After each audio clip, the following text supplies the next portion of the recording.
Okay, audio's working. We're good. I'm gonna need to turn down game audio because I'm dumb. Hopefully that's alright. Okay. So, I haven't played this game before. I did watch Markiplier play it. I think that the game is cool. I do know things though, so not a blind playthrough, but it's fine. Feel green eyes. Now, in order to begin, this is the most important part of this entire experience. Drop my mic. You will be asked a series of questions and you must answer them honestly. Now, when I say answer them honestly, I don't mean answer them how you'd like to answer them. Answer them with truth, even if that's hard to face. That's not hard because I do the dumb and say the truth all the time, even when it's talking too much and I should just shut up. I do that too often. We all want to be good people. We rarely want to admit our faults, grievances, or mistakes. Please. Fuck up a lot, man. But you must decide what you truly want. Do you want this to work properly? Do you want the truth about yourself, your destiny in this world, or would you rather live a lie just to hide from yourself? The process is very simple in theory. Just answer a long series of questions. What's difficult is self-analyzing your own psyche to evaluate the truths in your own mind and life so that you can predict your... I think this is just an extended version of 20 questions. It's fine. You see, as long as you're honest with these questions and answers, you'll be able to see your own future here. This will tell you things that you already know, but don't necessarily know that you know. Alright. As long as the answers you provide to the questions asked are 100% honest and true, this process will simply unlock a part of your mind that you do not have natural access to. This isn't psychic, it's a this isn't a this isn't psychic, this isn't a personality test, it's simply nature. Nature. I am bird. Did I make nature? Would fix my... Let me just... Ibby. Ibby. There we go. Now I'm a little bit bigger. Yay! uh, this is you. This is your own mind. This is simply nature taking its course. This is the human brain at work unlocking hidden truths within self. While attempting to answer many of these questions, you'll often wonder things like, well, this answer depends on the circumstances. Yeah, that's me on like every freaking personality test out there, and it drives me nuts. Compare your own circumstances in your mind and answer the questions with a simple yes or no as you see fit. You may not understand nor realize it, but your mind will develop the situation required to answer your question in the way that it needs to be answered. Don't overthink it, which I do a lot. I invite you to grab a drink of water, sit back, relax, and enjoy the experience. We are about to begin with a series of questions, and provided you are a willing participant, we will be unlocking some substantial information today. Why do I feel like this is the lecture you get before a standardized test? Like, okay, it's somewhat obvious here. Oh, Lord. Would you be alright with living alone forever? Okay, depends on the case of living alone. I hate this question. I don't think I could be alone for forever. But I could live in a house by myself with all my pets. But do pets count as an existence or no? Let's see. As I currently go about my daily life, no, I don't think. Do you like the color blue more than the color black? Yes. Blue is pretty. If you found money in the street and knew who it belonged to, would you give it back to them? Yes, without hesitation, sometimes to my annoyance. Sometimes I'll be like, oh, hey, you dropped this. And people would be like, why the fuck are you talking to me? And I'm like, you dropped $20. What the fuck is you? $20. You should have just walked away. Are you sure you want the answers you seek? No. It depends. Secure, yes. In real life, all of the times, no. I have bad questions. Are you afraid of spiders? In most cases, no. I'm more scared of them biting my birds than biting me. You knew you would emerge unscathed. Would you unscathed? Heck yeah, I would jump into lava. Fuck it. Do you consider yourself to be fat? Actually, yes. Hello. How you doing? I have more new things. I'm gonna show you. I got new things. If you want to unlock the emotes, don't describe unless you subscribe unless you only want one emote. But you should be able to redeem it with. Yeah, since it's the only one, you can unlock a random sub emote for 200 Seebs. Hello! I have Budgie and Room with me, but in chat all I have is is Cockatiel. Look at him go. I got little pigeons in the thing. Would you say you have lots of charisma? Absolutely not. I have the ego of someone who's broken. A little sub emote. Just so you know, I like speed drew that in an hour. It makes me happy. And I wish I could do it as like a follower emote, but apparently I don't have those yet. I gotta wait a couple years. Have you ever wished you could be temporarily frozen? In time, in ice, cryogenically frozen in the way that it doesn't work yet? I mean, no, never really in any of those. Yes! Use the cockatoo emote! I worked so hard. I can't draw. Literally haven't drawn in years. Kind of pulled up a picture of an actual cockatiel and winged it. I hope my simplistic drawing's alright. This is all very interesting. Well, I hope I'm interesting.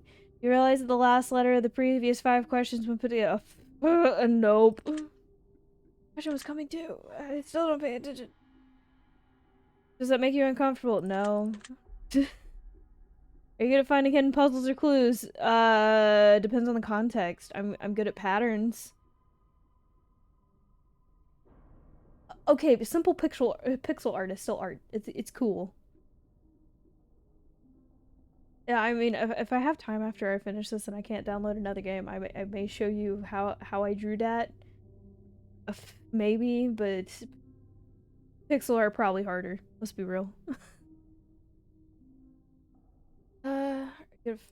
Ooh. I meant to say no. Oops. Are you now wondering what other hidden messages are placed within these questions? Sure. Have you been entirely honest with yours? I've tried. One of them was either way. Are you afraid of the consequences for answering these questions dishonestly? No.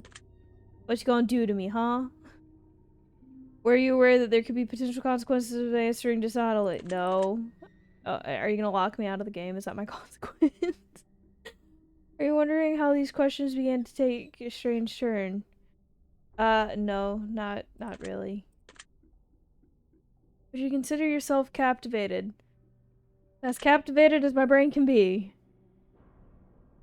Would you consider yourself to be brave? Yes and no. Yeah, questions about the questions. Yeah, it's genius.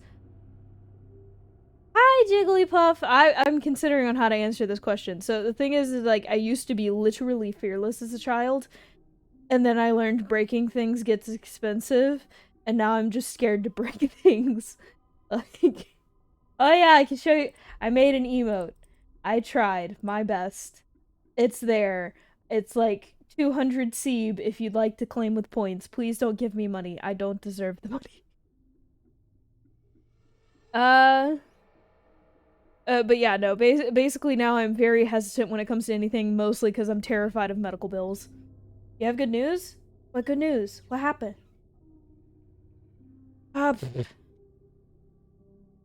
Yeah, I would say in current context, no, because I would not do the brave, heroic act. Do you view yourself as someone with an above average intelligence? Nope. Have you been looking for hidden messages in these questions? Nope. Are you wondering which hidden messages you may have missed? Yeah. Bit situation. For being perfectly honest, I don't remember the bits situation. Oh! It was the PayPal thing, right? Or something similar where you couldn't buy bits, where Twitch just said no bits for you. You're a fraud. Get the fuck out. But yay, that's so cool. It just it more birdies for you. Also, some of these and some of these. They're nice people. Yeah. Okay. I couldn't remember if it was Twitch or PayPal or something else. And to be honest, my memory is terrible. It took me a second, but I remembered. It was you got blacked. Have you been wondering how long this test will take or how many questions exist in this session? No, not really. I am a speedy boy. Oh, Jesus. That's so- I bet that was so many bits. Hi, Boffy! Would you consider yourself to be a patient person? No, I get bored. Oh. It's more of like, I'm not impatient, I just move on to something more interesting entirely too quickly. So I'm not, like, impatient, angry. It's just brain says, gotta go. Hmm. Hmm. I'm gonna roll with no. Do most humans annoy you? Um, also yes and no. Uh, people that I interact with on a daily basis, yes. People I interact with online or friends, no. Huh. I say majority is no? Question mark? You save up and get a lump sum for- yeah, that makes sense, that makes sense. I would do that if I had money. Right now, the world is crashing and burning, and I may or may not have a job in a few weeks. I'm trying to save all the money I can. For animals and people, oh yeah. Love my pets. Do you believe in magic? If you're talking about like alchemy stuff, yeah, because it's actually science and chemistry, but it still seems like magic. Traditional sense, nah. Do you believe in God or the existence of some form of higher power?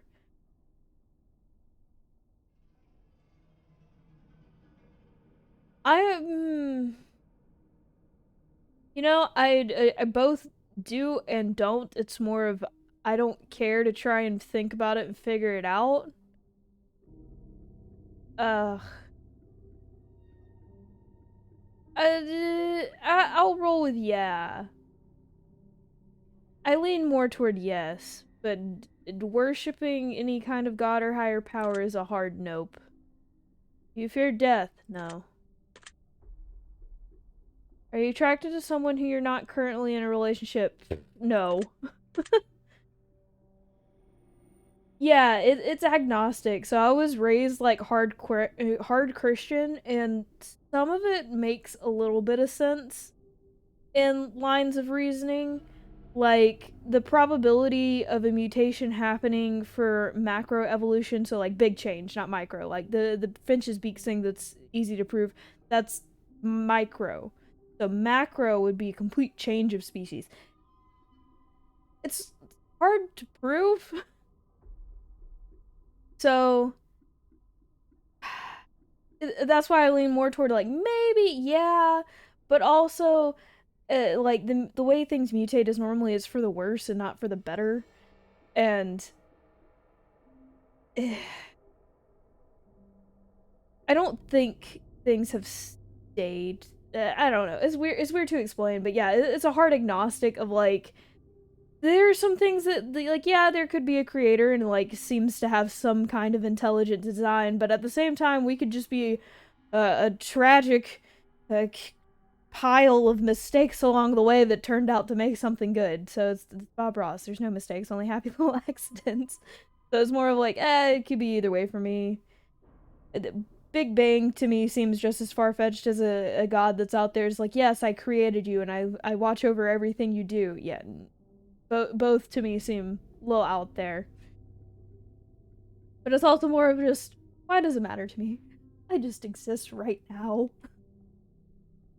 Yeah, I did. Are you alone? No, I have birds in the room and people in chat. I told you with the utmost certainty that there's something watching you. Would you believe me? I mean, yeah, I got a budgie and parallel staring at me. Have you wondered who I am? Honestly, not really. Like, I forget you're a pixel person on the screen.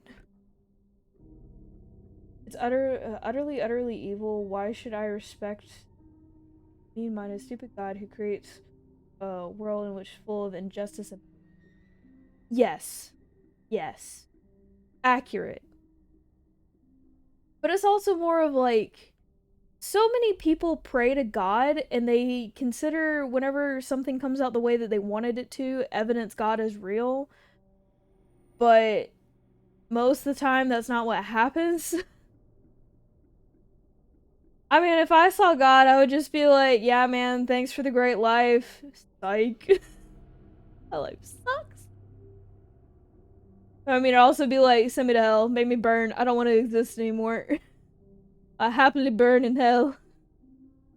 It's just because like the Christianity group I grew up in, the way they described heaven was like basically everyone was the same simple-minded, God-trusting robot for a person. And it's like everyone's happy here. It's like the whole brainwash thing. And I'm like, you know, that makes me uncomfortable, like to the extreme. Like there's no good quality debating here. It's just everyone agrees and is perfectly happy. That's creepy.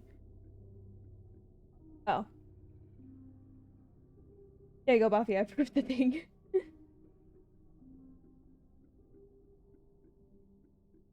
uh, I mean, I wouldn't drop kick him, but I'd be more. Hi, Gray. We're getting to deep talks about God.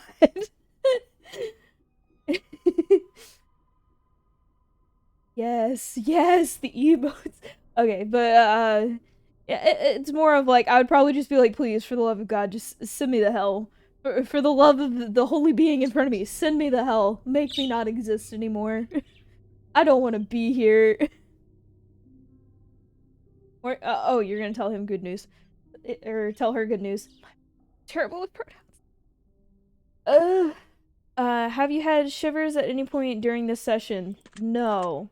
It's more of my brain dumb make jokes. You feel like you're being watched. Yeah, my bird. Hello, bird. Send me to the Shadow Realms. Honestly, yes. Have you considered quitting the session early? No, I want to finish the game. Do you drink water every day? I mean, I think it's a requirement to life, yeah? Do you eat at least once per day every day? Yeah, I'm a fat ass.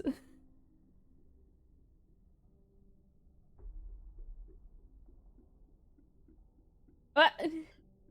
You shouldn't. What? I mean, you can hang around. I was half asleep for Marks, and also I forget everything within a few hours. It's fine. 7 hit. What? 7? The fuck? Do you realize that you just missed another? What do you mean? No. I'm not gonna try and figure them out. That's too much brain power. Okay, that's fair, Boffy, but I don't... that. I mean, have I drank water every day of my life? Probably not. I probably forgot to drink water at some point. Probably when I was at camp as a child. Hi, thanks. Thanks for the follow. Yeah, if you follow, I get a seed chunked at me. Also, yeah, there you go. Gotta show off the seed, Mageddon. Wait, redeems. Woo! Also, I'm gonna do it again. I made one emote, one singular emote. You can claim it with like 200 points. I think is the lowest. How you doing, Count Julius? Julius, can I talk today? That's a nope. I can't read words. Are you wondering what they were? Yeah, kind of. Like, there's 7? Would it bother you to never know without finding them yourself? Probably not. I mean, if I have to go through the effort, probably not. I'm terrible. Uh, I've slept full days before. I don't think I've slept a full day before, but I almost have. I think I've slept like 12 hours. Eh, I mean, I don't know. Water's good, man. It tastes good. Scrim, yes. Damn. How do you sleep for 3 days even when you're sick? I mean, okay, I take it back. There was probably one day I went without water, and I'm pretty sure it was a day I got surgery on my knee, and they sent me home before the anesthesia had worn off. And so I was just kind of the biggest bitch because I wasn't in my right mind, and then I fell asleep. Then my grandma gave me Percocet for the pain. I wasn't in pain. Percocet made walls move. I didn't like that. And then I passed the fuck back out. Oh, yeah, that would do it. That would do it, Buffy. Oh, I got head scratches. I'm sorry. I got Julius. Scritches. Thank you. Thank you for the scritches. High knee or low knee? Knee? Right knee. I tore my ACL and broke off cartilage where I bear weight. And then before that, I tore my ACL and lateral meniscus. So, fun knee surgeries all in the same knee. Your favorite number 7? No, my favorite number is 4. Life is short, but it's the longest thing we'll ever do. Do you agree? Yeah. That logic makes sense. Oh, bye, Jiggly. Have a good time at work.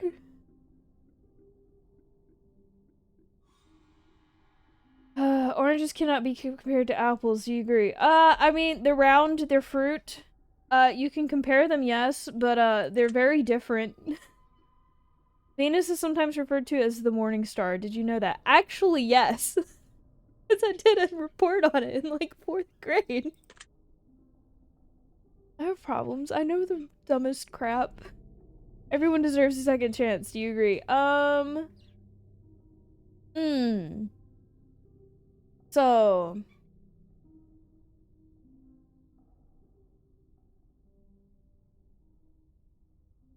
I mean, yes, to a point, because normally before you cut someone off, you give them multiple chances and they just keep fucking it up, and then finally you decide you're not good for me. But sometimes people imply that a second chance means if you cut someone off, you let them back in your life to give them the second chance. It's like, no, I already gave you like 20 chances. Get the fuck out. Revealed as a sociopath. I mean, I'm a roll with no from like outside perspective because I've been told of like, oh, you just need to give them a second chance. It's like, no, I literally gave them all the chances and they're an asshole, so fuck no.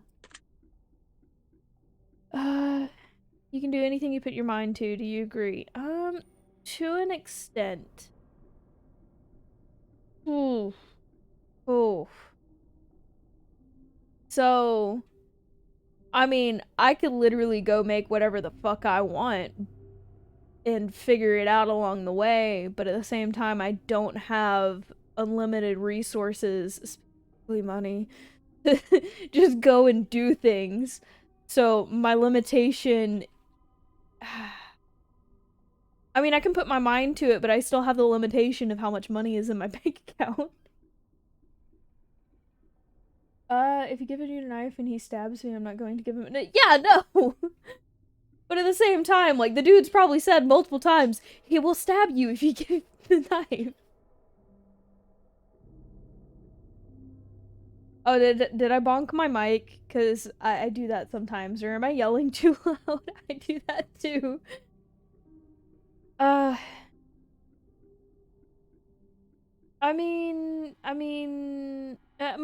realistic answer is no. If I had everything I needed to do the thing, yes, but I don't always have everything I need to do the thing. So I'm gonna say no. Also, sometimes it depends on other people, like getting a job. Like, I can tell myself, yeah, I'm gonna get that, like, freaking awesome job, and I'll never get it. No, you're just using emojis. Okay, okay, that makes me feel better. Makes me feel a little better. I mean, I have some other cute bird ones. I also, oh, talking about knives. Got this. Stabby stab. I literally have a bird with a knife. Obedience is more important than freedom. Do you agree? Nope. Underwater adventures sound like a fun time. Do you agree? Yeah, generally. Uh, did you realize that the first letters of the previous 8 questions spelled the phrase I love you? Nope. Is someone being run over by a train? Do you wish to be loved? Yes. I wish to be adored by all the birds. Do you have any addictions? Huh. What's considered an addiction? Are birds addictions? No, not in a traditional sense. Do you dislike the color pink? Yes. I don't like pink at all. Does the color gray seem depressing to you? No, I love gray. In both senses of that.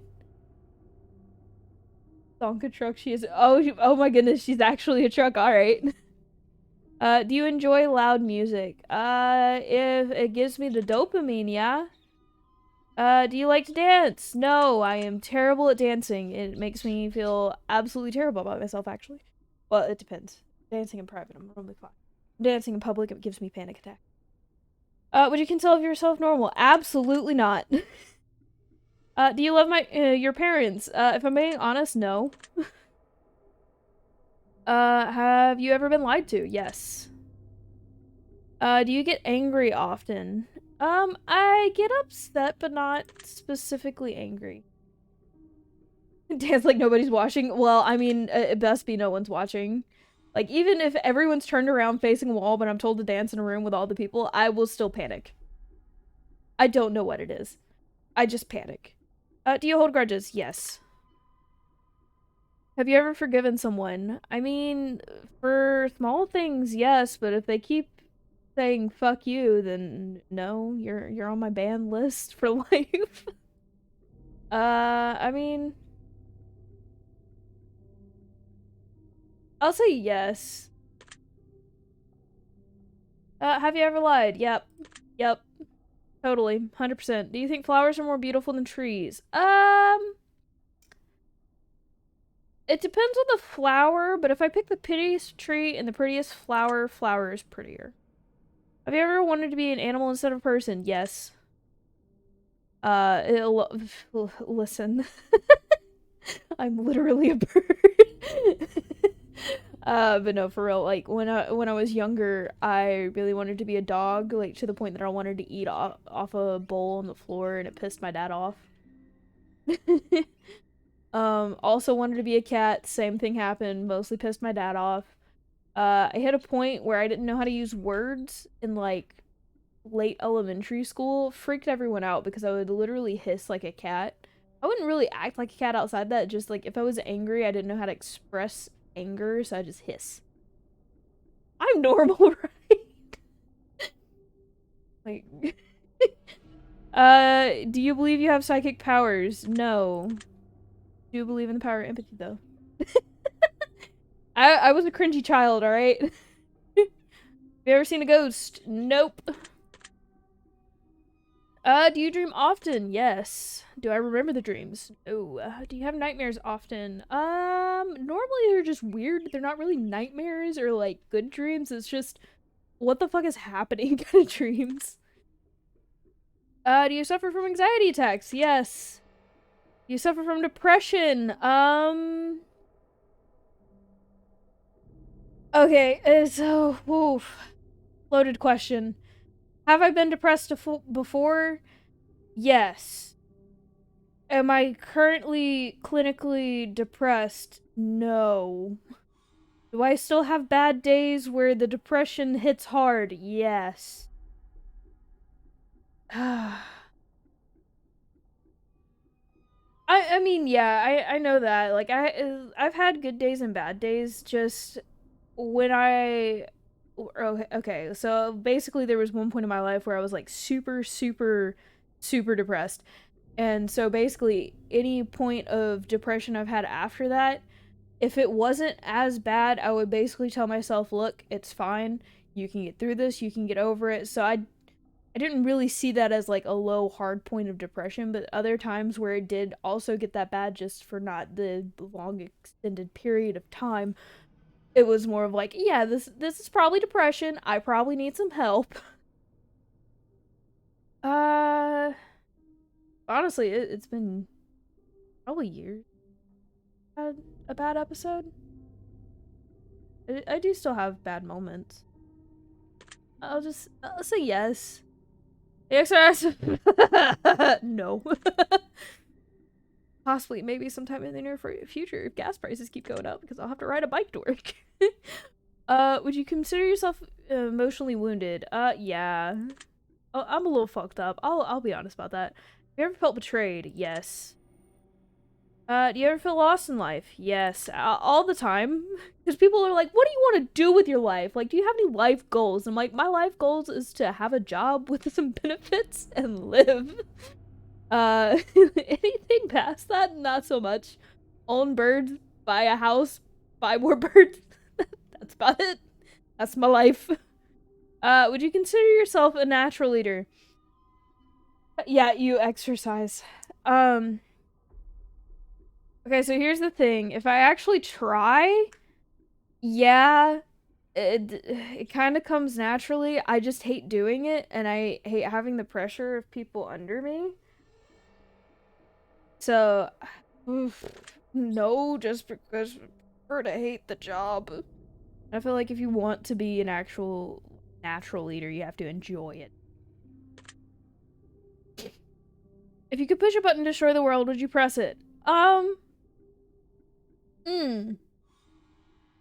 So you see, I'd want to save everything I like, and the rest of it could go to hell. No, probably not. There are still some things I enjoy that I wouldn't want to just straight up destroy. Do you sometimes dream of being a hero? Absolutely not. Never in my life. Have you ever been bullied? Yes. Have you ever bullied someone else? Mm, I'll say yes.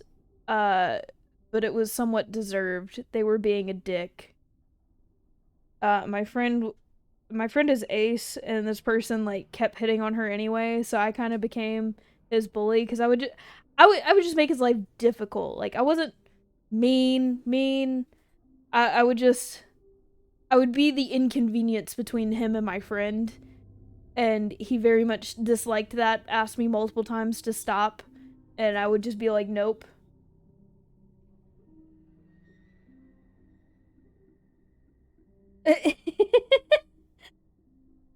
I mean,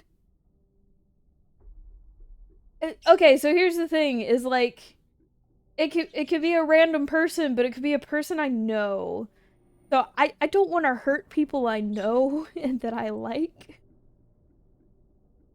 But I mean, if it's a complete random stranger or someone I specifically don't like, if I know it's someone I don't like, which push the button all the times. But if it's someone I don't know, it's kind of 60-40 with 60 being not pushing the button. Or probably more 70-30. With 70 being not pushing the button. Because, like, I know that there's people that care about that person. I mean, yeah, the odds are pretty good, but also, like, there's probably someone that cares about that person and enjoys spending time with them, and I feel bad taking that away. Because, I mean, if somebody did that to me, I'd be upset if, like, Gray was gone. I like Gray. Gray's my person. Also, I'd probably never forgive that person if I ever found out who it was. I'll roll with yes. I kind of bullied them. Uh, Consider yourself to be a dreamer. No. You sometimes hurt people's feelings unintentionally. Too many times.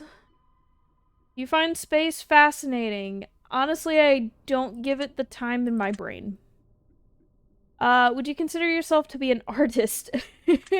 Nope.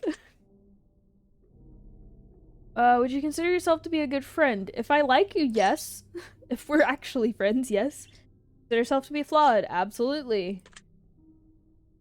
Do you believe in perfection? As an ideal, yes. As an actual obtainable thing, no. Have you ever stolen from someone? Yes. Literally as a child, I said I wanted snake toy. Parents said nope. I said, this is mine now.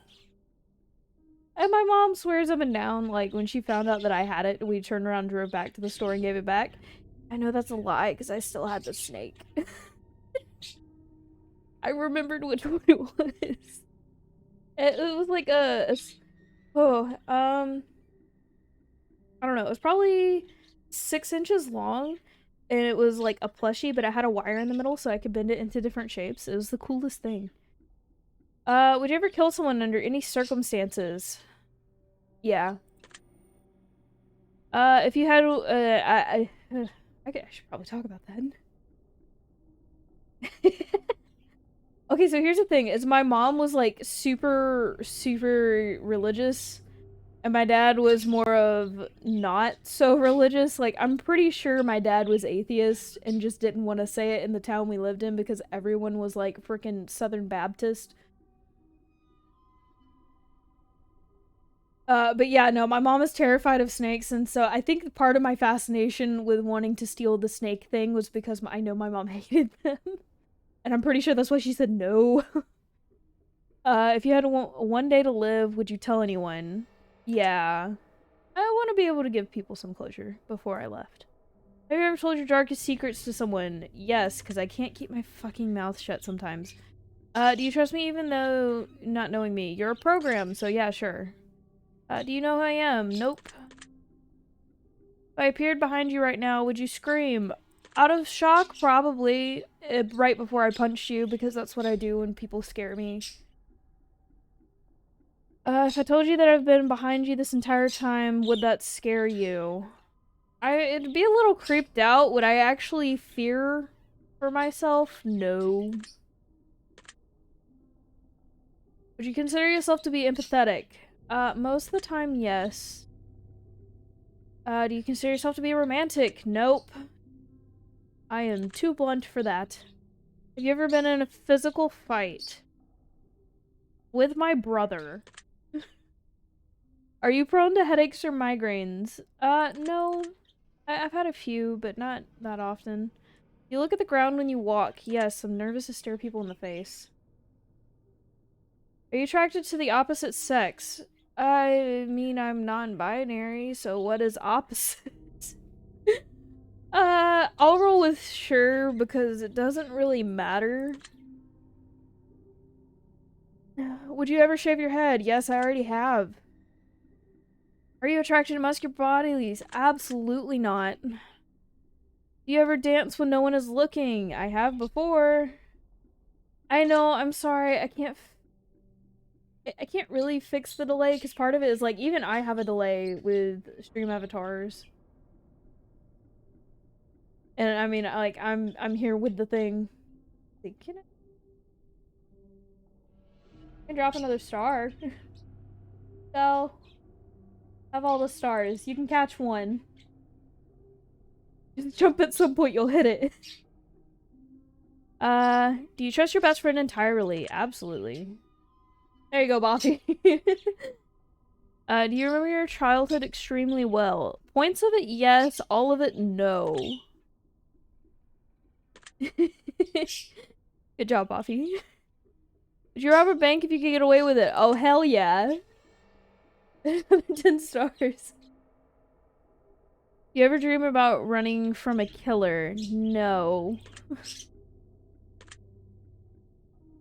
Oh, do you want more stars? I'll give more stars. Here you go. Have some more. Have all of them. It's just a good day for you guys. Do you ever dream about falling off a cliff? I have before, actually. I kind of like the idea of falling. I just don't like the idea of what's at the bottom. Do you ever dream about being naked in public? No. You enjoy scary movies or books? Absolutely. Do you enjoy comedic television shows or movies? Also, yes. If you combine the two, it's a great time. Do you like being the center of attention? Nope. Oh, I forgot to turn that off. Oops. Oopsie. Yeah, I turned that on. Let me go turn that off right fast. I take it back. I'll leave it on. I'm sorry, I turned it on for the collab streams and then I forgot to turn it off for the normal stream. Do you feel like something is always watching you? I used to, but not anymore. Have you ever wondered what it would be like to go to space? Yes. Have you ever had an out-of-body experience? I've had vertigo. I'm rolling no. But the vertigo feeling's cool, man. Have you ever punched a nun? No, but I want to. Do you like dogs better than cats? Also no. You prefer to read more than you prefer to watch movies? Context of reading. Because I love reading webtoons and manga, and a lot of times I think that they're better than the adaptions that come from them. I'm gonna roll with yeah. Still wondering why I asked if you never punched a nun. No, because I've seen this game before. God damn it, this is the one part I remembered because I was like, what the fuck, a nun? But also, you're asking lots of random questions here, bud. Do you get starstruck easily? No. Do you hate going to big parties and social gatherings? Yes. Is your favorite part of your birthday receiving presents? Honestly, yeah, because after that, people tend to leave and leave me alone. Definitely punch a nun. Yeah, only if they deserved it, like... But also, I know people that went to Catholic school and the nuns taught them, and like, a lot of them deserve to be punched.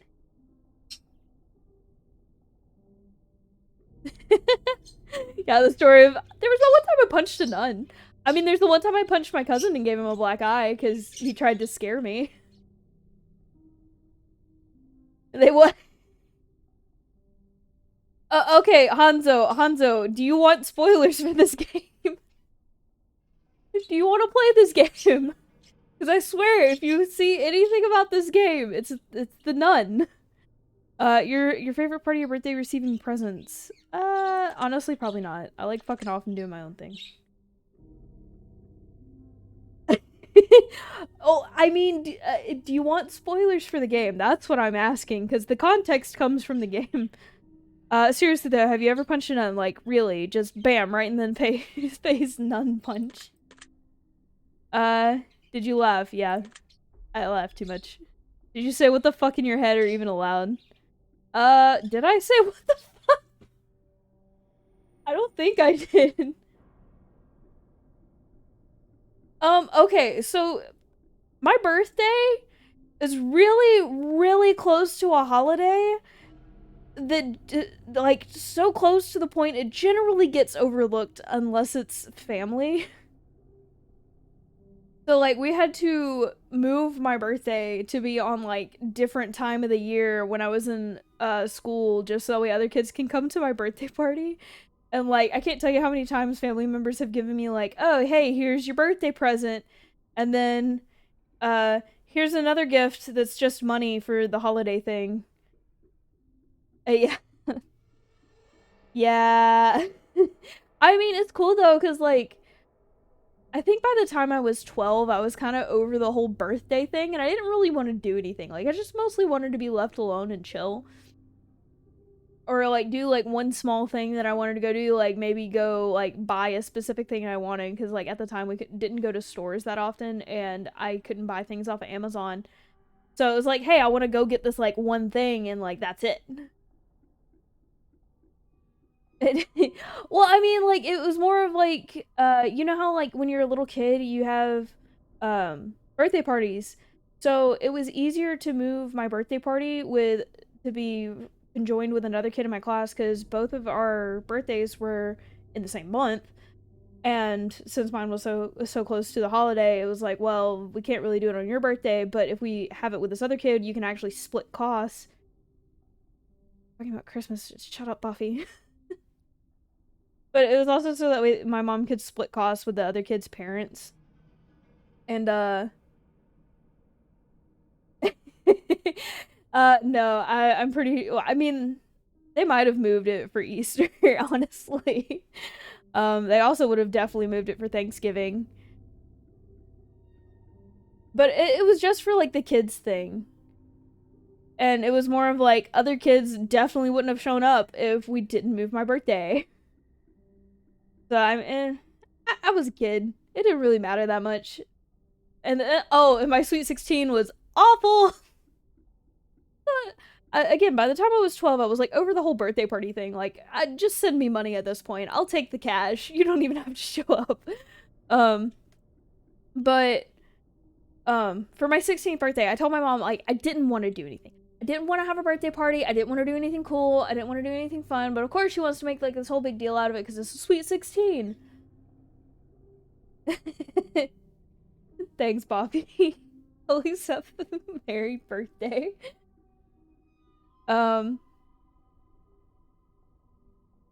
It's fuck Jesus, it's Peanuts time. I mean, funny story. I also have the same birthday as my father-in-law, so I can't win. Can't get a win. But yeah, no, for my Sweet 16, my mom's like, you're having a birthday, we're doing the thing. So she like planned all this stuff, and it was actually pretty nice. Like she actually considered things that I liked. So she tried doing it. Like we were still setting up for the like fun birthday activities. Like we had a little bit of cake already, and we had a little bit of snacks, but like the big thing was gonna be like this bonfire where we roasted hot dogs and marshmallows. Yeah, while they were setting up for the bonfire, my mom tipped a golf cart, fell on my friend's mom, ended up breaking friend's mom's hip. So then my birthday became, let's get this bitch to the ER. I know one person that tops the worst Sweet 16. It was actually a good friend of mine, like one of my best friends. Cool as hell. I mean, I got my wish. I didn't want a birthday party. I didn't get a birthday party. Uh, my friend, uh, she was gonna go hang out with her friends. I think they were gonna go to like a movie later or something, and she went for like a bike ride on like a speed bike, not like a motorized bike, like a bike you pedal, and she got really fast going down a hill, and she just fell off and happened to slam into like one of those garbage can holders to keep raccoons and dogs out of the trash. And she just hit it perfectly where she split her freaking femur in half. And the femur is the big main bone in your thigh. That thing's supposed to be like super fucking hard to break. She was going fast enough to slam into this bitch and break her femur. Couldn't get up. Tried to get a kid to go get her mom. The kid was like, I can't leave my yard. Well, I mean, she didn't know she broke her femur. She just knew, oh, I can't get up. Help, I've fallen. I can't get up. So,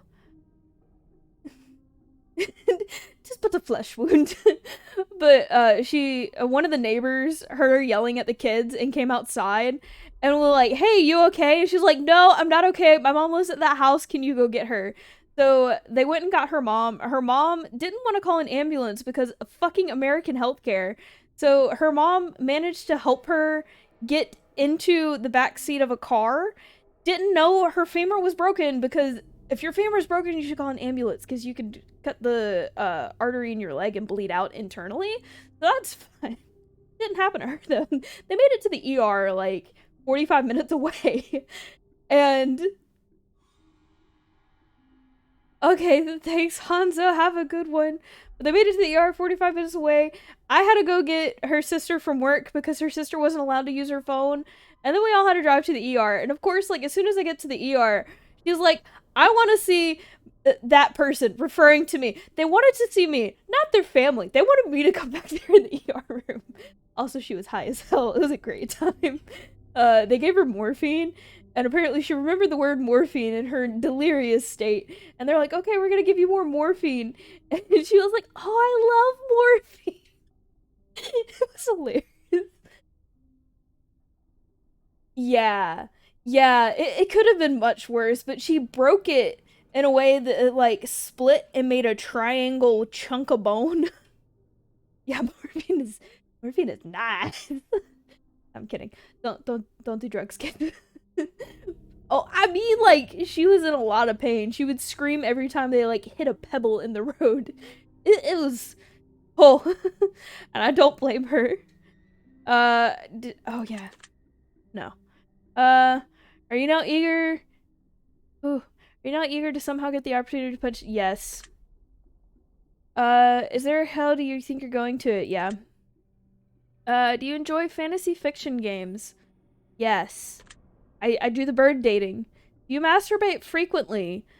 Not super frequently, no.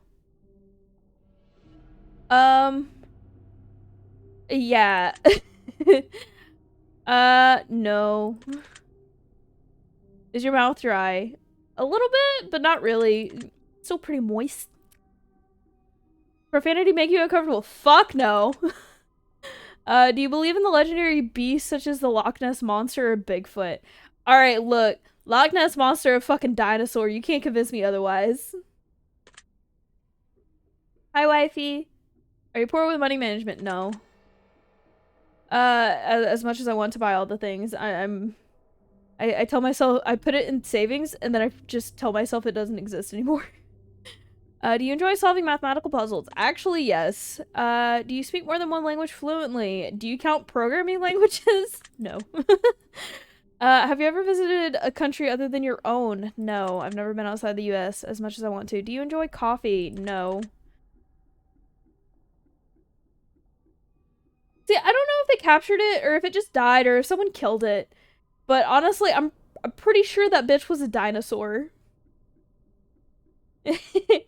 There's different programming languages, so some of them, yes. Python is probably my best, but then again, it's just like ever evolving with the libraries you can use, and so like the syntax changes, but it's like any language, like developing slang. Do you believe in demons? No. I mean, sort of. I can just rattle it off for you. It's more if I would write it and probably read it back. I mean, I said no either way.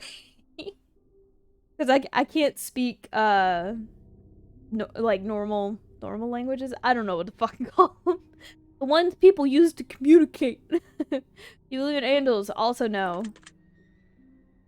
Are you afraid of sharks? No. Most of them are gentle. For baths over showers? No. Does the smell of perfume or cologne give you headaches? Some of them, yes. Harry Potter could speak. Okay, okay. I barely get that reference, but that was the only movie I watched. I wasn't allowed to watch Harry Potter or read the books growing up, but my dad decided that we're having a movie night while he was like drunk out of his mind, and he put on that Harry Potter movie because it was on cable TV. And like I told people, like I don't really like Harry Potter. Like I described just the one with the big snake in it, and it was weird. They're like, oh yeah, that's like the worst one. I'm like, thanks. Still don't really care. Only thing I care about is the cat and the owl. That's it. Did you see that shadow moving your room a few moments ago? No, because I'm oblivious to everything around me. You ever hear your name being called even when you know no one's calling it? I hear people call my name, or I think people are calling my name when it turns out they're calling someone else, but also I work with someone that has the same name as me.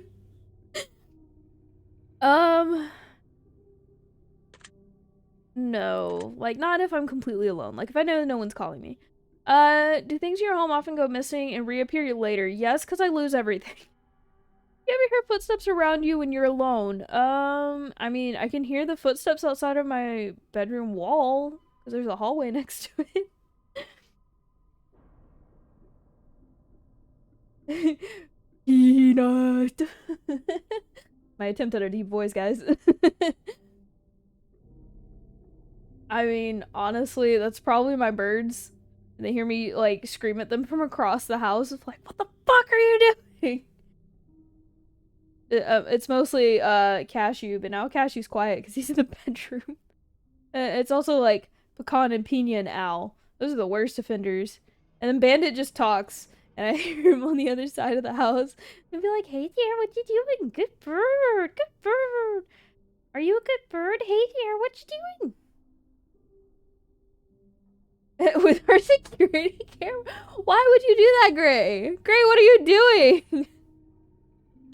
No. Do you ever random knocking noises around you? Yeah. You often look at the same time on the clock every day. No, because I forget to look at the clock. Have you ever felt your feet being grabbed at night while sleeping? Yes, but it was actually someone grabbing my feet. Do you have any pets? Yes. Is your favorite color green? No. I know, hard to be believe with all my overlays, right? Are you attracted to a family? No. No, it wasn't gray. It was when I was younger. It happened a few times when I was at camp because I wouldn't wake up and I didn't want to get out of bed, so that was like their way of being like, wake up. And then also, with my siblings, my youngest sibling wanted to scare me, so they grabbed my feet in the middle of the night. Also a bad idea. For some reason, my flight or fight response is always to punch shit. Would you share the money with anyone? I would share it with my wifey. If you could be the director of your own country, would you accept the role? Oh, dictator of your own country, would you accept the role? No, I don't want this garbage heap. Yeah, I'm a flightless bird because my wings don't move. Do you ever wonder what it would be like to be in prison? Morbid curiosity, yes. So I guess that's a yes, because this is ever wonder. But honestly, do I actually want to go find out? Hell no. Do you like fishing? When I'm feeling like it, yeah. Do you like hunting? Never been hunting, so I don't know. Do you like camping? Glamping, yes. Where I can pack all my shit. Do you like guns? Yes, actually. Target practice, yes, fun. Shooting actual things that are alive, nope. Are you getting tired of answering questions? No. Would you consider yourself to be kinky? Yes, but you'll never know why. Eyes are the window to the soul, do you agree? No. I think it's more of facial expressions and body languages, not so much eyes. Do you always keep your promises? I try, but no. Buffy, no. Do you ever completely trust someone who's lied to you? Over time of rebuilding trust, yes. Are you an only child? No. Do you ever enjoy being drunk? Yeah. Do you like tattoos? Yes, I want to get one, but I'm so indecisive and very stinging that I don't have money for it. You enjoy being high in any form. Physically, like, up on the top of a fucking mountain, yes. Is that the question? In a literal sense of being at a high altitude, yes. Yeah, bro, I love ladders. No, like, I worked in upstate New York at a summer camp for a summer, and for a day off, we went mountain climbing on, like, a mountain that had, like, an easy trail to go up, so it wasn't, like, frickin' scaling the side of a mountain. It was, I could walk up a trail to the top. But it's so pretty from up high. And I mean, like, the only thing you could see was the road to get there. There wasn't any gas stations, fast food restaurants, no chains whatsoever. It was nothing but trees and rocks. But it looks so pretty. It says in any form, so I'm gonna say yes. Do you believe you have a soul? I believe I have an intelligent brain that most people consider to be the soul compared to animals. Okay, so here's the thing. I've never done drugs. like actually been high. The only thing I've done is drink alcohol, and I even waited until like 3 days before my 21st birthday. That was the first time I ever tried drinking alcohol. It was one bottle, and I didn't eat for like hours before, so I ended up throwing it off. Um, but as for, well, I mean, I guess I could say I've been high on the Percocet. I mean, I've done prescription drugs that were prescribed to me in my name for a specific reason. Got high on those drugs. I didn't like it though, at all. Because my first knee surgery, mushrooms intrigue you. I'd be down, but I know that I probably couldn't get past the ego death and have a terrible, terrible time. But yeah, no, I had Lortab for my first knee surgery and Percocet for my second one. So like the good shit painkillers that people take to actually do drugs. mine was the correct kind. It was prescribed by my doctor for my knee surgery. Um but yeah, no, I got high off of both. I didn't enjoy it. It wasn't fun. The Lortab just made it hard to focus on things. Like, I was trying to watch a movie, like a TV movie, and I just remember trying so hard to make my eyes focus on the screen. It was more of like a loopy, sleepy kind of feeling, and then the Percocet was literally the walls would fucking move. Like, I felt conscious in my brain, but things around me weren't acting the way that they were supposed to, and it bothered me. Like, I hated it. I absolutely hated every second of it. Um, I mean, if I could do it in a safe place, and I feel like someone had prepped me well enough for all of the information I need to know, like possible side effects, things that can happen, things that go wrong, someone was sober to take care of me if things went wrong. Yeah, I would try it. Also, if it wouldn't count against me on a drug test, because I worked jobs where I had to pass a drug test. In fact, a decent amount of them, and it's just easier if you don't do drugs, because then you don't have to wait the time for it to get out of your system and panic about losing your job over a drug test. Even though I think they're stupid. I don't think jobs should have drug tests as long as you're not like actually high on the job. But also I'm about to not be able to pass drug tests if things go the way I want them to. Lady I knew. Oh, well, I mean, good for you. If it works out, it works out. But yeah, no, I want to get some ADD, ADHD medication because I have the thing and it would help me immensely at work. But a lot of those medications make you test positive to meth. So it's legal meth. But I'm gonna see how it goes. I have a doctor's appointment this week, and I'm gonna see how it goes. I'm gonna see if I can get the legal meth to help me focus at work. Do you believe you have a soul? No. Not in the sense that people tend to think. Did you cry this week? Lots of foraging for the year. She just stumbles upon mushrooms. If you're foraging, it's bound to happen. No, I have not cried this week. Are you upset with someone right now? Oh, no. Think about that one. Is there anyone I'm mad at right now? Is there someone you're not being completely honest with daily? Unintentionally, maybe, but no, not that I know of. Do you understand how this works yet? Nope. You answer the questions, try to choose. Oh. You answer the questions twice, your truths may change. It's not just about the answering of the questions, it's about the time you spend answering them, the combination that you answer them in, and how many different variables you'd never guessed. Do you understand? Yeah. I mean, honestly, I would love to learn to be able to forage and find like the normal mushrooms that you can eat. Like I've heard puffballs taste like tofu, and that makes me so excited because I love tofu. And if I could grow like some puffball mushrooms and just cut them into squares for tofu instead of having to like pay for tofu, fantastic. And then I think what was it, like lion's mane is supposed to be like imitation crab. I've never had imitation crab, but I would love to try. And know that it's like fully vegan vegetarian where I'm not gonna have problems of possibly being allergic. I've never had shellfish in my life, so I don't know if I'm allergic or not. Are you wondering if the end of the test is coming soon based on the previous question you just answered? No, not really. If I were to tell you that this entire process was planted here for you, specifically you, to learn something about yourself and anyone else that bothers using this as just a byproduct of his intention, would you believe that? No. Are you afraid of being abandoned? Yeah, if I'm being honest.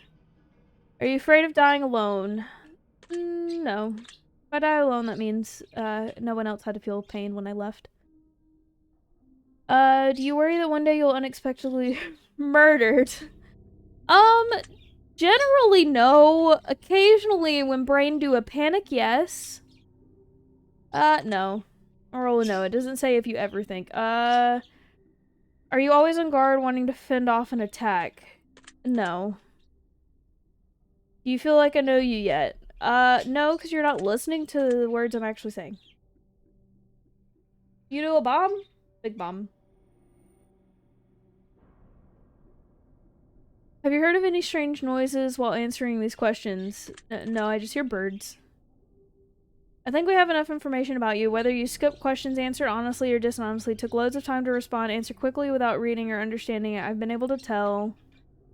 I'm calculating your results. I'm analyzing you very carefully. I'm judging you. Does it time how long it takes me to answer? I may have fucked my results then. Based on what you've told me, this is what I can conclude. Well, you aren't just a bucket of sunshine. Oh, thanks. It's incredible to me just how misunderstood you are. In fact, you're so misunderstood that you don't often even understand myself. Well, the last part of that sentence is inaccurate. I don't understand myself. My brain likes to hurt me. Sometimes you just do things. You just do stuff. Why? Because you do. You don't need a reason. You just act. I mean, I literally jumped off a cliff. Does that count? This is not a bad thing. As a matter of fact, this is as much as amazing quirk as it is so perfect for someone who might be madly in love with you. Your spontaneity is a gift and can bring a smile to a miserable face and a crying heart. Do not lose this gift. It's kind of hard to not lose. No ads. I'm sorry, Buffy. I'll wait for you. Tell me when you're back. Wait, I should probably type it. Okay, you're back. I was gonna say, tell me when you're back. I was gonna type it out to you. It was saying that I'm spontaneous and that it's a gift and I shouldn't give it up, basically. That my spontaneity isn't a bad thing, and it's a good thing, and my significant other in the future could end up liking it too. I'm pretty sure it annoys my wifey, but it's fine. um. So it says, do not lose this gift. Well, that's kind of hard when you have to work a 9 to 5. Not even 9 to 5, it's like freaking 8 to 5. Well, that being said, you're not where you want to be in life. You're not as happy as you lead on sometimes, and only those closest to you know how you really feel. Even then, they don't truly know, do they? Damn, that hurts! Whatever you do, do not give up. Success and happiness for you is just around the corner. This is an enormous push on your part. It will take a lot of work, but absolutely positively can make something happen. Just understand that if you stumble, it's not the end of the world. You're always going one big breakthrough away from something amazing. Keep at it for yourself and for those around you. Your secret word is power. Remember this word. It will come in handy. Power. Alright. Take the secret word that was assigned to you at the end of your session and leave it in a comment for us. We will be selecting some of you based on your answers and be including it in a future project we're currently working on. Don't be afraid. This is an opportunity for you to be a part of history. This is a chance for you to be part of something greater. Be sure to note your secret word in the comments. If you do not wish to be a part of an upcoming project, simply leave your secret word out of the comments and we will not select your name. We appreciate any and all comments you leave, and we will always read through them thoroughly. Thank you for taking the time to answer these questions. I know they've been some help to you. If they aren't, it will make sense very soon. Trust me on that. End credits. I know, power. Like, alright. Fucking powerhouse. Punch a bitch. Let's go.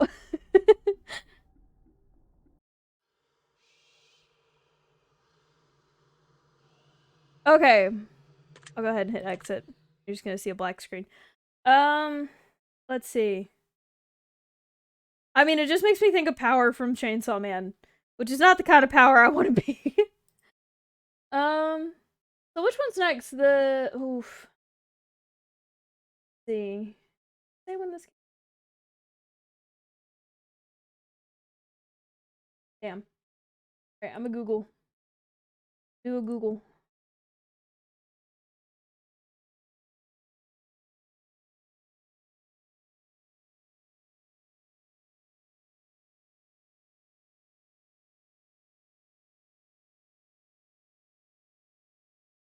See.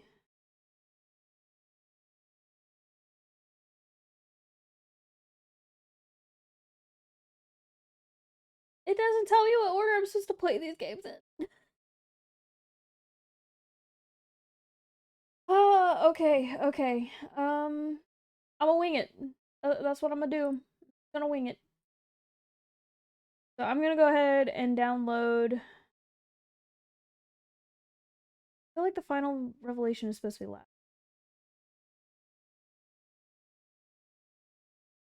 Take it back. I'm going back to Googling. Damn.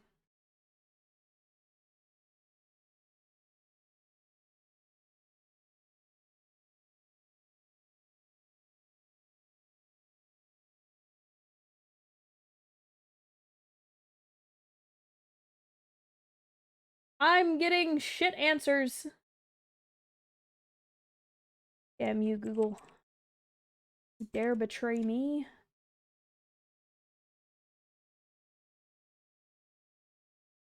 God damn it. Ah!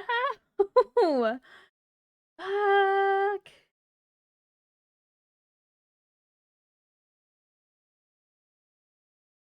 Okay, yeah, it is hypothesis? Question mark? Okay, I'm gonna roll with hypothesis next. And hope that I'm guessing right.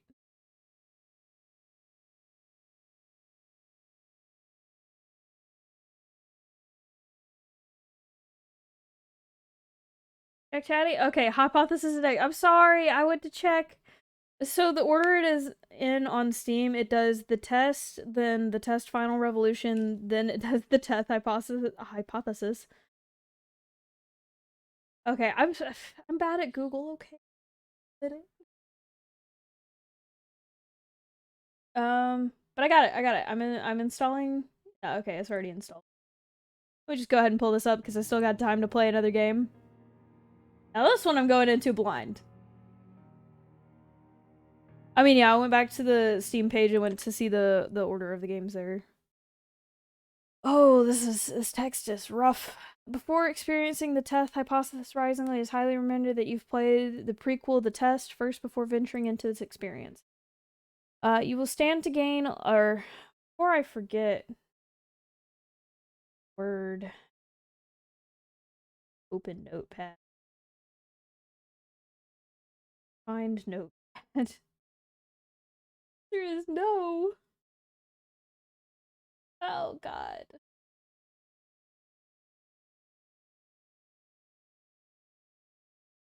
Damn.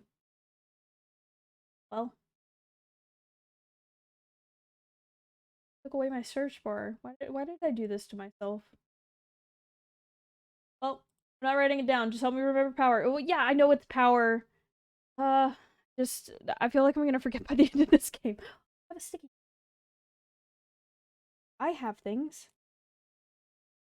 Power. I feel like it's gonna give me a different word.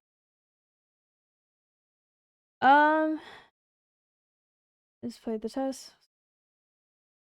Okay, so it takes off for the last one. So I would urge you to go and play the test now before venturing forward and follow the instructions listed throughout the game, as you will certainly get a bigger benefit overall by taking the tests in the order that they were meant to be taken in.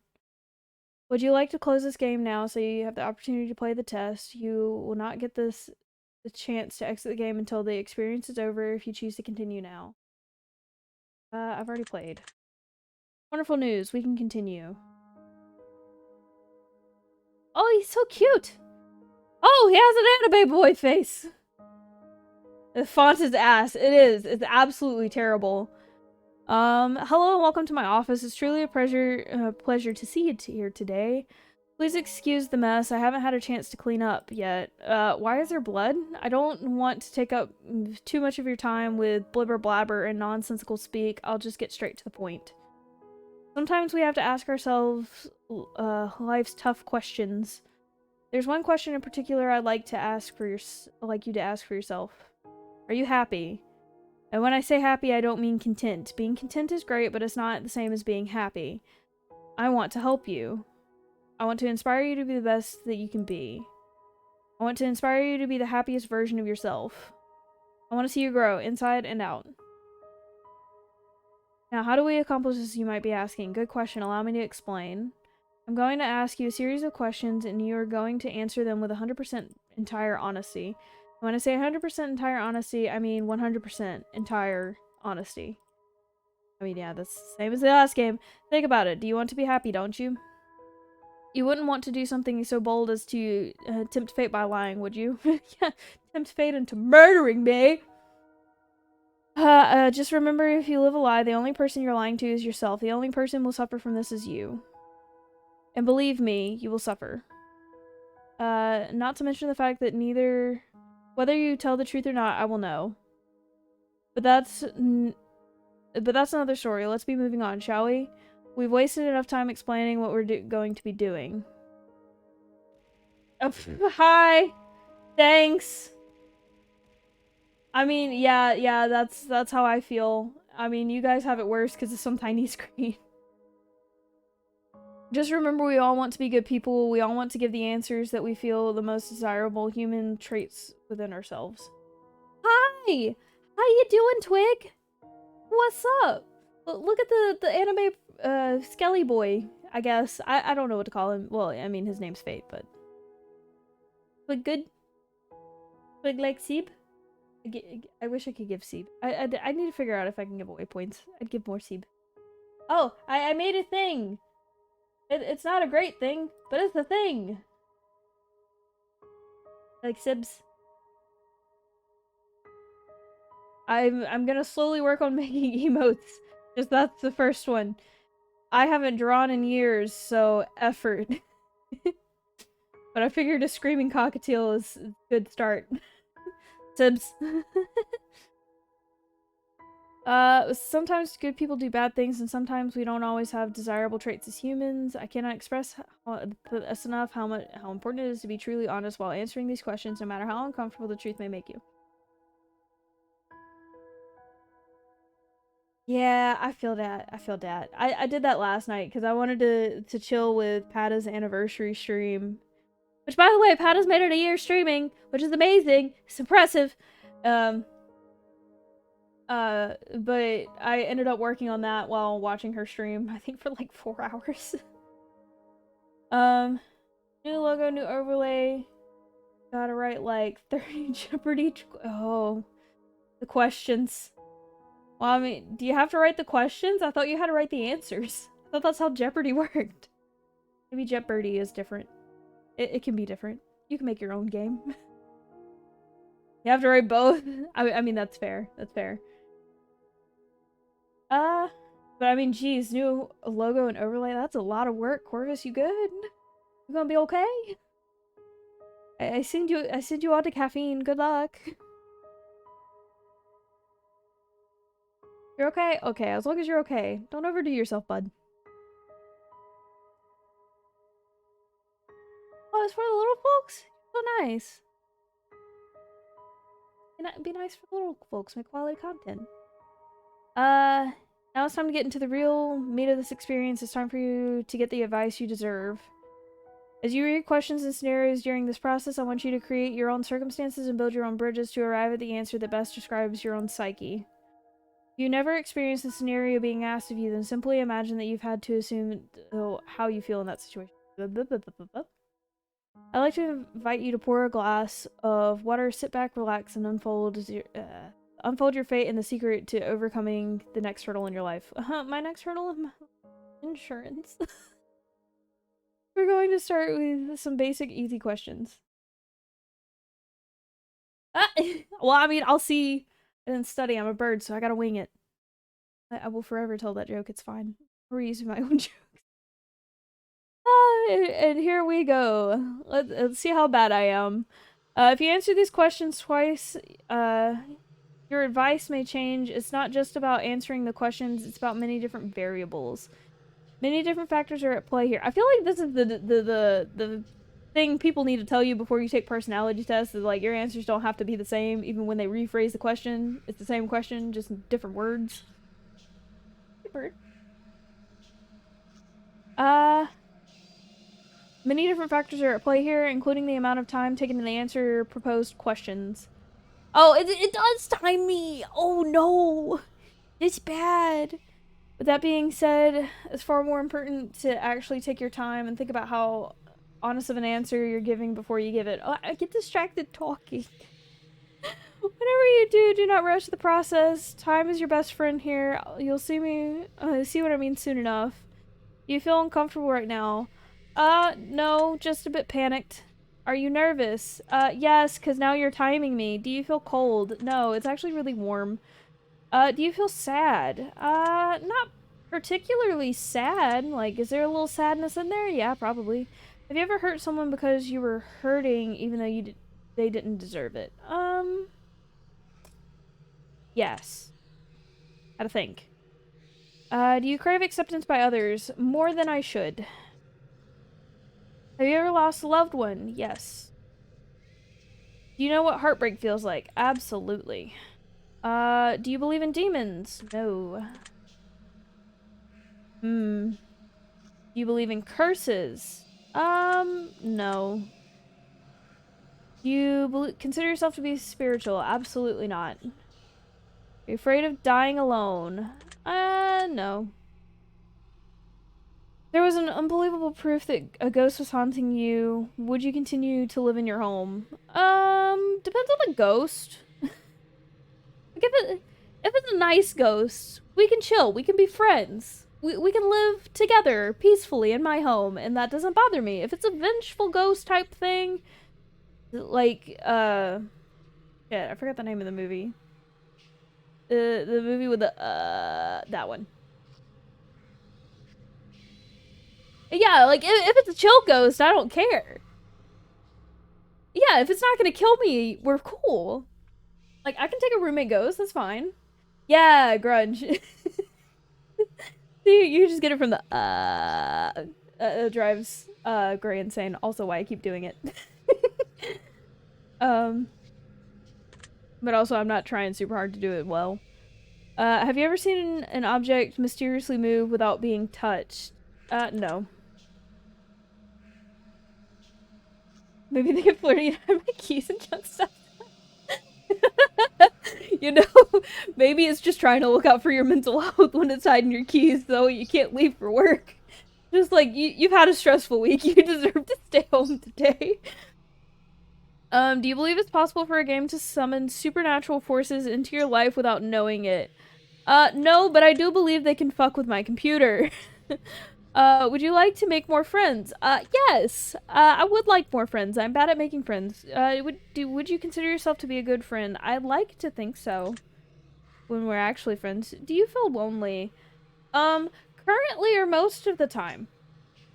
I mean, I'm not really lonely right now, but a lot of times I do feel lonely, because me and Gray end up... What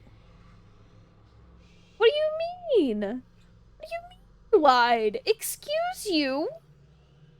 You make friends easily. No. You tend to avoid drama where possible. Yes. Have you ever had a near-death experience? I mean, yes and no. Oh god. Buffer, I see something down there. Have you ever... Oof. I mean, I almost got hit full force by a golf cart and literally probably would have chopped my spine in half on the trailer that I was living in at the time that was directly behind me. My brother's friend came over and my friend came over. Oh, more friends! Oh, thank you, Boffy!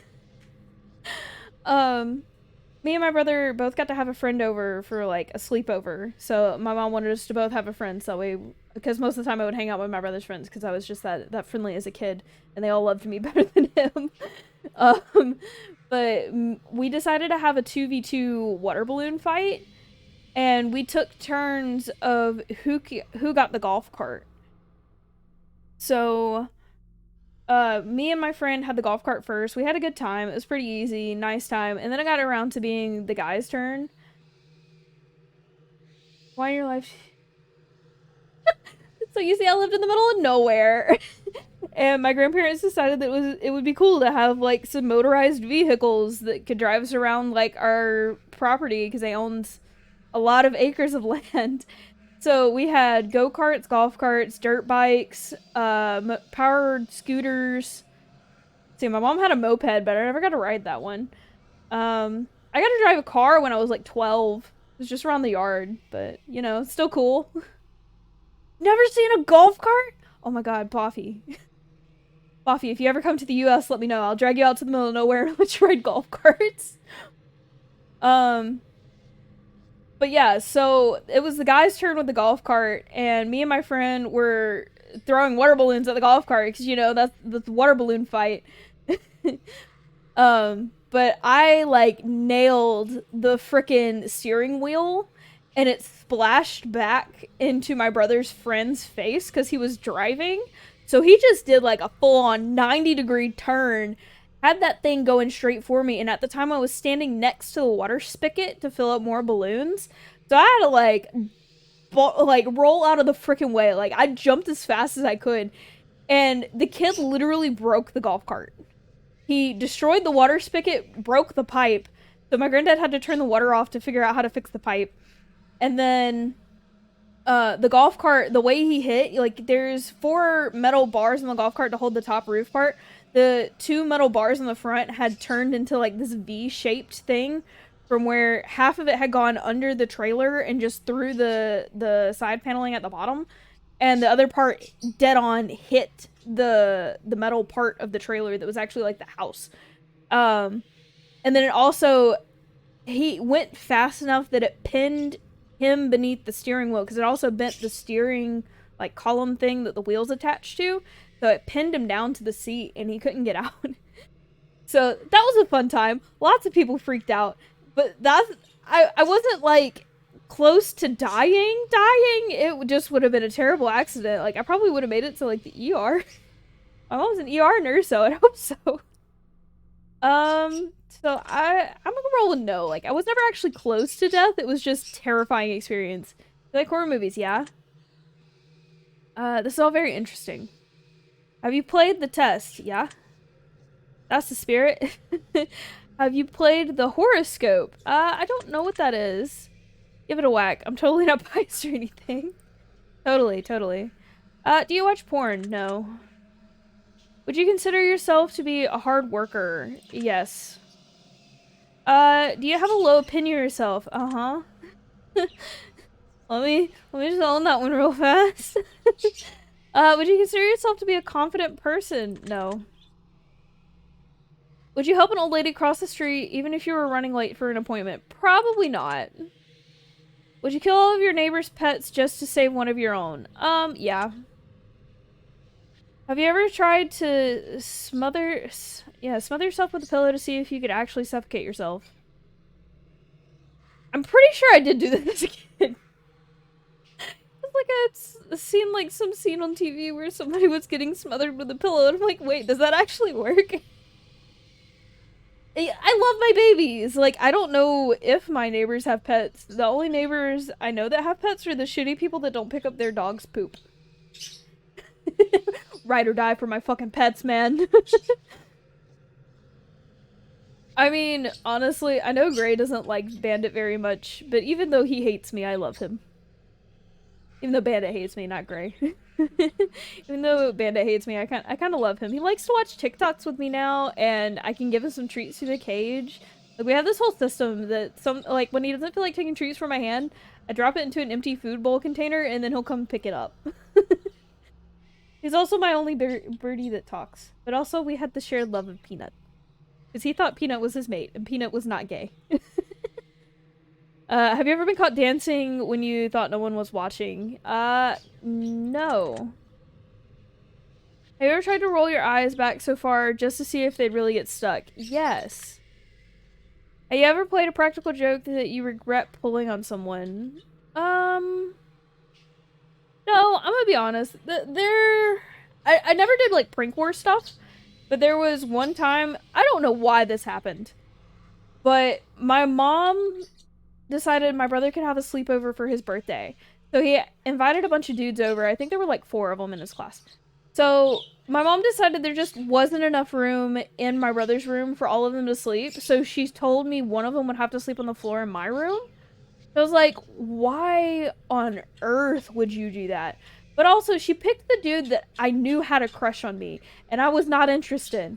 So my plan, my plan worked. There were coyotes that would live in the yard, and I could hear them at night. And you can actually see them across the yard. So I intentionally stayed up, kept him up to freak him out. I don't know if she was trying to bring wingman because we were like 12 and like she was very much against me having any kind of boyfriend like for forever. Like the only time she approved of a boyfriend I had, or really of a significant other I had, was Gray. But that's because she thought Gray was too good to be true. Like she thought that she was married, or she had kids, or a secret family, or a secret past that she wasn't telling me because it was just too good to have like an adult for a significant other. Um, so this kid stayed in my room. I knew he had a crush on me. I kept him up to freak him out with the coyotes, and then I had like a stash of candy in my room that was like a year old. I'm like, hey, do you want some candy? Like intentionally being the creepy as fuck without being like weird creepy. I guess you could say I was being weird creepy, not like the normal off like. All right, listen. There's a reason I said I don't love my parents. My dad actually passed away last year, but I had cut him off and basically had gone no contact by the time I was 14. Because he was super neglectful. Like he meant well, but he wasn't a parent. He couldn't be a good parent. And for my mom, she just ended up being super controlling helicopter parent with like the religious shit. She got super angry and frustrated with me at one point in my life, and I remember her being frustrated and angry with me over what I wanted to wear for clothes. I just didn't understand why. And it was because she thought I was gay. She thought I was gay or trans. Like literally everyone I knew that that like knew me at that time, and I've gone back and talked to, they're like, yeah, I thought you were like hella fucking gay or like trans or some shit. And I'm like, no, bro. Well, I mean, I guess you could say I'm trans now. Like, I would like to do more to transition, to be more, agender. But also, my mom wanted to be like, you can't be a hoe. You can't go for the boys. And I'm like, what do you want from me? Like, I'm just hanging out with the dudes because they're easier to get along with. Girls are fucking weird because they want to be drama queens. But also, like, I just want to wear pants. I hate skirts and dresses. Why can't I just wear pants? I never had that weird makeup phase that I wanted to get into makeup. No, I had the weird phase of I wanted to learn how to work on cars. So, yeah, I was kind of butch as fuck. But also, still not what she thought I was. I don't. She doesn't really know that I'm agender, but she doesn't agree on facts that I have for my life. Like she asked me if I ever wanted kids, and like by the time I was 10, I would straight up tell her no. Like younger than that, you don't know what it's like to have kids. But like by the time I was 20 and could think about it, I was like, nah. I wear skirts for more practical for dudes. Okay, so if you like skirts, you wear skirts. That's fine. I just hate them. I hate how it feels when my legs get sweaty and stick together. That feeling drives me absolutely fucking nuts. And then also the fact that, like, when I did wear skirts and feel comfortable is when I was younger and I just didn't give a flying fuck at what position I was sitting in. Because most of the time, I do the man spreading thing. Or I, like, sit with my leg propped up. You're losing brain cells? I'm sorry, Gray. Oh, you're watching The Bachelor. I thought you were losing brain cells watching me. Bro, I'll send you a skirt. Bet. I'll send you one of my old ones. I don't know if it'll fit you. It doesn't fit me anymore. The extra ventilation helps. Okay, look, all you guys can like wearing skirts. It's not my thing. I like pants. I like the separation. I like the fact that I can climb a fucking tree and I don't have to be like weird and creeped out by dudes staring up my skirt. All right, look. I got some stuff that might fit because I'm getting pretty hefty. You know, it's Gray's mom. She likes to insult me every time she sees me. Uh, but yeah, no, that one practical joke, I kind of regretted it, but at the same time, we ended up being best friends after, so I can't say I truly regretted it. The Minecraft kids, oh god. Sorry, Distant Donut, I'm telling all the weird stories. I mean, also, this is why I wanted to play this game, because it makes me think of things, like, from forever ago that I would never actually normally mention. Are you streaming right now? Yeah. Well, hello there, audience. Hey, he's saying hi to you guys. Look, your mom wants you to be a manly man and wants me to be the skinny bish. Neither of us are those things. Yeah, I'll tell you hi, Fate. Can I tell you hi for them? No. Oh. Are you recording this gameplay session right now? Well, yeah, it's gonna go up as a VOD after. If I told you that I was watching you play this game right now, would you believe me? Probably not. I'm entirely too small. If you've left a comment for me at any point in time, I've read your words. Does that bother you? No. If I posted, then it's generally for you to read. If you've left a comment for me, does it make you feel positive that I've paid attention to what you've taken time to write? Yeah. I mean, that's generally how people leave comments. Yeah, no, that was like the first introduction with Gray's mom. So Gray's mom just kind of decided, hey, I'm showing up in like 2 days. You cool with that? And Gray's like, I can't ask off work at this point, but yeah, sure. So she just like showed up. I was there, so I was waiting for her to like go inside because I got there at the same time. And she looked across the room at a wig on a little headstand thing so that way Gray could work on fixing the wig. And she was like, oh, is that the It cosplay? And like emphasized It. And I'm like, oh, we're not gonna be friends. I tell you right now, we're not gonna be friends. Yeah, no, also one of the first pictures Gray sent me was of a femme cosplay she did. And she was trying to learn how to do makeup, and like I know most people would look at it like, oh buddy, god, no. I looked at it and said, oh honey, you need help. Let me help you. I was like, let me show you how to do a little better. We can do better. Do you understand that no matter what, I appreciate you? Sure. I really do. Oh, that's so nice. Are you afraid of snakes? No, I like them. Do you believe in magic? Is that magic? I think that's magic, no. Have you cried in the last month? Yes. Do you have a hero? No. Do you typically learn from your mistakes? I try to. You enjoy outdoor activities? Yeah, when I feel like it. You consider yourself to be lazy? Yeah. Do you sometimes find it difficult to stay motivated? Alright, listen. Listen. Yes. Do you put the needs of others before yourself? No. And that's just because I made a rule for myself that I have to take care of myself first. Would your family and friends describe you as kind? My family, no. Well, it depends on which family you ask. The family I don't like says I'm a cold-hearted bitch. Like, when Frozen came out, they said, oh, you're like Elsa! I'm like, thanks, you assholes! My grandma, who's actually a really nice person, just when I was younger and would watch the Rugrats, she's like, oh, you're like Angelica! And I'm like, that's like the worst thing you could say to me! But my friends probably would describe me as nice most of the time, unless you piss me off. But it's generally, I'm not pissed at them, I'm pissed at people that do them wrong. But I do have other family that realizes that I'm actually a decent human being. Just not my immediate family, apparently. Yeah. I'm gonna roll with yeah, maybe, hopefully. Have you ever cheated in a relationship? No.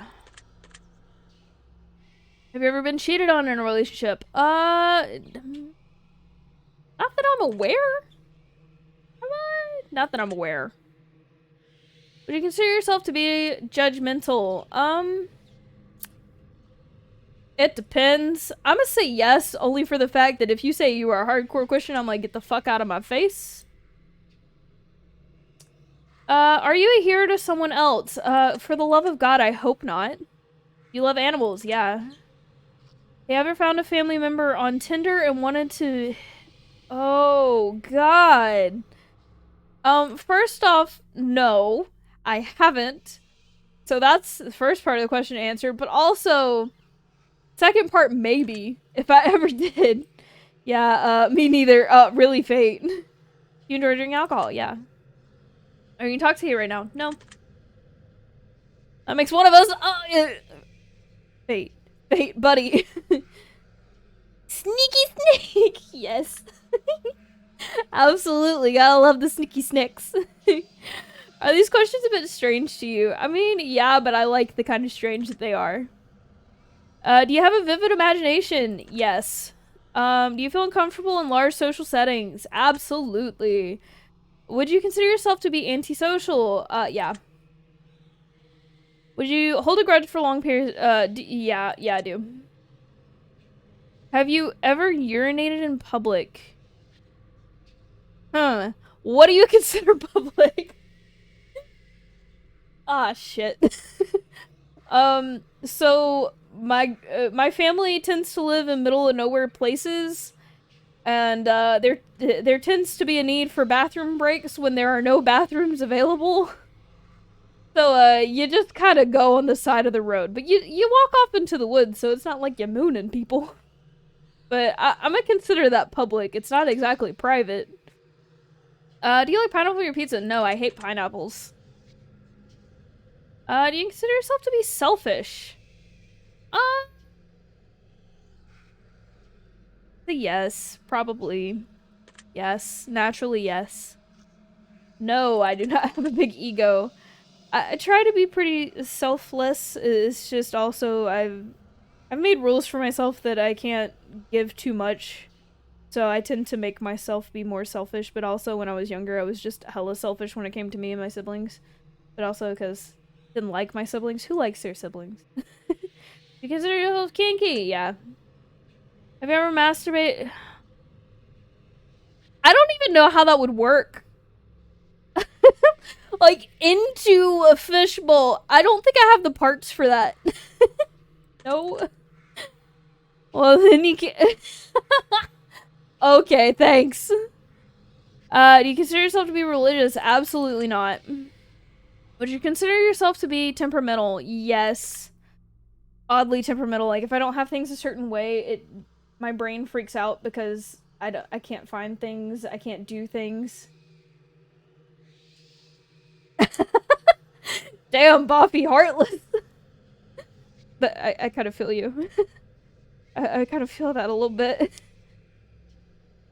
No, I have one sibling I'd probably be nicer to than the other. One of my siblings just turned out to be a pretty shitty human being. And the other one's okay.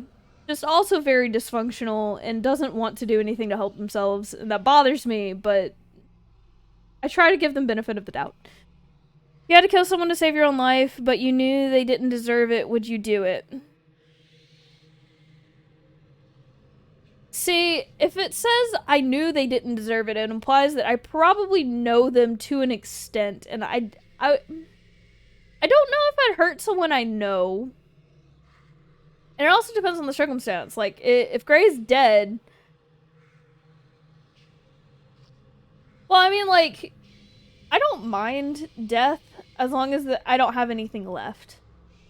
So, like, if I know my birds are at home and they're not gonna get fed and they're probably gonna die if I don't come home, then, yeah, no, I want to live. Like, fuck you, I'm gonna live and go home and take care of my birds.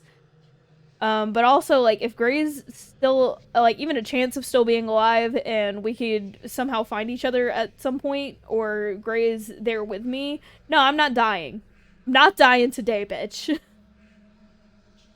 But if it was like someone I really cared about, or someone that was just like a complete stranger and I didn't have any kind of responsibilities, or people I know that I want to get back to, like, I already don't really want to keep living at that point.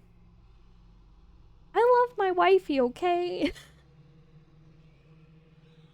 But again, like, if I don't have my birds, if I don't have Gray, I'd consider it, I don't really have much left that I'd want to live for. Like, I'm cool with dying at that point. Like, bro, you go on and live. Let me go ahead and, like, off myself here.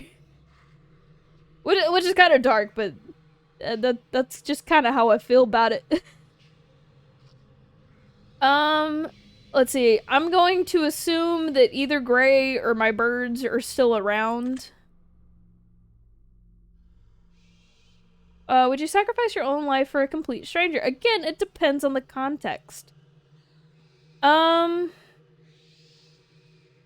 would I? In some circumstances, yes. So I'm gonna roll with yes. Even more interesting. Have you ever been inside of a burning building? Actually, yes.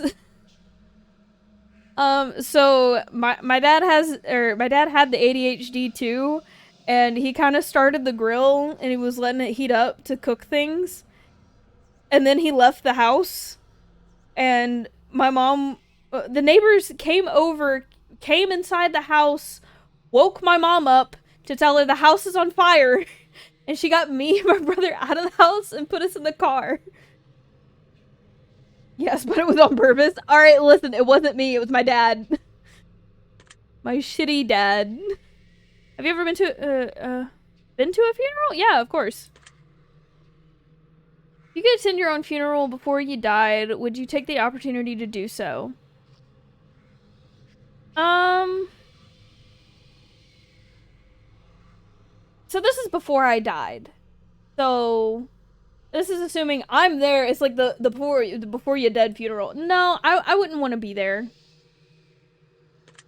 I know it's a thing that, like, people want to have the funerals just to see the people be nice to you while you're still around, and I'm like, no, that's creepy. But also, like, if I die, I want my, like, my aunt has said this, and I agree. Like, if I die, I want my funeral to be a party. Make it a party. Do all the fun dopamine shit. Don't be sad. Yeah, I see. That's my thing. I'd rather just die and then you guys can have the funeral later. Or honestly, I probably prefer not to have a funeral and just people go do what makes them happy instead. If you could see into the future, but you were told that it would only reveal the absolute worst of what's in store for you, would you still look? Yeah, no, I don't want to plan that shit. I also don't want to see all the people crying. um, I mean, morbid curiosity, yeah. If you had the power to stop time, would you use it to do something you know you shouldn't? If I had the power to stop time and I wasn't stopped in time, abso-fucking-lutely. I would trash some shit. Why not? If you had the power to remove one person from Earth, never to return again, would you use it? Oh yeah, 100%. If I told you that I understand you better than you understand yourself, would you believe me? Honestly, probably. If someone threatened to kill you, would your first response be to react in violence? My want to react that way would be there, but I would probably make myself not, just because I am entirely too careful and know that this would end badly if I reacted in violence, but if I played the bigger man card, I could win a court case. Remove a person from play? I mean, got freaking Putin over there right now. A pretty nice one to remove.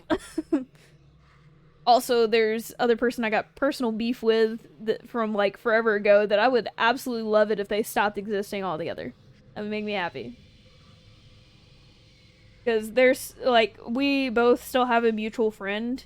Just I absolutely hate this person and do not want to be around them. And mutual friend is like, well, man, I would really like it if we could all get along again. And I'm like, yeah, no, not gonna happen.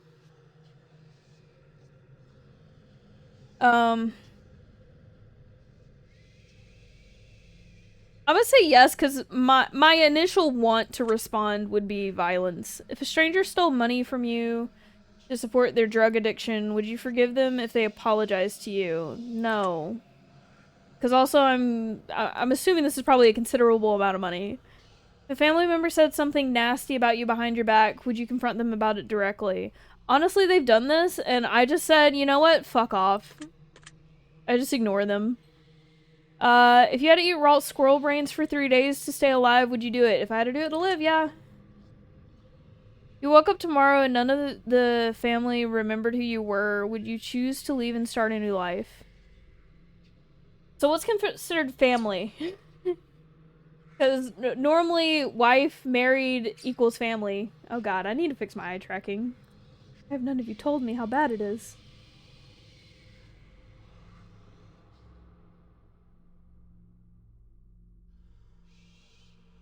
Is that better? Can you see my eyes now?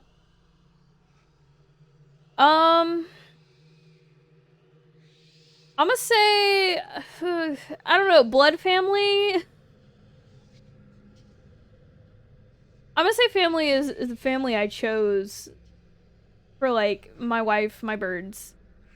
If my wife didn't remember me, I probably wouldn't leave to start a new life. I'd probably try my best not to come off as a complete fucking lunatic and try and talk to them rationally. But if it was like my blood family, I'd be like, fuck yeah, I'm going somewhere else. If a homeless man was clearly sick, freezing, and utterly unable, miserable in the rain, would you be willing to give him the clothes and walk home naked? So here's the thing. I live in an area with a lot of homeless people. I have for a while.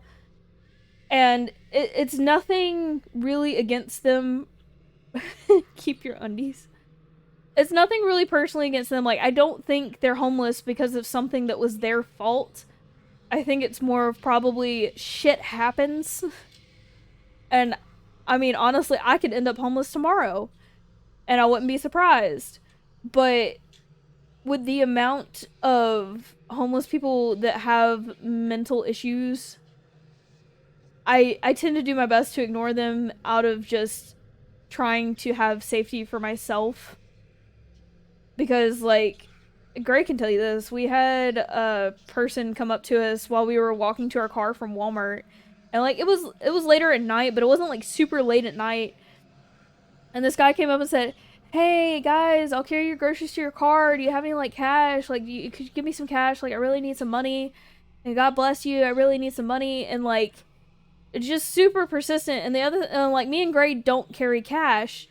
So it's like, sorry, man, we don't have cash. We don't really carry any cash. And he was like, man, fuck you. And, like, screamed at us and ran, like, I think he was on a bike. He, like, biked away. But that's what I was like, the fact that some people can flip a switch like that, I just don't want to interact. I mean, if I, honestly, if I had all the money, probably most of the homeless people I see day to day, I'd probably go and, like, buy them food and just bring it back. But I quite honestly do not have the money. But that would be what I give, is probably food, or if I had spare clothes in the car, like, probably not the clothes off my back. Because generally I see them, like, on my way to and from work. I can't really show up to work naked. See, yeah, if it was, like, chill homeless people, I'd be cool with it, but most of the people I've seen, it's either I don't know if they could be crazy, or they were definitely crazy. Yeah. Yeah, I see a lot of homeless people with dogs. I would do that too. Again, like, this is where I draw mental lines for myself, because I have to tell myself, like, if I stopped and gave these people my food and my money that I have and could give them at the time, I would run out so fast. And it's also like, if I'm late to work, I could be fired, and then I don't have money to keep living my life. I mean, yeah, I mean, I don't go outside my house unless I'm going somewhere, is part of the problem. But it's also like, if I give, I would probably end up giving too much. And so far, me and Gray are trying our best to save for life. And, like, it's taking me a year to recover savings from where we had to get Gray a new car.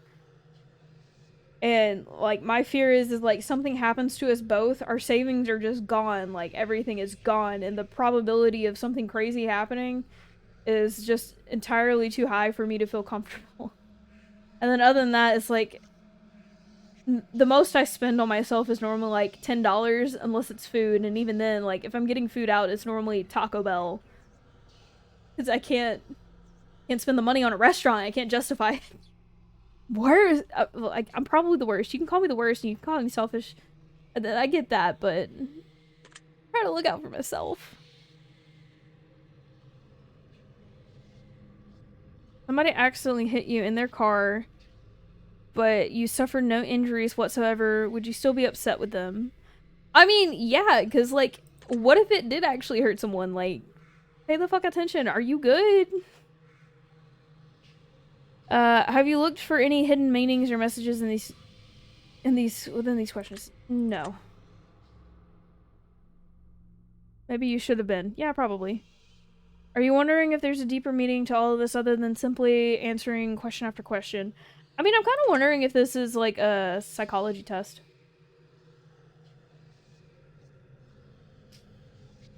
If you suffer no injury.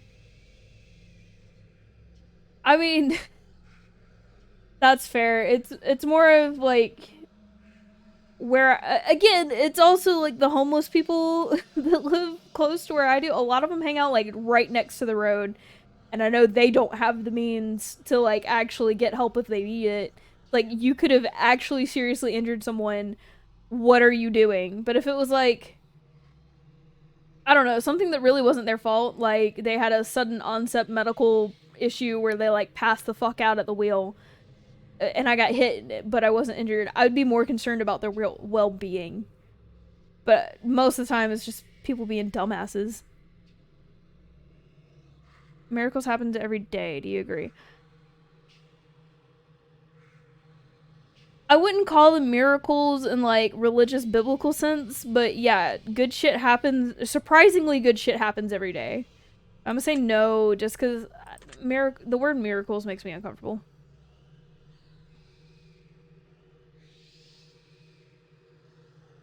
Umbrellas aren't worth lugging around and you don't mind getting. I mean, yeah, I hate carrying an umbrella. Red is a prettier color than pink. Yeah, I hate pink.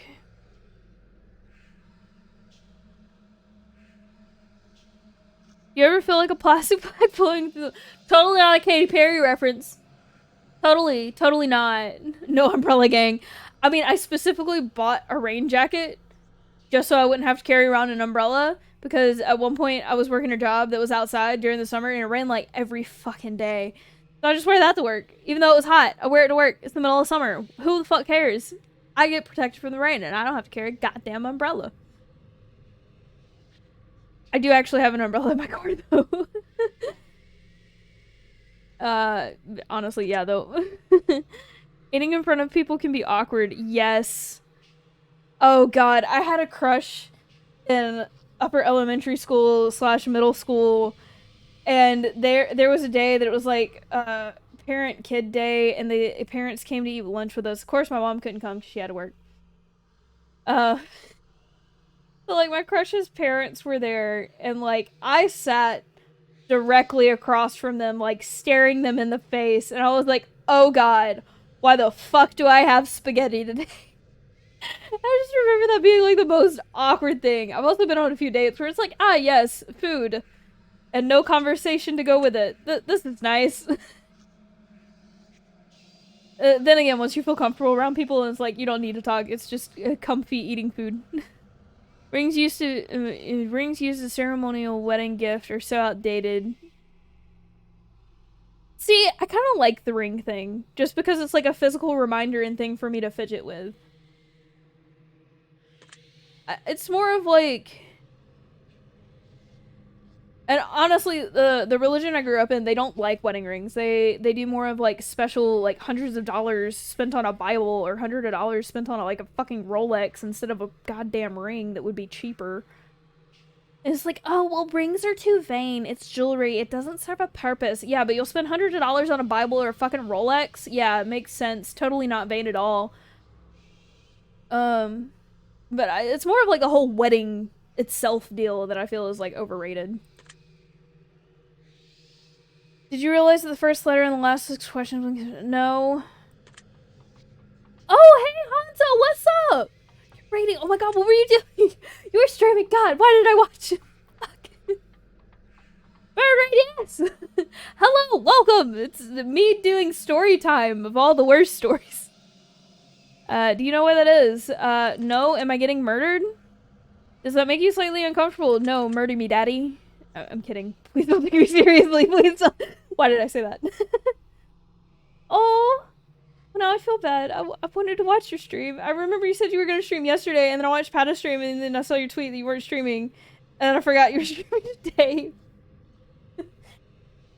Trying to do my best to schedule streams around other people's streams. Oh, hi, thank you.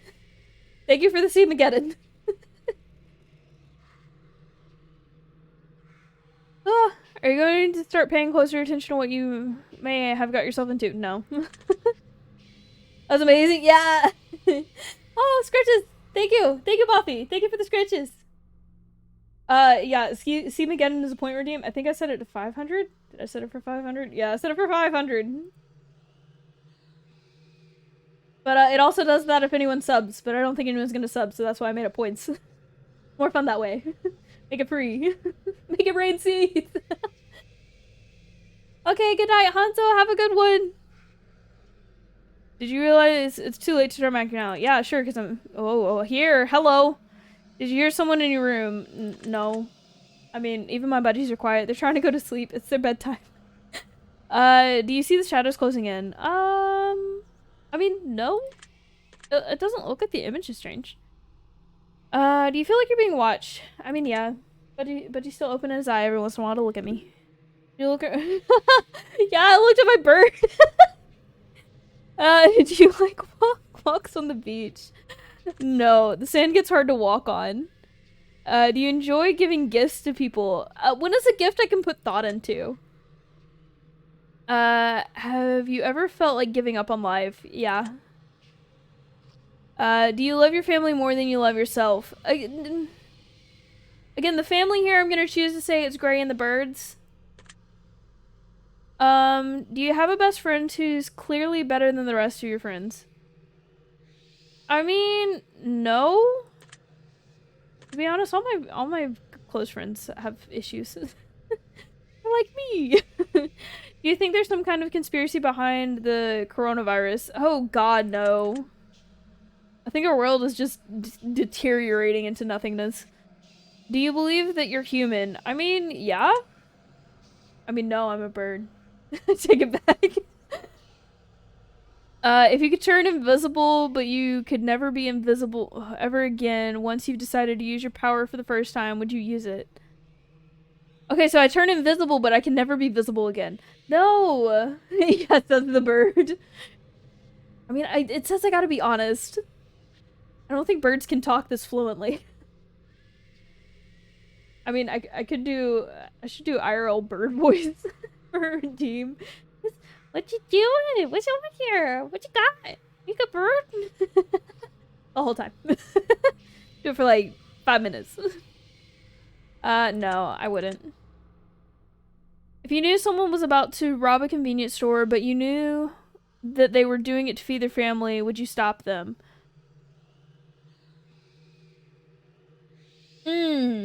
Depends on if they have the intent to kill, but normally if they're doing it to feed their family, they don't have an intent to kill. I'd be like, yeah, no, man, take what you need. So here's my thing. So, I don't hate guns. And honestly, here, guns are so common that if you didn't have a gun walking into a convenience store, it's likely the person behind the counter does. Especially in a lot of the places I've lived. So, if you want to come out alive, sometimes you need the gun. But, it also comes down to a question, is it actually loaded or not? But I think for me, the gun is a tool It's more of the intent behind the gun. The intent the person has holding the gun.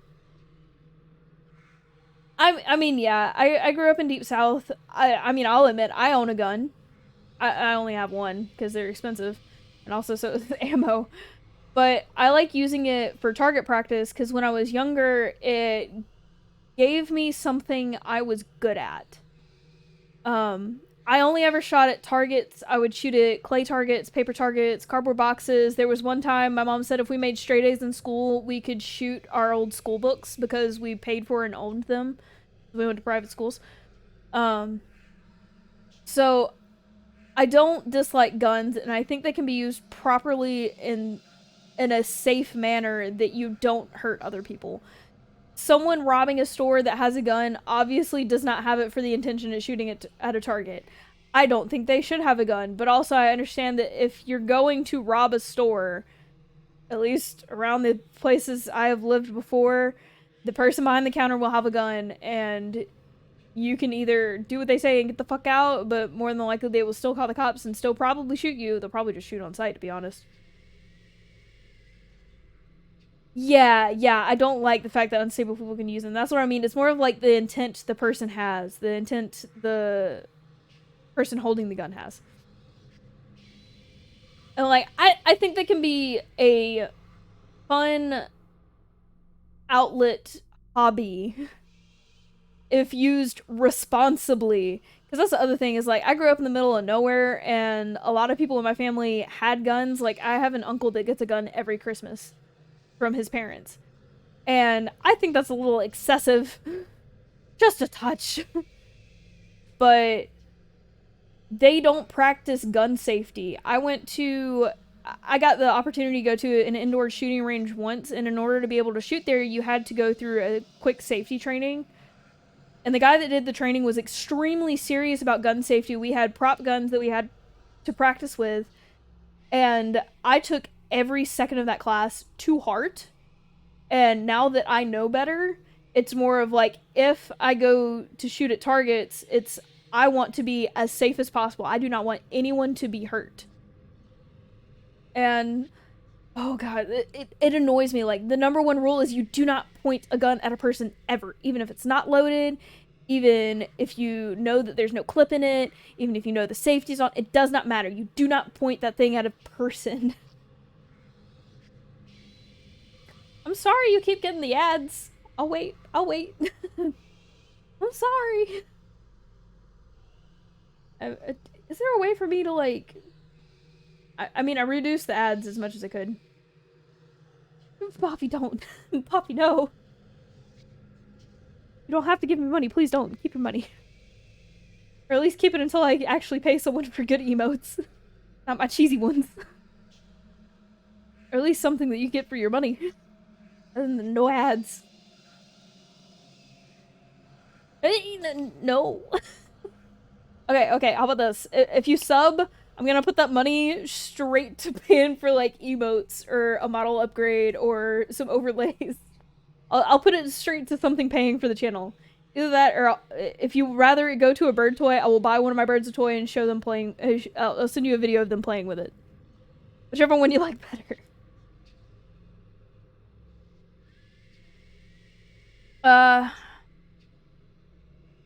Honestly, I probably wouldn't stop them.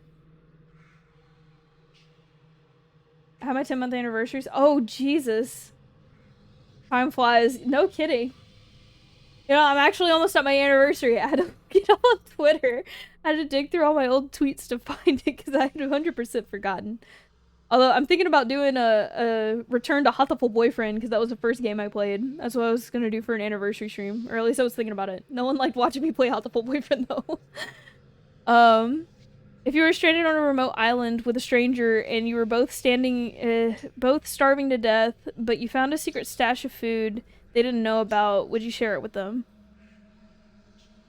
With a stranger, I'm probably spending a lot of time with this person, so yeah, I'll share. We die together. If you could turn into an eagle for 1 year, but you wouldn't be able to turn back into a person until that 1 year has passed, would you do it? Yeah, great, I'm a fucking eagle, love me.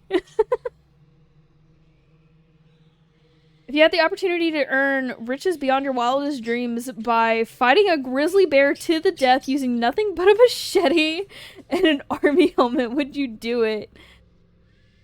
Ooh, no, I'm good. That's not worth it. I'd lose that fight.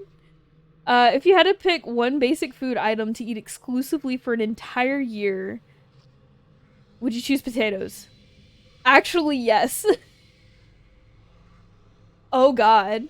Okay, so here's my thing with the bear is like if I thought I had a chance of winning, if I thought I could come up with a strategy and have like muscles to beat the bear, I'd do it.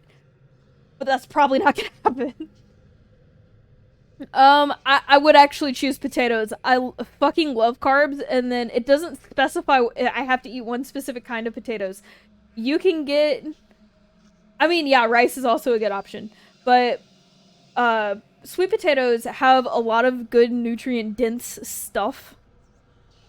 So I feel like I could maybe survive off potatoes for a year. It'd be a lot of sweet potatoes though, and I don't particularly like them, but I could live. Uh, Pizza screamed in agony every time you bit into a piece. Would you still continue to eat the pizza? I mean, yeah, but I'd probably take more breaks to let my ears have a break.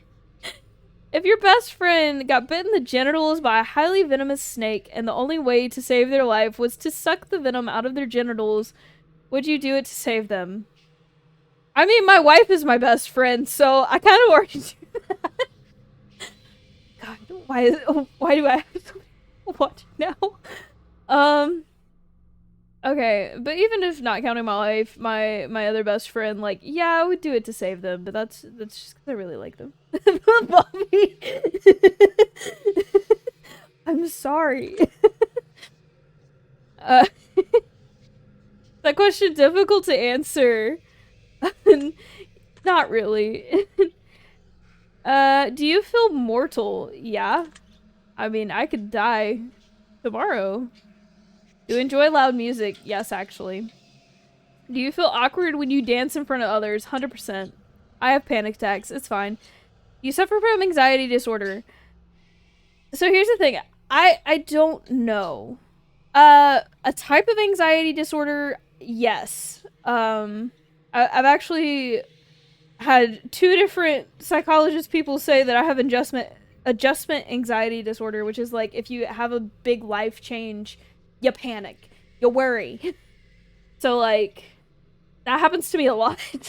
Actually, recently, it's fine.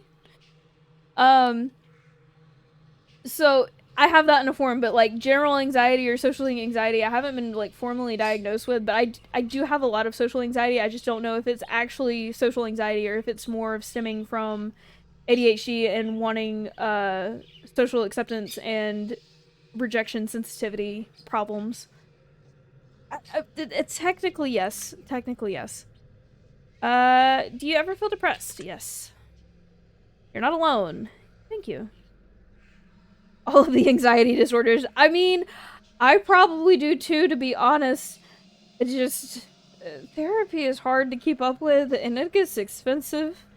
And it took me long enough to get the ADHD thing, and it really gets hard to tell. Like, there's just so many problems piled up into this giant ball of mush, and you can't really pull it apart into neat and put it into neat little boxes. Like they all just kind of intertwine and they're mush.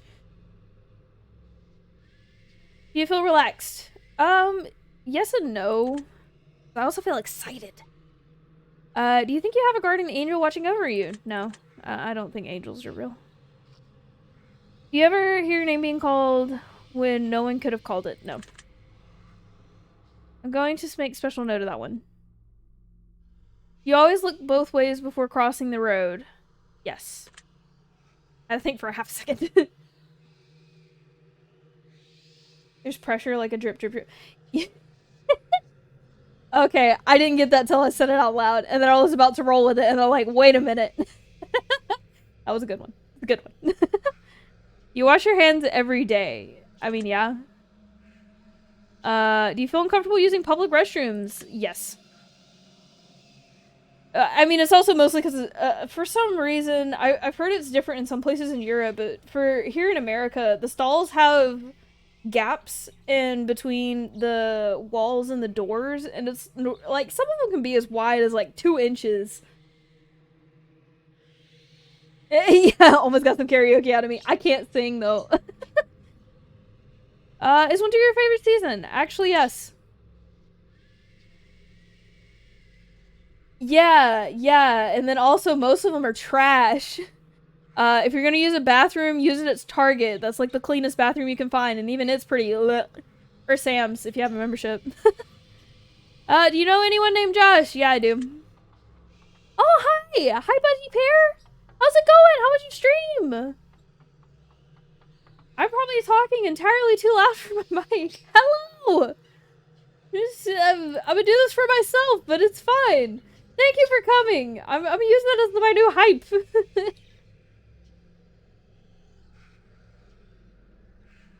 Are you wondering what why the last question is relevant? I don't remember what the last question is, so probably not.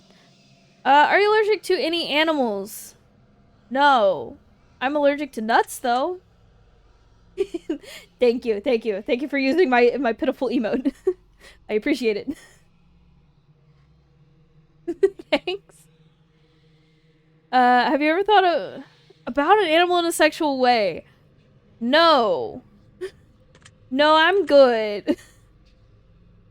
I'm being perfectly honest.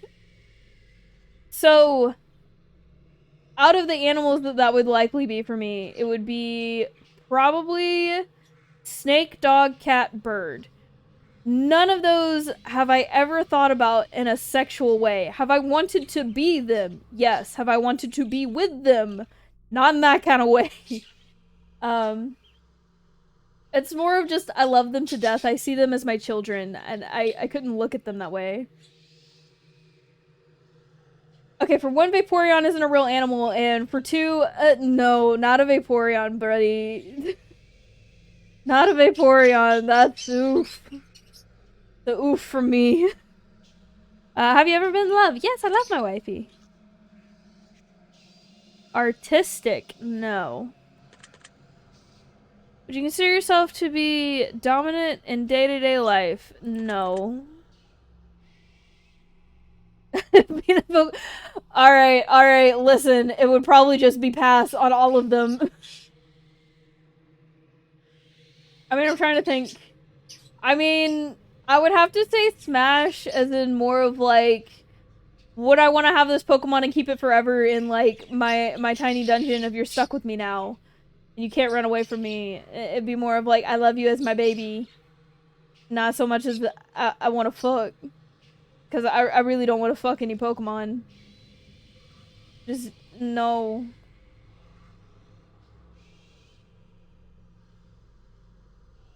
Do you feel that you've got too much time on your hands? Never.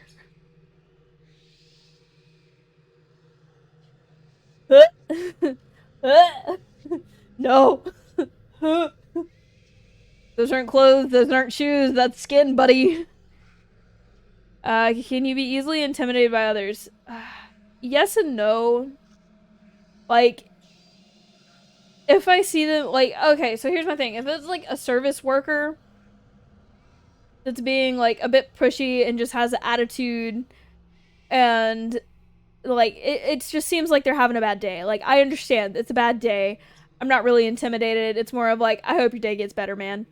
But if it's like, specifically with fast food workers, yeah, smash them with a hammer. Let's go. Oh, I could do that. I could do smash or pass and smash all the bad Pokemon with a hammer. I'm gonna need like a little bonk thing. But there was specifically one time I was going through Taco Bell and like I had ordered on the app and I marked Pepsi products because I couldn't mark Baja Blast yet. And I really wanted a Baja Blast with no ice. Of course, who doesn't want Baja Blast? So we get to the drive-thru, tell them like mobile order, and they're like, okay, is this it? It's like, yeah. And she's like, okay, pull forward.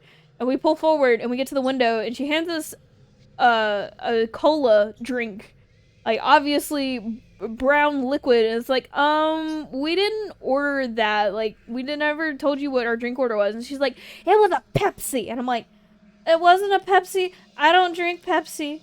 Hi, Princess Magpie. Oh my goodness. Hello. Bonker Protect. Yes, that's my Pokemon ratings. Um, let's see. I'm gonna go with no. Because I'm not generally, it's more of like, if I know I'm gonna see that person again and like, I'm gonna have to see them on a daily basis, yeah. Dark soda is bad for insides? I mean, I don't know if it is or not. I'm pretty sure any American drink is bad for your insides. Dr. Pepper's pretty good though.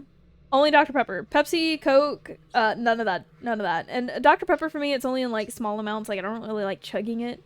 But you give me like some Baja Blast or like some citrus flavored soda, I could chug that shit. Are you easily excitable? Yes. I'm gonna admit that. I got so excited when I got affiliate. I was like, oh my god, I get emotes and I get redeems now. I actually wasn't able to sleep one night because it was just excitement. Oh, I'm sorry, Magpie. I get that though. Well, I'm happy you're hanging out. I hope you're enjoying all of my rambles. I hope you get some sleep. Lurk all you want. Just be here to hang out, man. Using a syrup that causes kidney stones. Well, yeah, that's like a thing, but it's also not just dark sodas here. It's kind of like most sodas. But also, excessive amounts of meat cause kidney stones. I don't eat meat. Ha! Well, I think it's supposed to be like red meat. I don't eat any red meat. It makes my stomach hate me. Yeah, actually. It's kind of what I do for my job, and I don't hate it. You have a difficult time relaxing. Yeah. Some opinions? Yeah, that's fun. I mean, like, I honestly don't expect anyone to to agree with some of my opinions. Like, I know a lot of people are very not for guns, and I get why. I get it. And like, if somebody came by and made a law that we couldn't have guns anymore, I would give mine up. Not a problem. Just, I don't think guns are the big issue. I think it's more of everything else in the U.S. Um, and then also I have some other opinions. Like, I'm 100% agnostic, and I don't expect everyone else here to be agnostic. Please choose to believe whatever you want to believe. If you believe in a higher power, good on you. I don't buy in. As long as we have that mutual understanding of you believe what you believe and I believe what I believe, we're good. Military otaku, so yeah, that's also fair. Also fair. There was a lot of guys in my middle school classes. They just went absolutely ham on learning about guns, and I'm like, man, I like a thing that shoot a go pew pew and I can hit target. But I mean, it was literally, it just gave me confidence I didn't have because I was being really bullied at the time that I got into guns and target practice stuff. And turns out I was really good at it, and it was kind of fun. And it was just more of like a space for me to let go of stuff. He does World War II and World War One reenactment. Okay, that's a little much for me. That, like, it's cool, but also like where I live, it's all Civil War shit, and I'm kind of like, not about that, not about it. Full dress enactment. Well, yeah, if you're gonna do enactment, that's the only way the only way you can do it. Like, if you're doing reenactments without the full dress, kind of cool shit, is it really a reenactment? Or are you just being a booty hole? Yeah, yeah. God, I'm trying to remember the name of the gotcha game. I know that there's that one. There's also the Navy ship one. I know people play them. I'm just really not into gotcha games. I don't have money to spend on gotcha games. You consider yourself to be high maintenance? No, not compared to a lot of other people. Yeah, I don't remember the names either. The only name I know is Hot to Pull Boyfriend. That's it. Just kidding. I know a few others, but I'm really bad at names. Do you trust easily? Easier than I should, but also no, I remain a skeptic until proven wrong. But then again, if you just have one conversation with me, I'll probably begin to trust you in that conversation, then later be like, oh shit, I should not have been that open with a stranger. Would you consider yourself to be an honest person? I try to be. Have you ever told a lie? Yeah. You ever lied to your best friend? You know, I don't think I have. I think I was more of just point blank honest with them. I didn't even like lies by omission. Yeah, yeah, I'm with that Princess Magpie. Can I call you Magpie? I like magpies.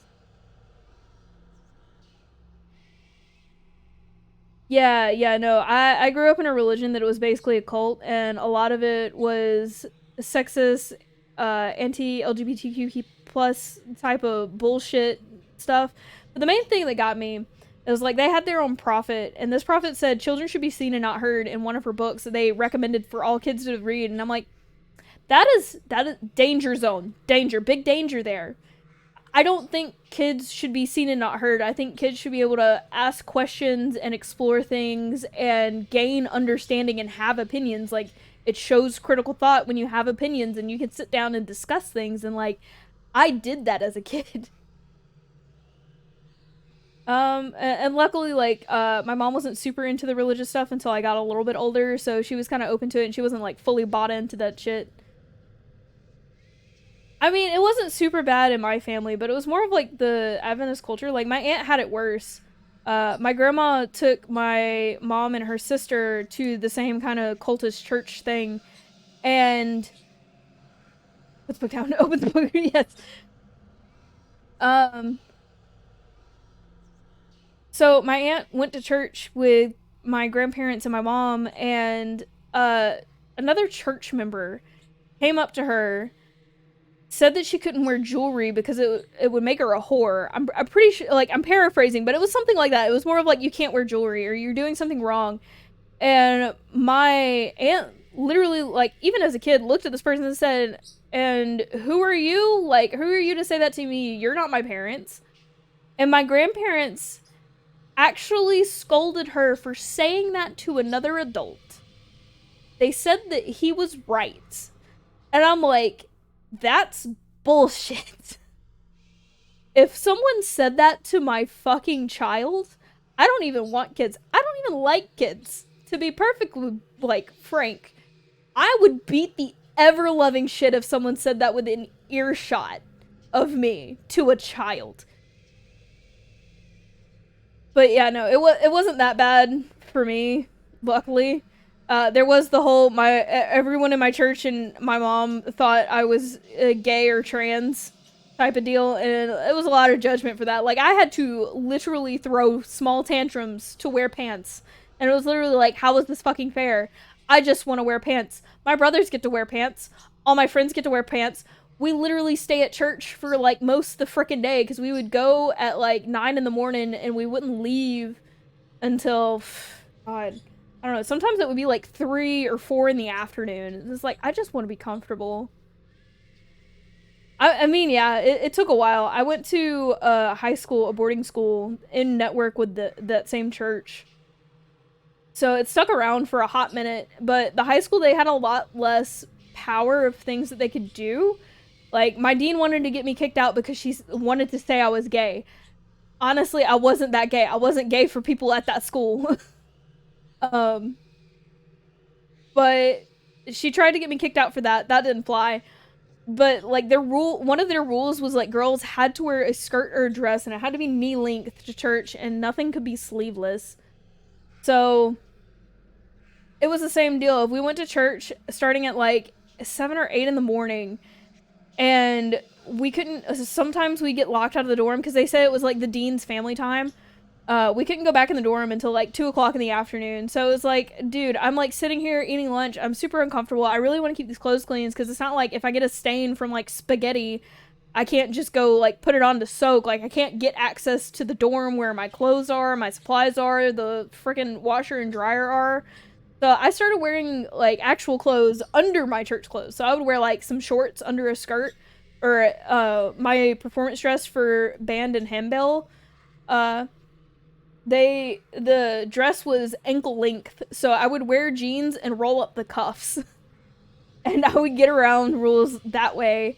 Um, And, like, at first I didn't even do that. At first I tried to, like, pack a bag so that way I could change. And then they said bags weren't allowed. So then I started wearing the clothes underneath. And, like, they couldn't figure out a way to make a rule to be like, you can't do that. Because otherwise they would have to check. And that's not cool when you're talking about underage kids.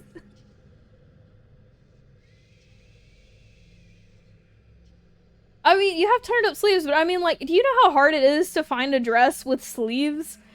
And, like, for me, like, I didn't have new clothes and I couldn't go, like, clothes shopping because that's the other thing is, like, we couldn't leave.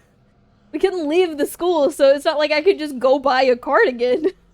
And we had to work too. I went to class from, well, I mean, I think it's 3 out of 4 years is my schedule. I went to class okay. Morning exercise started at 6:30 in the freaking morning, and then we had that till 7. Then we had breakfast from 7 to 8. Classes started at 8. From 8 to noon was hard classes. Then electives were after lunch. And then after I finished the electives from like 3 to 6, Monday through Friday, I had to go work a job. Or they would reverse it and I would go work a job for 3 hours in the morning and then do the rest of my classes and stuff in the afternoon. And I did that for all 4 years, and like it was a requirement. We had to work. And the thing is like we couldn't leave campus, so we worked for the school. It was literally slave labor because they took the money and put it toward our quote unquote tuition. So if I was lucky and my parents said, my mom, not my parents, my mom said that I could take 10% of my paycheck, I would get $40 a month. $40 for myself. A month. And I'm pretty sure most of the time the school took that too. Because like I never saw most of it. Have you ever lied to your family? Yeah. Lied to my mom and my brothers. Have you ever, I've tried not to. Are you wondering why all these questions have to do with lying? I mean, no, not really. This is all very useful information. Are you a people pleaser? Yeah, generally. Do you enjoy it? No. No, don't like being center of attention. Do you feel like you've got a good sense of humor? I feel like I have a fucked up sense of humor. Do you frighten easily? No. Oh, alright. Why do I feel like Jabba the Hutt coming for me?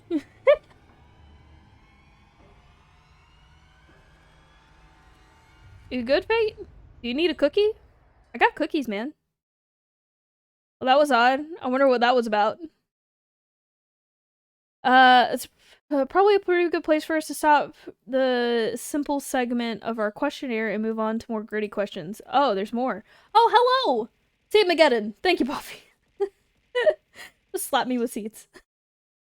It's funny because, like, I'm not paying attention and then I just hear all the slapping sounds. This next set of questions will not be a yes or no answers. The question portion of our session will be filled with various scenarios that you would pick, that you put smack dab in the middle of vital choice making. We'll see how you handle your options as you delve deeper into each scenario. All right. Remember, the key to all of this is to answer honestly. Let's get started. You enjoy the redeem? I'm glad you enjoy it. I paid money for that redeem. I wanted to have it. God, my eye tracking today is just not liking me. Eek. Then again, maybe because I'm looking at 2 screens more often than I normally do. You're home alone. It's dark. It's stormy outside. All of a sudden, there's a knock on your bedroom door. There's someone's in your house. What do you do?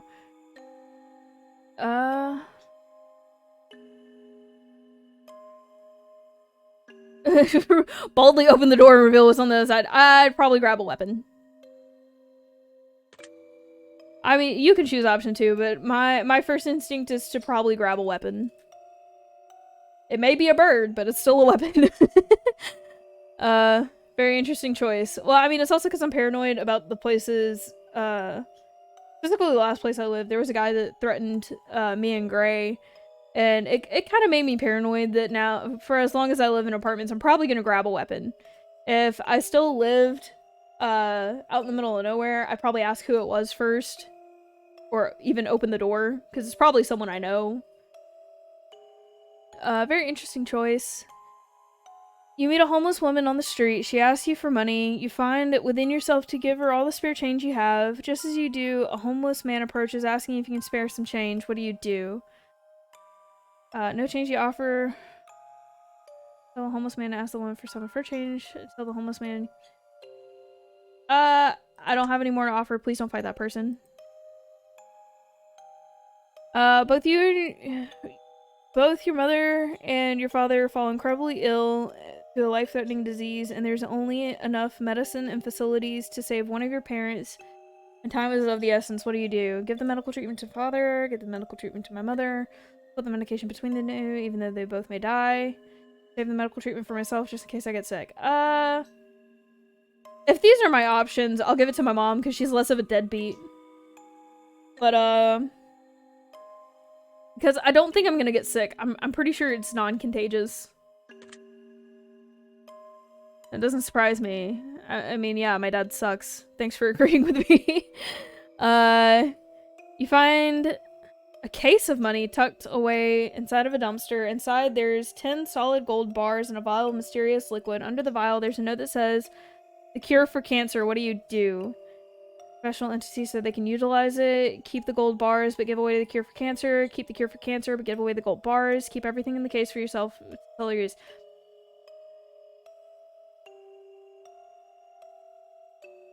I'm gonna say the professional entity, although I would 100% vet them first. Like, I'm not just gonna give this shit to St. Jude's. I mean, yeah, it's a wasted opportunity, but what do I really need? Like, it's gonna be hard to sell the gold bars. I don't really need the cure for cancer right now, and if I give it away, then they can mass produce it, so if I need it later, it'll be there. Sorry, I know I shouldn't judge. You're stuck and alone inside of your house, and you're starving to death. You've completely run out of food, and no one's coming to save you for weeks. The only potential food source around you is your family pets. What do you do? Uh...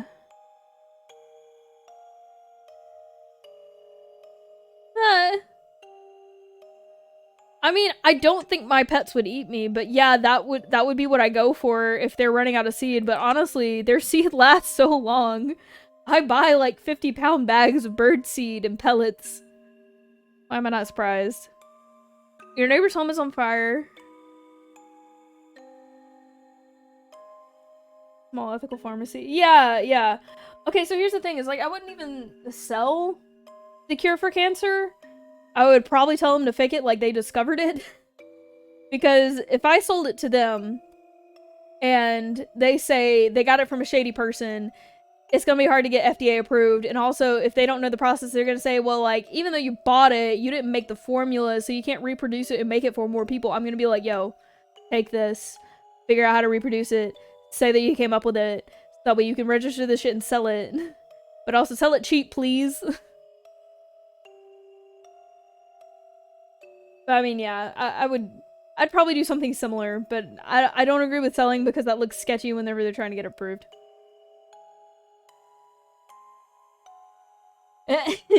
I mean, that's also fair.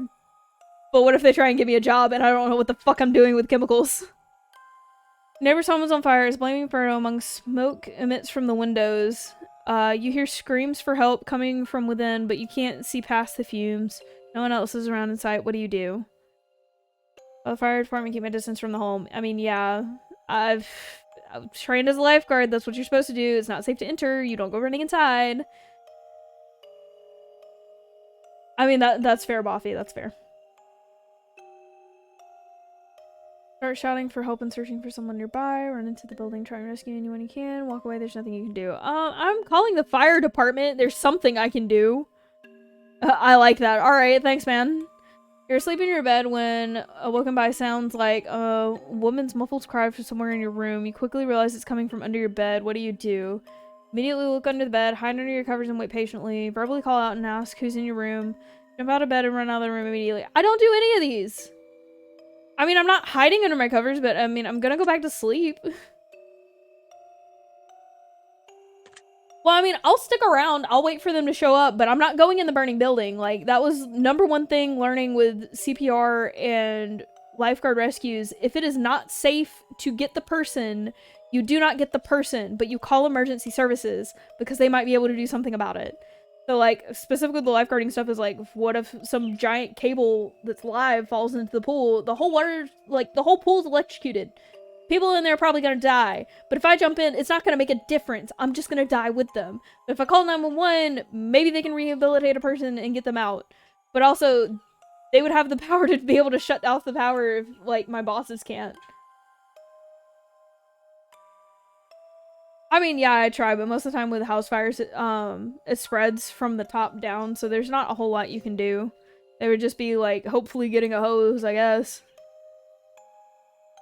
A man in a fancy suit approaches you while you're walking down the street. He pulls a watch from his pocket and hands it to you. He claims that when the watch stops ticking, it marks the moment your time runs out on this earth. What do you do? Take the watch from him for the gift? On the offer for the watch and keep walking. Tell him that he needs to be professional and keep his distance. Tell him you already got 3 of them as a toy in your Happy Meal. It's either the first or the last one. I mean, I wouldn't smash it on the ground. I'd probably just take it and be like, alright, free watch. But I kind of want to say I would get it as my Happy Meal. I'd probably honestly do that one to try to get out of it. You're sitting at home playing on your game on your PC when all of a sudden someone appears. Someone grips and squeezes your shoulder firmly from behind. What do? I'm gonna punch. Elbow whoever's behind you. Yes! Yes! This game knows me! Squeeze harder. I could use a nice massage. Stop the watch on purpose. I mean, I wouldn't before. My initial reaction to being touched is to slap things. Back to the bullying of when I was a child. People would bully me by poking me in the sides because they figured out it was ticklish. Also, people would touch my hair, and it would mostly be creepy old men being like, oh my god, you have such pretty hair. I hate being touched. People who touch me without consent, it makes me want to, like, just turn around and slap them. I've accidentally hurt Gray because she tickled me. It's funny, but if I'm being honest, I'm gonna elbow them. You're sitting in the bathtub trying to relax when a hand emerges from the water. What do? Jump out of the bath and run as fast as you can. Kick the hand away to keep it away from you. Give it a firm handshake, maybe it'd be a solid fist bump. Push it underwater and hope that you get some free hand action. Yeah, no. I'm probably yeeting out of that bath. Yeah, I played the first game. This is the second game, and then there's a third. So, I finished the first one in like an hour, so I started playing this one, and now I'm like another hour and a half in. But yeah, I want to play the whole series and see what happens. You get out of bed and immediately fall down into a deep dark hole. A man is standing above you, looking down, telling you to put lotion on your skin while he watches. What do? Oh, well, I get this reference. Very sensitive skin and allergies. I actually had a roommate that was allergic to perfumed lotions. I mean, I was thinking about it, but I also still gotta take a shower. Ask if he'll come down and help you apply the lotion. Honestly, I'd probably be a bitch. It's either I start applying it or I'm gonna be a bitch and be like, I have skin allergies.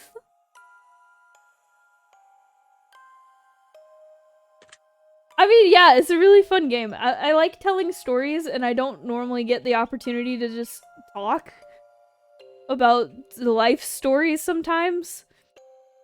So, this is fun. Nah, I can't do it. Actually, lavender makes my eyes water.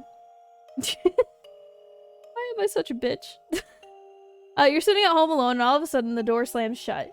You see it before your very eyes, and you know no one is home, and it couldn't have been a gust of wind. What do? Stay perfectly still and watch the door. Look for a weapon in the room immediately. Jump up and try to climb out the window. Run over to the door and open it. I probably watch the door for a minute, and then get up and open it.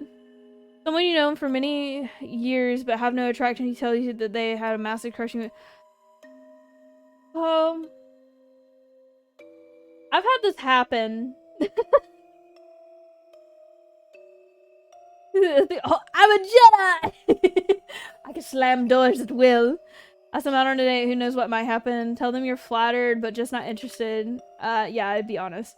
Tell them you feel dating might ruin your friendship. Ask them if they want to be friends with benefits. Oh god, no.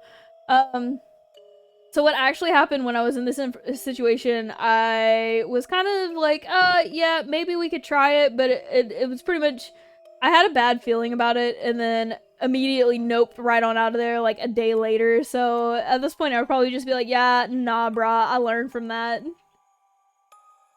Yeah, one is how I've handled it before and instantly regretted it.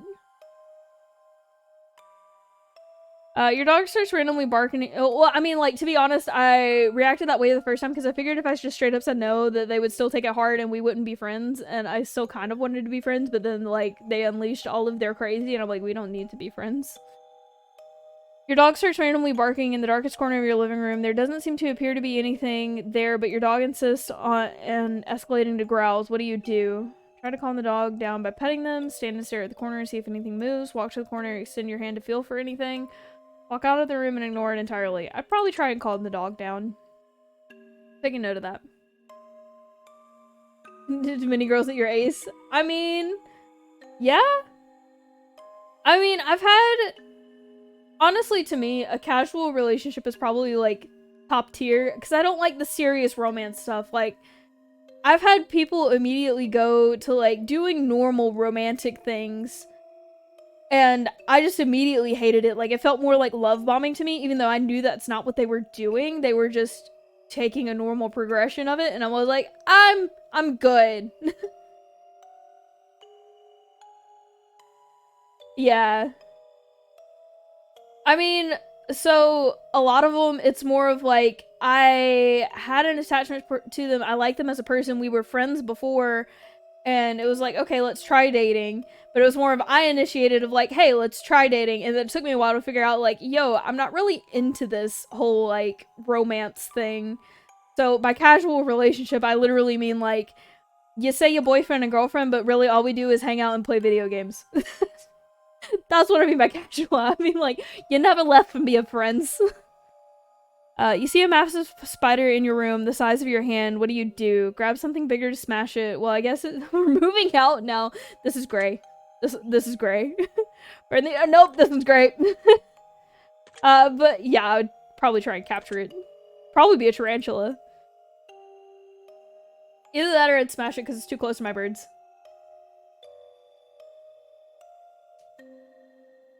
Yeah, well, I mean, like...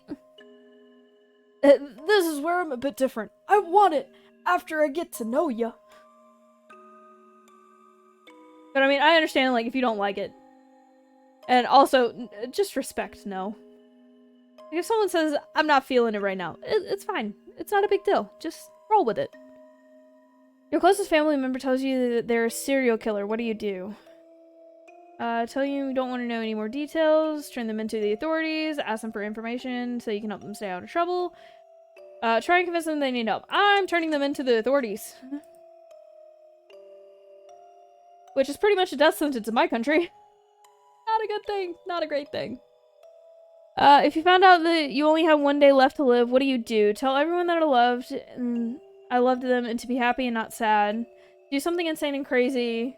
Anything goes. I mean, I like both of those options.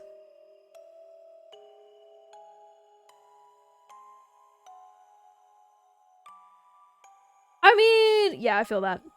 Honestly, there's someone at my job, I'm pretty sure it's my overlord boss. They always bring in snacks on Monday and put it in the break room, and they normally last throughout the week, and it's always like, you know, I can live without this cake. But it's here, so I'm taking some. Not to tell anyone at all, just act as if nothing changed. Spend time alone. I'd probably tell the people I care about. I mean, yeah, I get that feeling. I mean, that's perfectly valid. I'm just explaining. I'm different. I can't wholly relate to you, but I understand it. I respect that difference. I just wanted to make that clear. I'm not trying to say, like, yeah, I like sex. You should like sex too. No. If you don't like it, that's fine. If you think it's okay, you can put up with it because you like the person, that's cool. If one of your pets started speaking to you and told you that they've got a dire warning that they were going to die if you didn't let them eat all of the ice cream in the freezer, what would you do? You're gonna eat all you're gonna die if you eat all the ice cream in the freezer because they're freaking burned. I'm obviously too high for this. Give them all the ice cream that they can handle. Don't give them ice cream. You're not gonna fall for that one. Assure them that you'll protect them and they won't die. I'll probably do this last one. It's like, it's okay, buddy. You're not gonna die if you don't have the ice cream. You probably kill yourself with the ice cream. Bandit getting the ice cream. Honestly? Honestly, probably. If all of a sudden you could start hearing other people's thoughts and the person next to you was thinking about mugging you and stealing your money, what would you do? Take preventative action and beat them up first. That's gonna get me arrested. Tell them you don't think mugging you is a good idea. Probably because it would freak them the fuck out. Get away from them as quickly as possible. Probably my first gut reaction. Ignore it. You don't know that they aren't just hallucinating. Honestly, as much as I'd probably want to get up and walk away, assuming that I'm probably on like public transport and getting up and moving really isn't gonna do much, I'll probably just say something.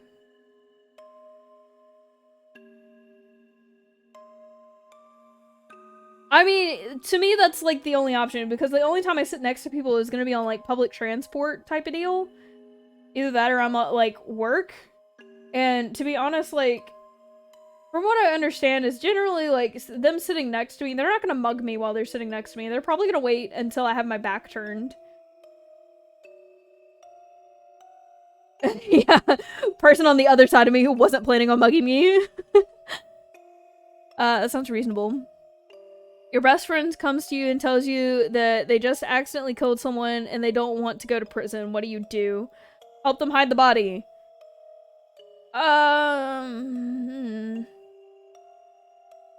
probably go for this. Of like, buddy, I love you. I'm not going to jail with you. I love you, great. It's all you, bud. Well, I mean, my whole thing is with helping them hide the body. I become an accomplice. We both go to jail. If I tell them they're on their own, but I'm not gonna rat them out and I'm not gonna have any involvement, then I could hopefully stay out of jail and help them. I probably wouldn't convince them to turn themselves in. I'd probably be like, hey, that's up to you. I'd probably say it's the best idea if you want to have mercy, but I'm not gonna make you. And it's gonna be more of, you're on your own. Love ya. You're driving in your car and you accidentally run someone over. You're pretty sure they're okay, but the fact that their head is clearly detached from their body suggests that it's probably just wishful thinking. What do? Oh, so I actually know someone that this kind of happened to. They were at a four-way intersection, had the right-of-way, and a motorcycle came speeding out of nowhere, ran into them, and since the guy was on a motorcycle, he just head gone. Fucking gone. But yeah, no, they're not okay.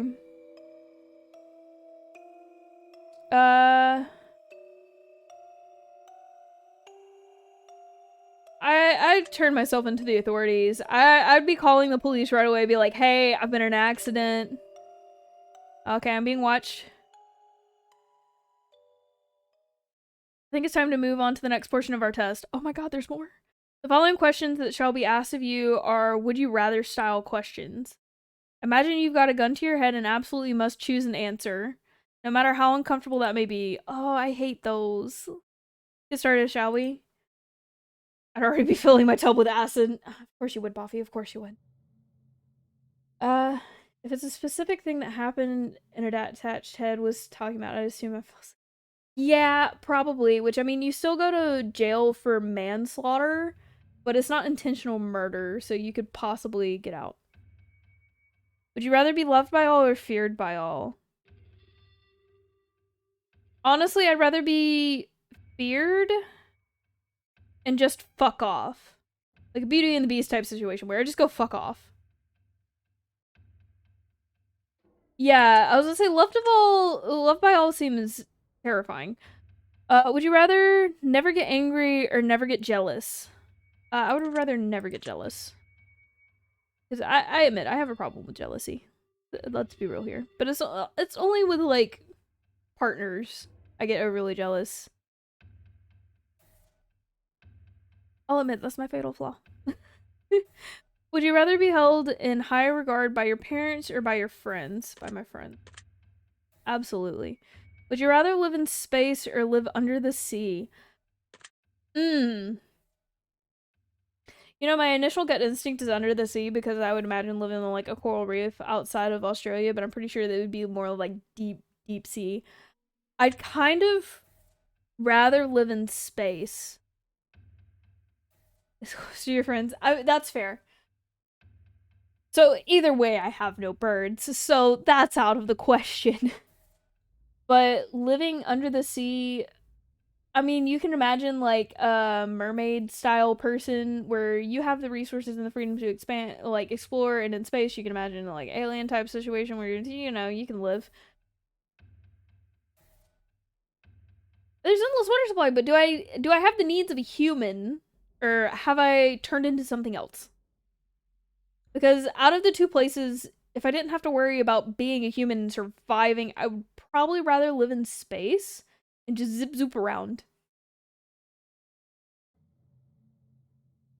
Rapture seems kind of cool before it wasn't. Yeah. Would you rather donate your body to science or donate your organs to people that would need them? Science. Dude, my dream is to have my body donated to science and I become one of the decaying bodies to study forensics. Like the initial control test group studies. There's one of them in like Tennessee, and when I was visiting there, I found out this place existed. I'm like, "Oh my god, I want to go visit." But of course, like they don't do visitors because that's weird and kind of fucked up, but I'm like, "I like that." I actually got to see a cut open cadaver once, and I got to like look at lungs and shit. It's pretty cool.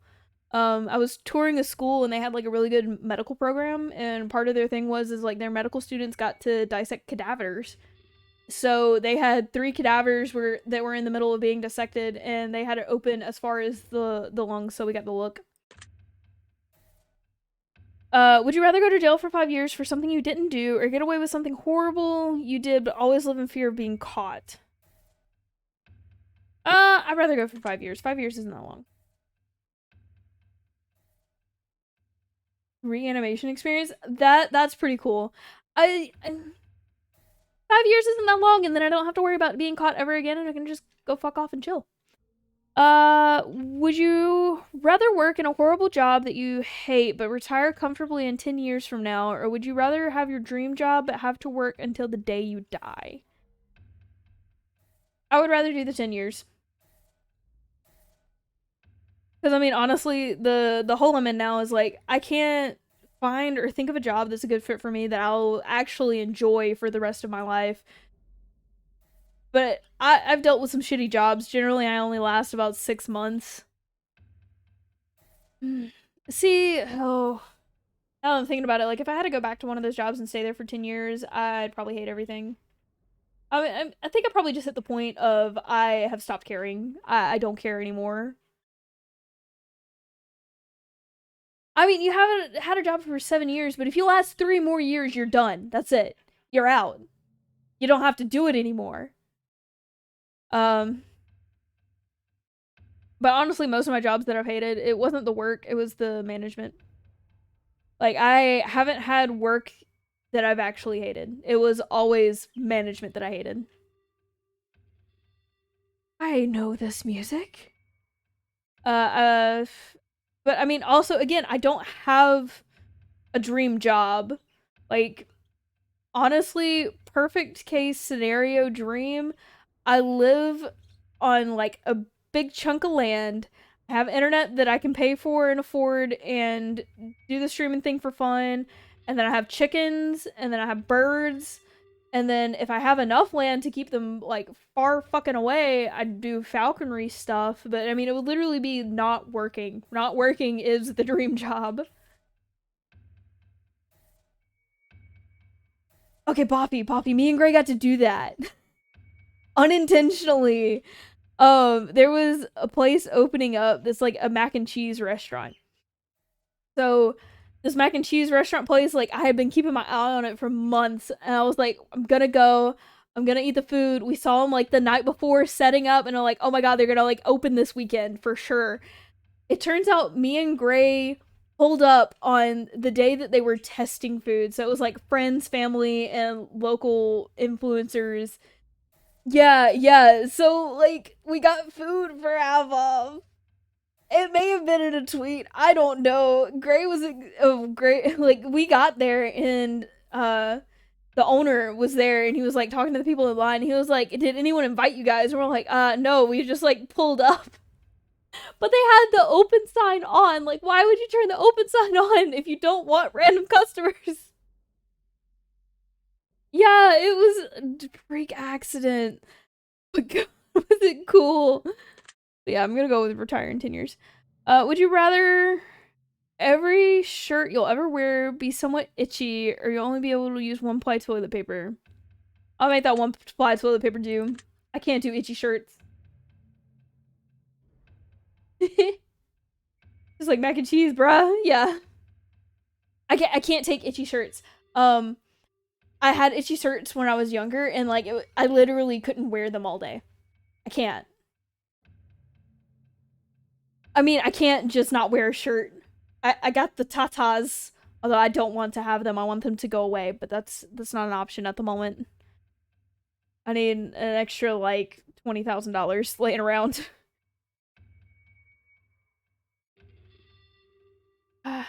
I don't like bras. Like, well, I mean, that's the thing. Like, I don't like sports bras anymore because the tatas have gotten bigger over the last couple years because I gained a decent amount of weight. Um, and I don't like that they touch each other. Like, that's uncomfortable for me. But I also don't like wearing normal bras that keep them apart because that makes them look bigger. And I don't like that. I want them to be gone. Just gone. Not there. That's me and my insecurity, so it's fine. You know, I can make one ply work. I've done it before. You just get a whole bunch of it and wad it up in a ball. Would you rather have skin that changes colors depending on your mood, or have tattoos that appear on your body that depict what you did yesterday? Honestly, both pretty lit. But I feel like I'd rather have the mood, because I'm already bad at hiding my emotions. Yeah, you can double up one ply. You can't exactly... If you can't deal with an itchy shirt, you can't deal with an itchy shirt. Would you rather shit every day... Shit every time you orgasm, or orgasm every time you see a dog? I don't like... Oh, I don't... Both of these are uncomfortable. But I'll go with this. Yeah, I was like, I don't need tattoos of some things I do in private. I mean, I kind of can't. I live in an apartment complex where literally everyone, their freaking mother has a dog. And none of them pick up their dog shit.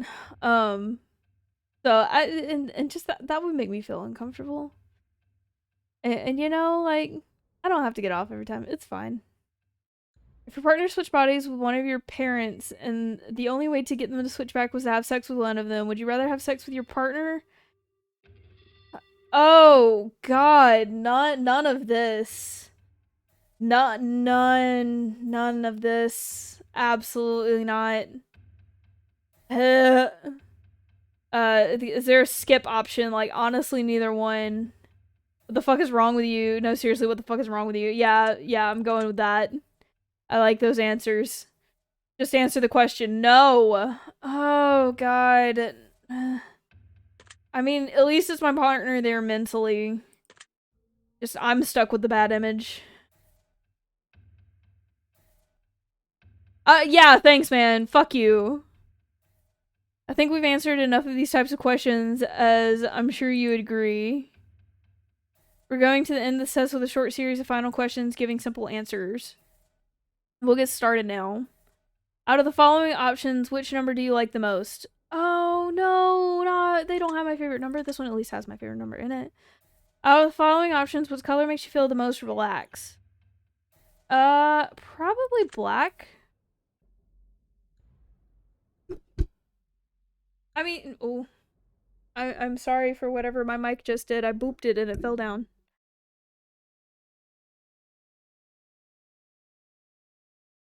Oh, there's snakes. Oh, yes. Out of the following options, which creature are you the least comfortable around? Honestly, scorpions. They're weird.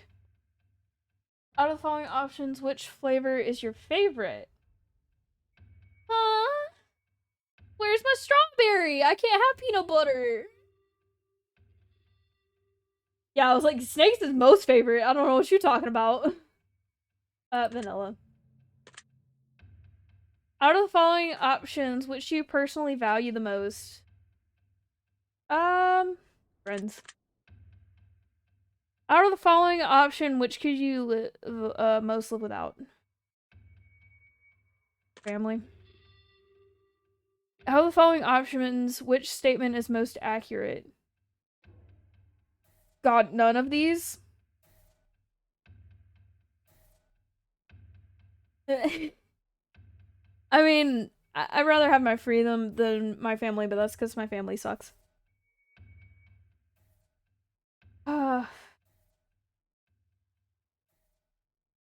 I think if someone else was answering this for me that knew me, they'd probably say I'm smart.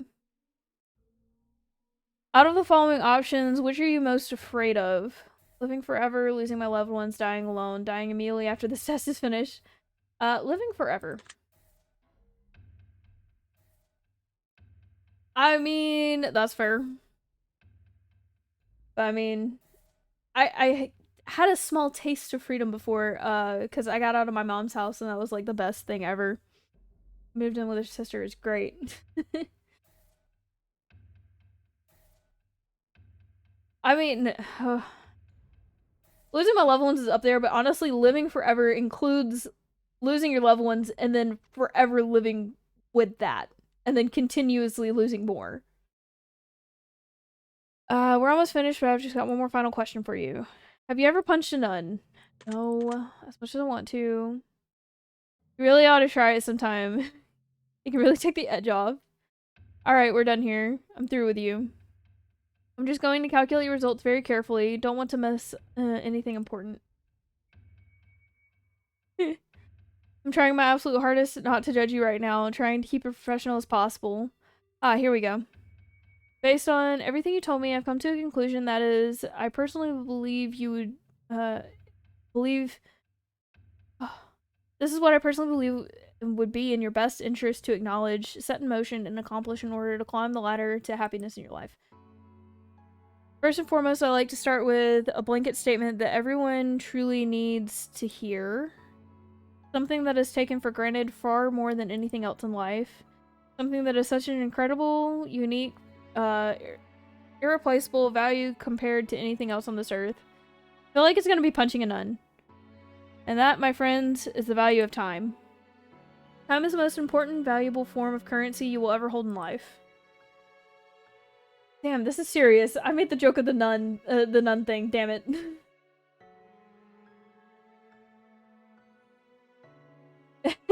I'll wait till you get back.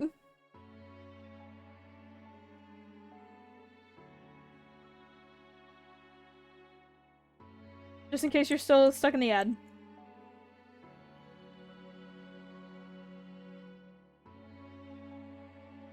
Okay, you're back.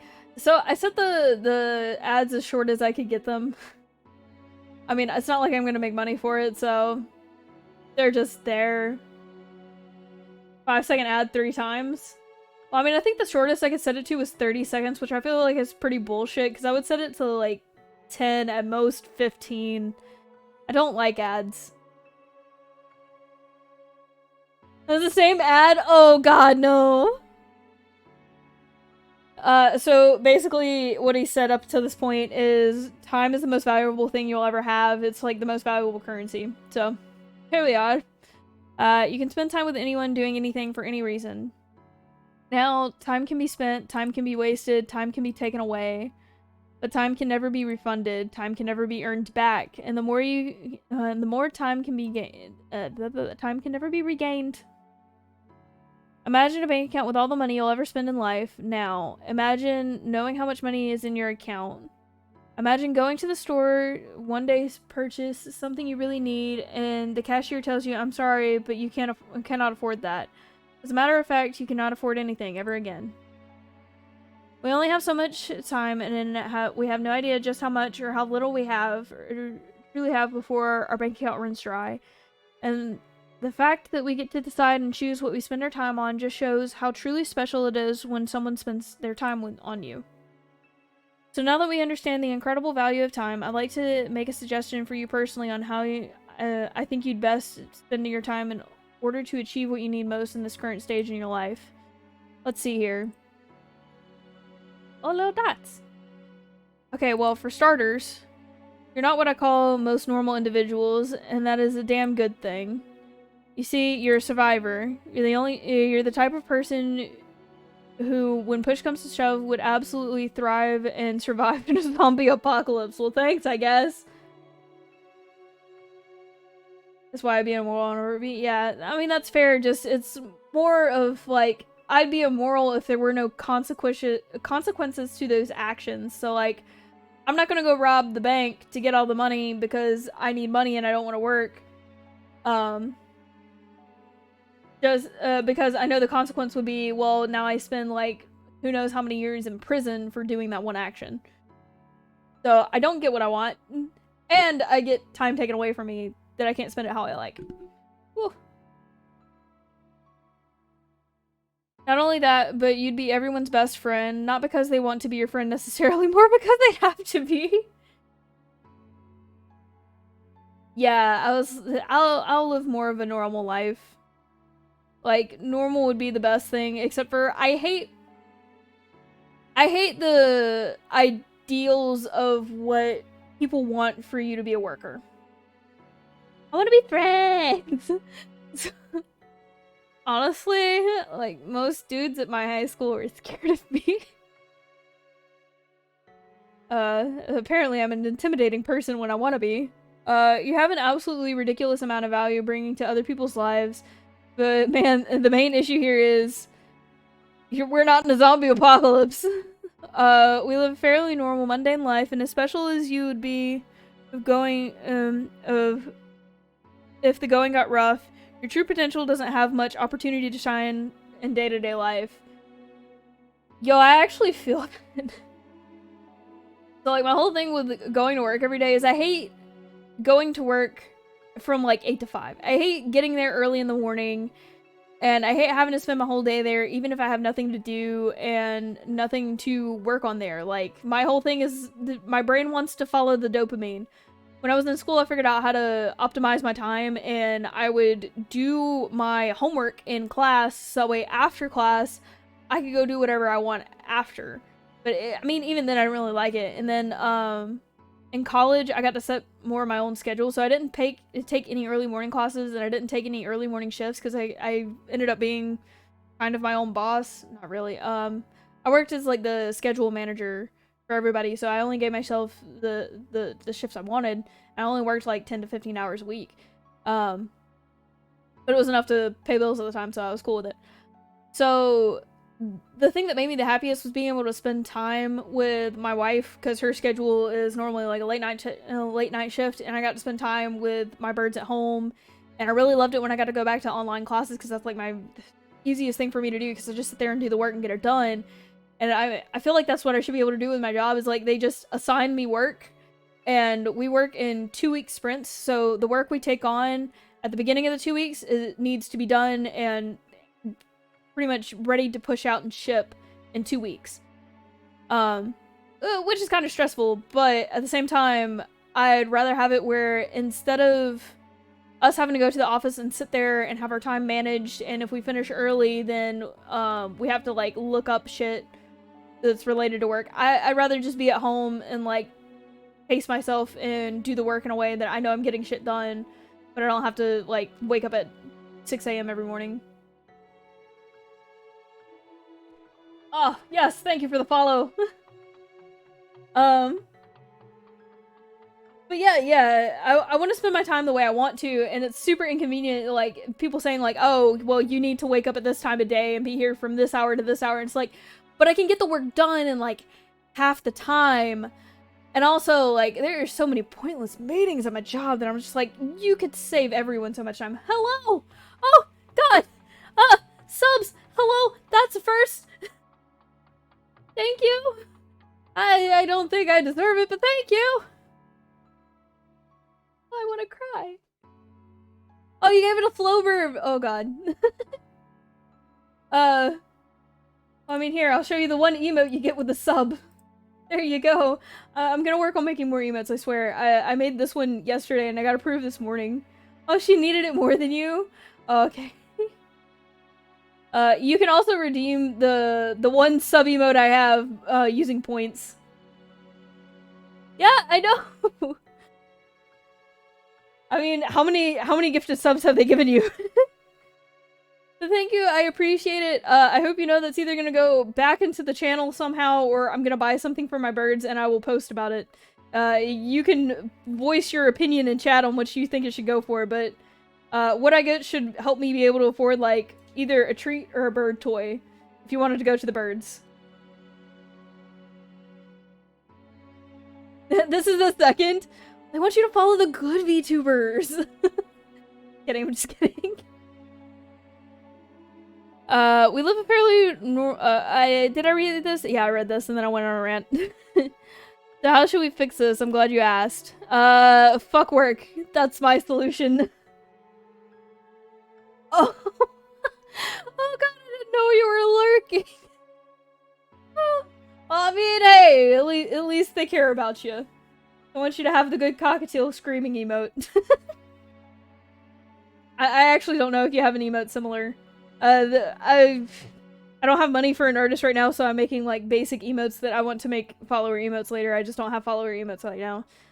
I would have made them follower emotes if I could, because they're pathetic. I'm not an artist. For starters, we need to start seeking more thrilling adventures in life. Don't ever let fear stop you from pursuing adventures just because adventures is where you're going to have a 10 out of 10, going to thrive 10 out of 10 times is where many others would falter. You scream. Oh, yeah, so anyone who follows gets a little stream avatar. And here, I'll give you a free star. So you can hit exclamation jump, and the little pigeon there will jump up and hopefully be able to catch a star at this point. Yeah, I want to make... yeah, or you could just do bomb. It's fine. Oh god. How am I winning things?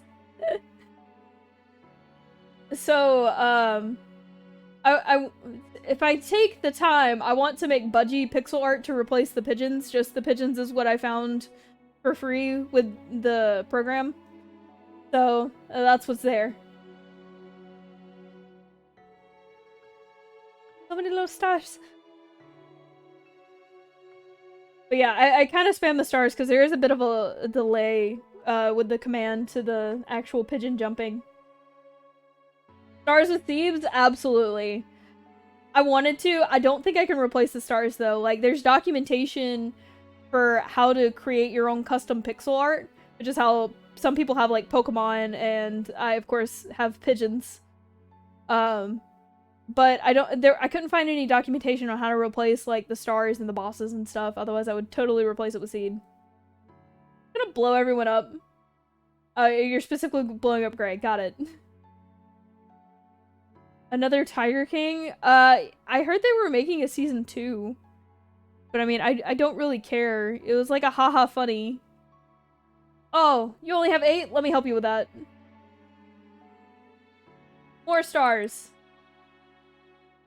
Make all the bombs. Jovi Carroll exclusive on Peacock? Oh god, get out of here.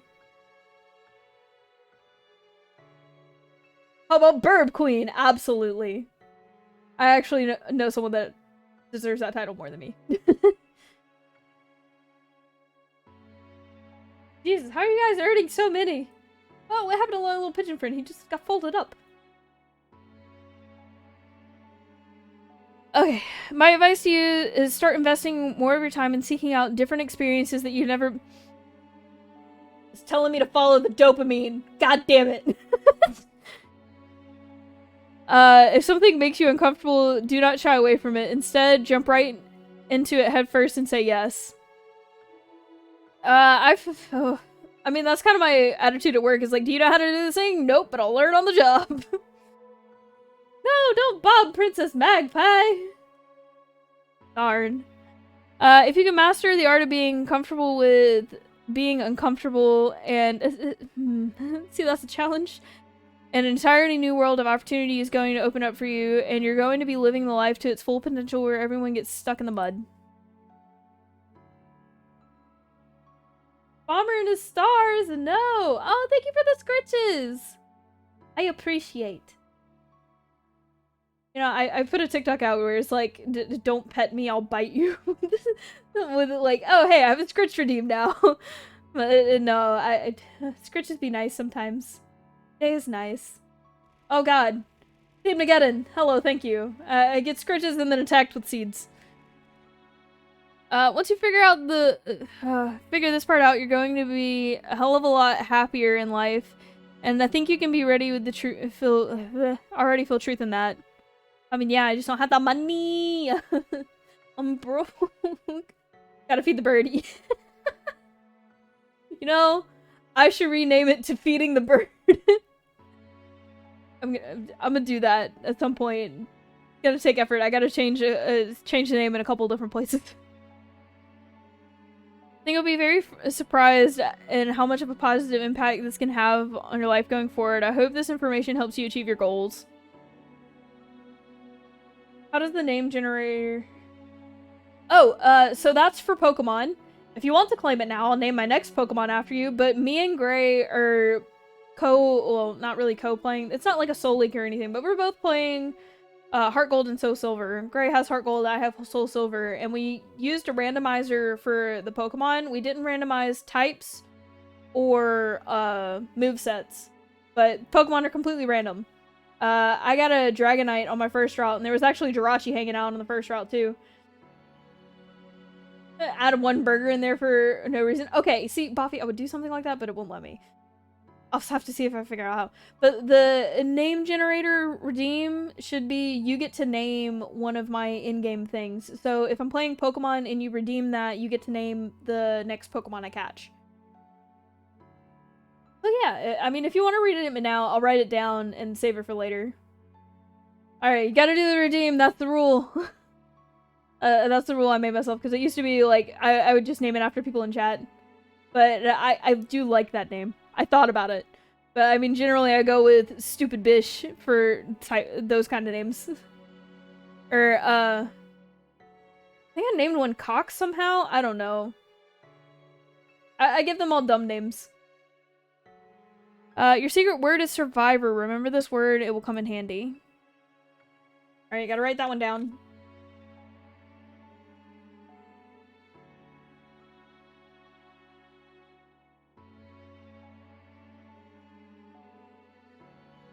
Yeah, power survivor. I punched to survive.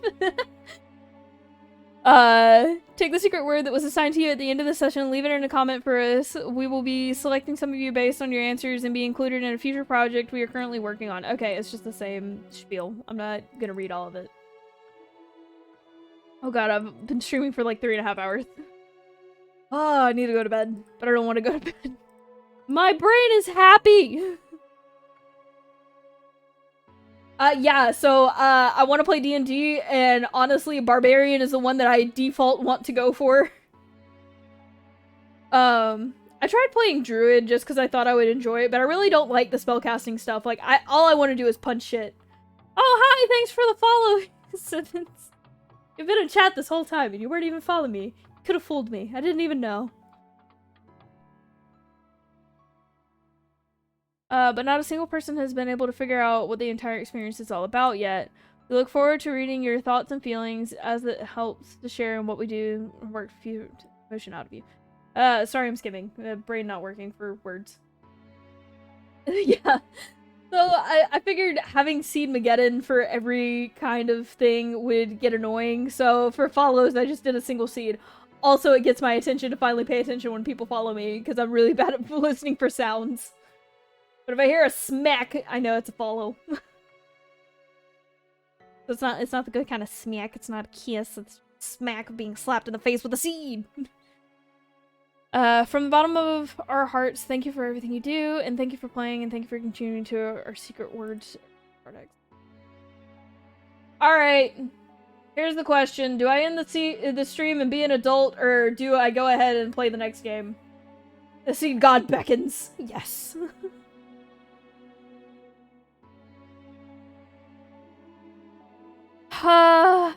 Okay. I'm gonna go ahead and download the next one. If somebody, one person chats that I should stay up and play the game instead of being an adult, I'll go ahead and play it.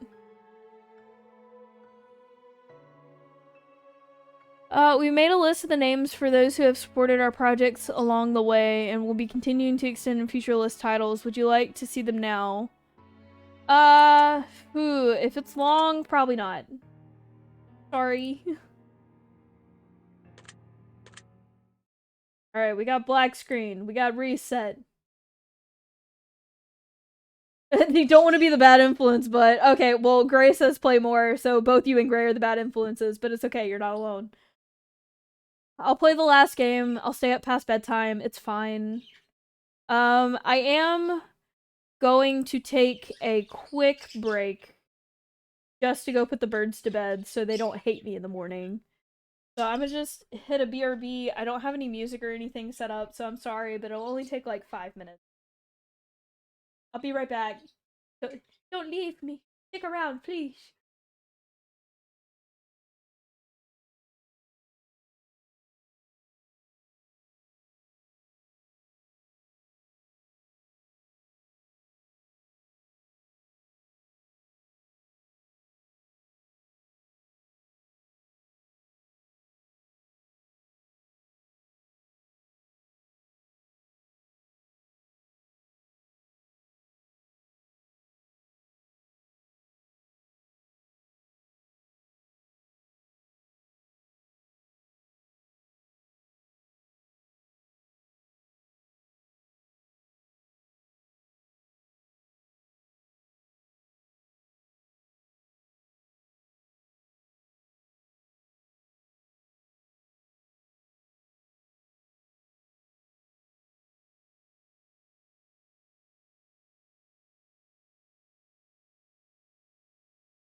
Yes, Gray, I dipped.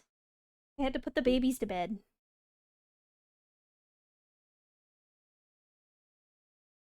So I didn't want to pull the music up from YouTube because I haven't learned which music okay yet. Game not have music? Before experiencing the test final revelation, it's highly recommended that you've played its prequels, The Test and Teth Hypothesis Rising, before venturing into this experience. And you will stand to gain a lot more from this experience if you played the first two titles, and this examination will also make it a bit more sense as it also carries on from where the last examination left off. Hi, Buffy! I'm sorry I dipped. The babies, it is past their bedtime. I normally put them to bed at 7 and it's now 9 o'clock at night. The budgie can't sleep because the budgie has the light that I need to make face tracking work. So he's probably gonna chirp non-stop now. He's trying to talk to the lovebird on the other side of the house. Fine. Yeah, just scream.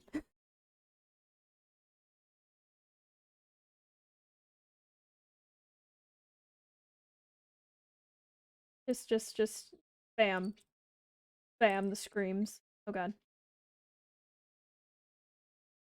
Oh, did I use the maximum amount? I feel like I did not. How many pogs can I put? Okay, there we go. I got more. There's some more. I know, because you gifted it to Gray, we both got the gift. I'm sorry, I'm cheap and I steal Gray's games. Please make sure that you okay, be honest. It is important for game. I can be honest. Oh, when the sun comes comes crashing down and the heroes fade away and the darkness is all around and there is no light of day, I will come back for you so that you never feel alone. My spirit will push through. Your heart will forever be my home. When the world spirals into the abyss, I will be standing there. Your embrace, so long I've missed. My soul, my love, I bear. And when every nerve has been left deadened, and every ghost has left its shell, I will bring you back to your heaven, and oh, as you've rescued me from my hell. Just steal them. It's fine. I mean, like, I forget how sad my Steam library looks when it's all by itself. So, I've... Ugh. Frickin' recalibrate again. Oh, RPG stuff. There's been times that it disconnected from the family share with Ray's account, and then I'm like, where the fuck did all my games go? I only have a few. No matter what happens, I will always love you. Oh, do they like each other? Do you promise? Oh! Oh! It's cute! With every ounce of my heart and each drop of my soul, I swear to you. Oh, this is cute! We're going to find a way out of here. No! No, how could I not see this coming? It's so cute!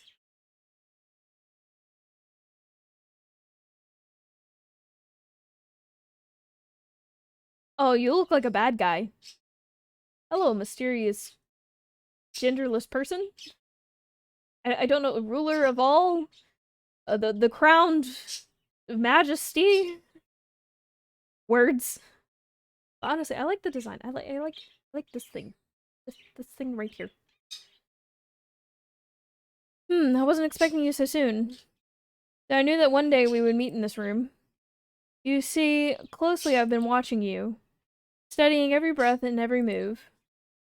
Few of my former colleagues you may have met, and a slew of questions you've answered without regret. I may be similar, but unlike them still. I'll make you swallow the truth like a bitter pill. I peel the emotion from your soul, and make you eat your feelings whole. The questions I ask may be harder to answer, but I will cut the truth from you like a cancer. Both of us know why you're here. To open up and cast out fear. To be as honest as you can. To take angel's wing or devil's hand. And in the end, we both will know how to escape your undertow. Time is on your side, but mistakes are not. Misanswered questions lead to misery wrought. Time to think before you decide. Dig deep for the answers that live inside. You may not go back, you may not return. Once a decision is made into your soul, it is burned. I'm sorry, my brain cannot read the words.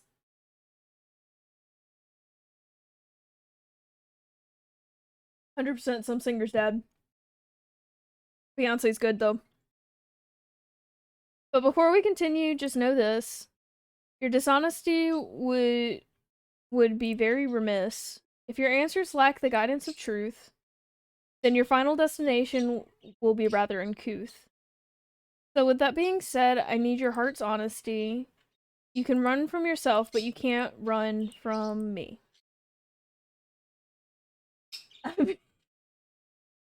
Okay, I see what you did there. I forgot about that. Oh, I keep bopping my mic. I got so many filters I gotta put next to my mouth, but then I keep slapping it with my headphones. Now, let the examination begin. You ever feel like you aren't good enough? Yeah. You ever feel like you put more effort into your friends or relationships than others put back into you? Yeah. You ever feel like your life is going nowhere? Absolutely. You ever feel like you're trapped in limbo? Yes. Do you ever feel overwhelmed by seemingly trivial tasks all the fucking time? Guys, me doing dishes is the biggest struggle. Like, me and Gray divided some chores, and it was immediately Gray took dishes because I struggled to do them. But I took laundry because I can do laundry. Laundry is a process, and I can remember there's small steps along the way. Dishes overwhelm me. Uh, Also, I make an entire I make a list of things that's like a mile of things to do that's like a mile long. It's just like my chore list, and I keep it in my phone so that way as soon as something pops into my head, I can write it down so that way I don't forget. But I have to break it up into what I'm doing today versus what I'm doing sometime later in the week. So my list generally goes for about a week long, and then anything longer than that goes into my calendar. But like my list for the day is normally a few things, and then like I just try and knock it out throughout the week. Like my list today was just a stream. That was it. My only goal. But I mean, if I put it all in one big list, even if I prioritize it from top to bottom, I get overwhelmed unless I break it up into like what am I doing today versus what am I doing later. Are you sometimes afraid of what your future may hold? I mean, yeah. Would you consider yourself to be a good friend? I try. Are you afraid of death? No. Are you afraid of what might come after death? Not really. Do you feel as though you're wanted in life? By certain entities, yes. By, like, my wifey and my birdies. I think they miss me. Do you ever feel like you just don't belong? All the frickin' time. Do you ever feel like a burden? Yeah. On a list because I kept forget about the list. Basically, I have to do something right now and think about it. Oh, okay. So here's the thing with my list. My list is on my phone, and I keep like it's just the Notepad app on my phone, the default Notepad, and I keep that app open at all times. So every time, like I'm really consistent about closing my app. So every time I hit the button to like start closing apps, I see the list. So it's hard to forget when I see it, like, I don't know, probably at least 10 times a day. So that's the system that works for me. Whatever works for you, but that's the only way I figured out how to make it work. And also, again, I always have my phone on me, so if I need to update the list, it's right there. Yeah. The only time paper works for me is if it's I'm writing down homework assignments, because sometimes I can write them out further than a week in advance. And that way I live by the planner for getting homework done. Single threaded, yes. um It's just for me. I have too many racing thoughts and things getting away from me, and like if I think of something that I want to do, I will forget about it within the next sometimes 20 minutes. So it's like, okay, I need to go ahead and open the app and put it in there now. And I did the same thing with grocery lists because I would always forget to take the piece of paper grocery list. Like I had the piece of paper in the kitchen so that way I could write down the list, but then I would forget to take the list with me to the store. And by the time I was at the store, it's like I'm not turning around and going back home. So whatever I get, I get. A great interview question. Oh, don't remind me. I have an interview tomorrow. Oh, fine. I'm so not ready for my interview. Like, it's with the company I work for now. Actually, in the same department. It's just like 10 steps over to a different group of people. So, like, my immediate manager, boss person, um, you forget the reusable bags. I mean, I don't. It's not for a pay increase. Well, I mean, it would be a pay increase if I got the job. So right now I'm an intern, and I've been an intern there for almost a year. Like I'm just short a year. Like I think I'm 2 months short. But they were trying to make a position for me in the position I'm in now. Basically, my internship is a software uh developer internship, and they wanted to give me a software engineer or a junior software engineer position because I don't qualify for the one. So they were trying to do that, and they just can't get the budget approved for the other position because they had some other positions prioritized above that, and uh one of them was hiring a software engineer too, and they finally found someone to hire after like 2 years of searching. So when they went to ask for, another software engineer, it's kind of like, but didn't you just get a new one? So it was hard for them to justify, and they've tried appealing like more than once, and it just doesn't seem like it's gonna happen. I think they're trying one more time. So the other group of people that like we literally work with them every day, but they've been short people. They're systems analysts, so they've been short people for months at this point. Like they had an open position around the time I started, and they've had so many people transfer out into other positions that they keep having to fill spots. So there's still an open position. So like months ago, I mentioned to one of my coworkers while we were out to lunch, like, oh hey, like if there's not a developer position, I guess I'll work as an essay. And they're like, oh, but don't you want to be a developer? And I'm like, well, yeah, obviously I prefer that, but a job's a job. So of course they bring that up to my boss the day after he's mentioned, like, hey, we're not gonna have a developer position for you. Like I wasn't gonna say anything. Yeah, it's a good starting point, but I do like development more, and I went to college to be a developer, and I don't dislike it. But I feel like I'm never gonna take the time to do like personal projects on the side, and the way they treat the system analyst there, I don't think I'm gonna have a lot of free time. Like my free time is probably just gonna go to streaming. But I mean, I could stream coding. Whatever I make is gonna be freeware anyway. Um, but since I jokingly said it, they mentioned it to like my bigger boss, and my bigger boss is like, "That's a great idea." And then we have an open position over here. You could apply, and I'm like, "Oh, okay." So they were like, "You should apply for that like tomorrow," and I'm like, "Oh, fine." So I applied, and then like literally the next day, I got a call from HR, who actually used to be one of the systems analysts. Funny enough, she transferred to HR. She called me and she's like, okay, you just gotta take like this test assessment thing, which by the way I hate them, but also this one was so much easier compared to coding interview questions. Like, God, it was making pivot tables in Excel. And I'm like, good lord, this is easy. So it was easy enough. I panicked over it and stressed over it for about a day before I finally sat down and took it, and then I realized it really wasn't that hard. And yeah, apparently they scheduled an interview for me on Friday, but I don't work Fridays because I'm part-time. So I got in this morning and I just see in my calendar, oh, I have an interview tomorrow at like 10:30 in the morning. That's cool. And then I had asked to shadow one of the systems analysts. Like I kind of know what they do, but I kind of want to like sit down with one and be like ask questions and kind of like get a little training before I actually start the job. But they were like, yeah, like apparently they messaged me like Thursday right after I left, like, hey, you want to do it like Monday the 7th. And so I got in this morning and I looked at that and I'm like, can I do it next Monday? Because like again, we do work in 2 weeks, so like I'm stacked for this 2 weeks.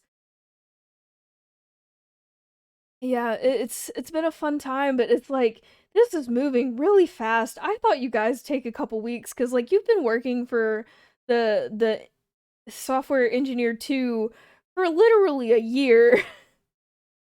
So like they would interview people, but they would take like, I don't know, a month to get back to them. So I was like, "Oh, maybe I'll interview in like a couple weeks." No, it's like, "Oh, you want to interview next week? I'm down.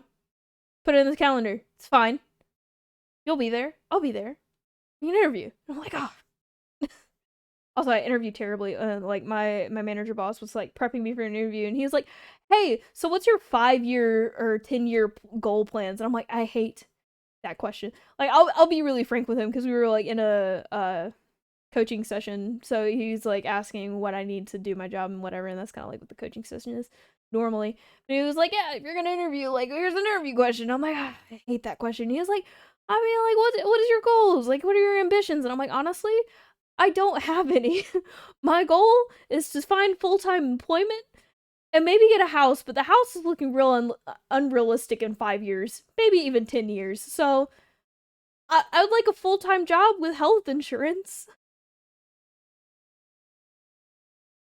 Well, I mean, that's what I want to say, but no one likes that answer. It's always like, you need to have goals, ambitions, where are you going in life? And I'm like, I don't have any. My goal is to make money and survive, and then go do fun stuff at home. Like, honestly, 5 year goal would be maybe I'd make partner on Twitch at some point, but probably not. It'd probably just be affiliate. Honestly have fun streaming on Twitch, have all my birds, get more room for more birds. Yeah, my money goes out the freaking window. I mean, if I spent money on every hobby that I wanted to get into, I'd have no money. I kind of recycle my hobbies, so like I started crocheting when I was in middle school, and I still have yarn literally from middle school that whenever I get into the mood to crochet, I just pull out the old yarn instead of going to buy more yarn. Or like I started cross stitching, which I finished one cross stitch and then I started another one and then I haven't touched it, but I've set it on the couch and I know where it is, and whenever I feel like cross stitching again, I'm gonna pick it back up. Um and then other than that, I'll ask for some supplies for like Christmas or my birthday.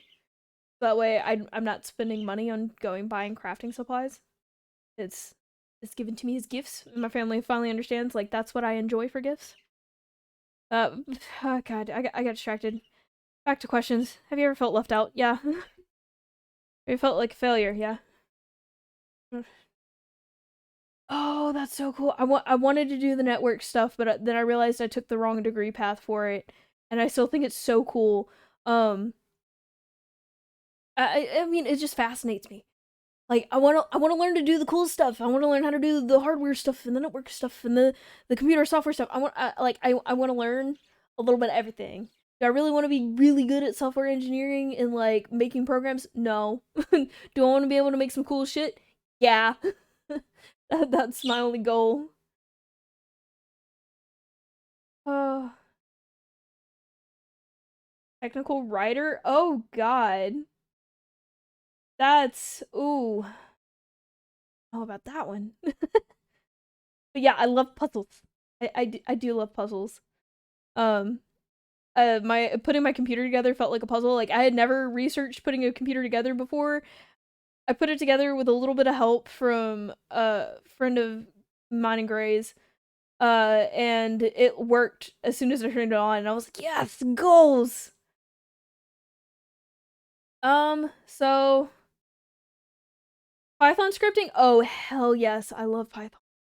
Python is so easy. Like I never learned Python in school because of course they want you to learn all the difficult shit. But as soon as I started this job, they're like, "Oh yeah, you can just write a quick script in Python." And then I learned how easy it was, and I'm like, "Oh my god, this is magic! Write a whole program in like 30 minutes."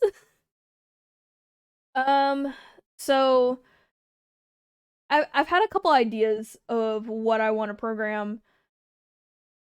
Software defined network. I'm writing that down. Writing it down. I'm gonna look that up later. It,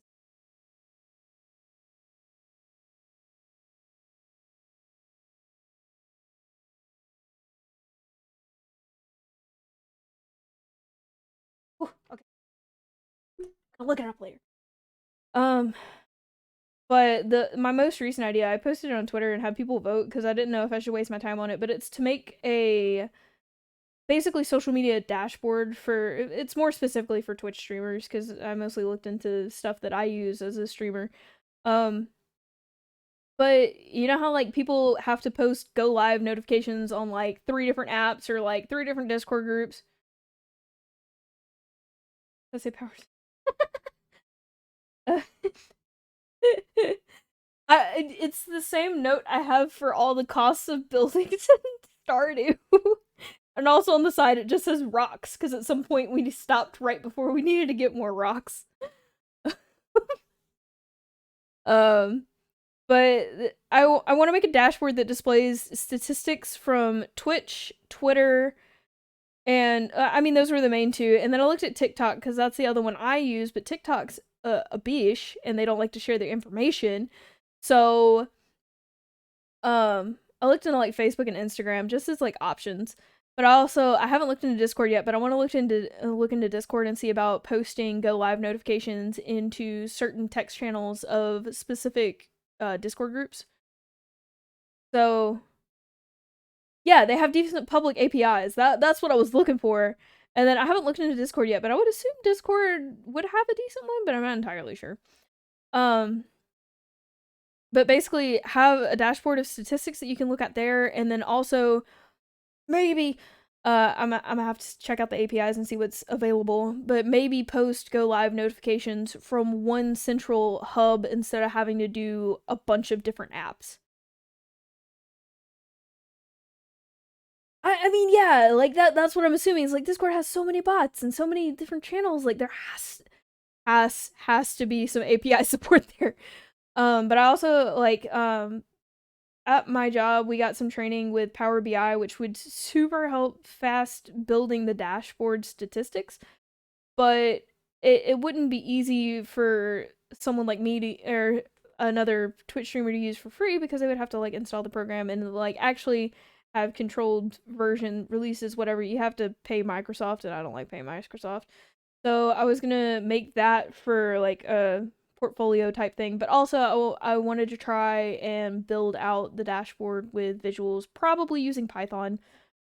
And I looked up a couple apps for it, and it doesn't seem it's not impossible, but I would have to learn a little bit more in my programming stuff, because right now mostly what I'm doing is backend stuff and automations. Yeah, it's like a fun project, but a very yeah.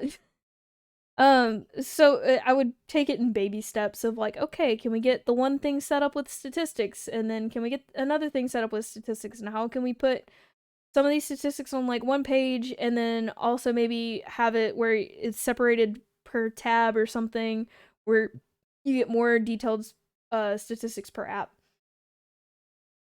Okay, so I actually have Visual Novel Maker to help me cheat with that, because that was another project. Is I wanted to make something like Hatoful Boyfriend, but a little more serious, kind of educational for birds. I'm sorry, Buffy. I could try and explain it if you want, or you just take it of I want to make cool statistic post social media thing. um, but I have Visual Novel Maker, and I made plans to make that game like forever ago. Just I'm really bad at writing, and a lot of it is making like specific assets and stuff, and I'm not great at art, and I planned to practice art, and then I just didn't. Yeah.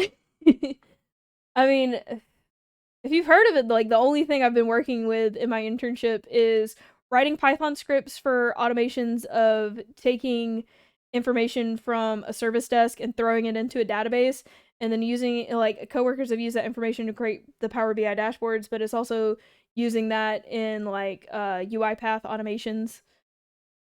UiPath is it's a thing that exists. I don't like it, but I don't hate it either. You actually know what it means. Oh god. Yeah, Gray can write words. I can't write words. Buffy, you and Gray can go start a business together.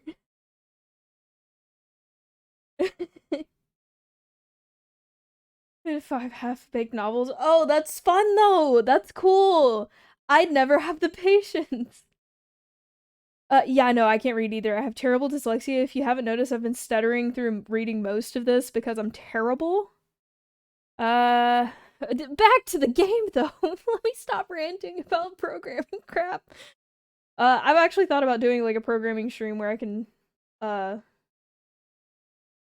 you go, you're approved. Um, yeah, I feel you. Like my boss will come by and ask me questions, and I'll try to start talking, and then my words just kind of go to blah, blah, blah, blah. Let me rephrase that. Give me a second to think of how I need to phrase this. Like those are things I actually say because my brain is going too fast to put it into words. All you, I mean, Buffy, that's so cool. I can't write even when I feel like it. When I feel like it is probably for 5 minutes, and then I move on to something else. But yeah, there's the perfectionism of rewriting, and sometimes you just gotta open a blank document right from there. Don't look at the old stuff. It's fine. It's good the way it is. Or at least that's what I've heard.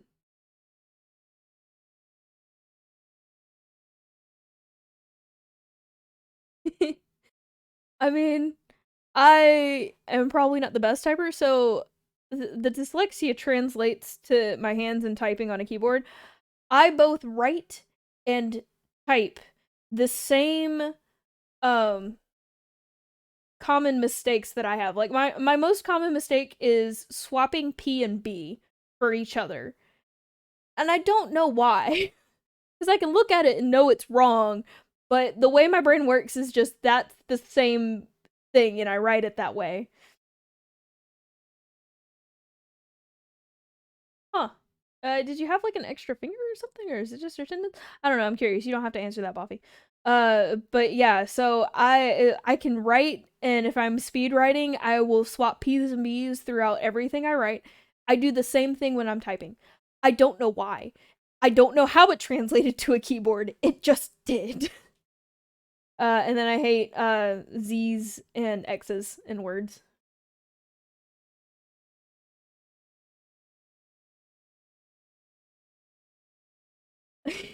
I'm a terribly clumsy heavy typer.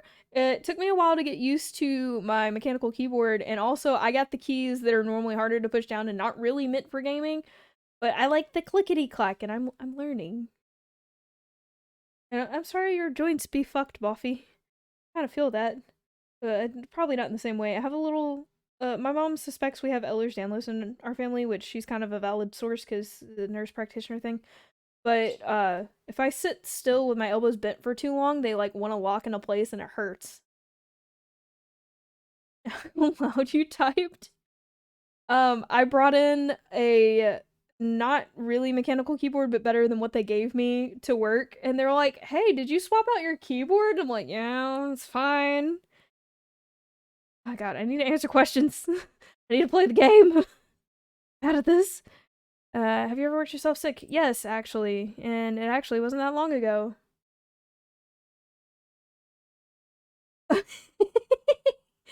God, if I had the money for a Model M, I would use it. I would pay for it, but I don't. I bought a really cheap keyboard that just had I could replace the keycaps that I knew of, so I got nicer keycaps, and then it's supposed to be hot swappable, so I should be able to replace the switches if they go bad. But I'm not entirely sure how true that statement is for how far my money went on Amazon.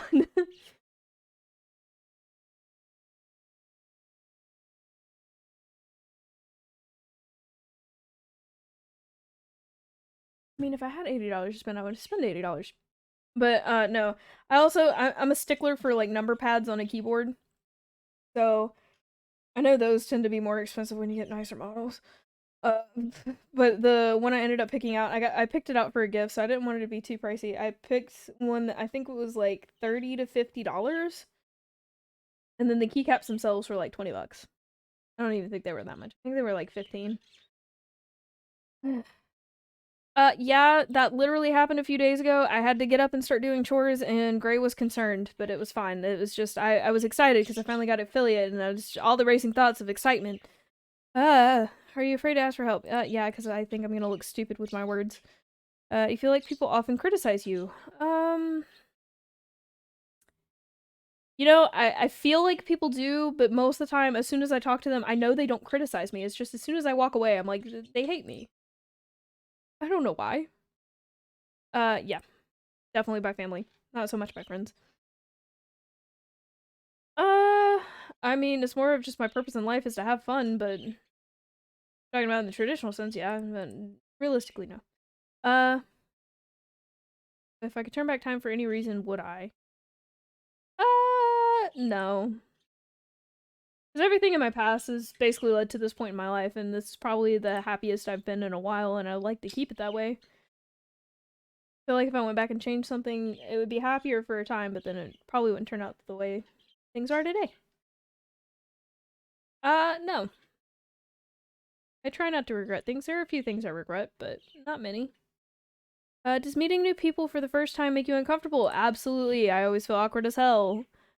Does looking out your window at night make you feel uneasy? No, I used to love doing that as a kid. I lived in the middle of the country and you could see all of the stars.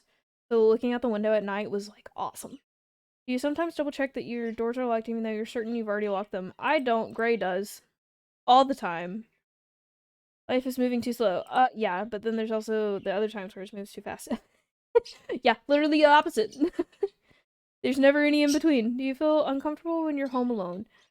Um, it depends.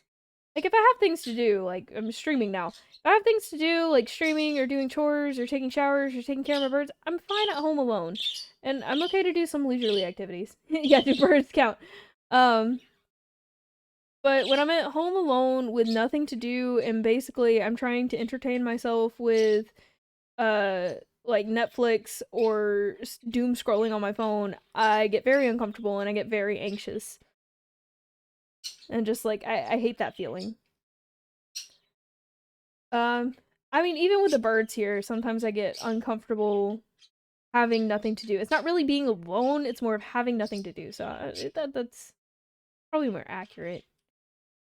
So it's not really alone, it's more of uh, having things to occupy my time. Would you consider yourself a thoughtful person? I try to be.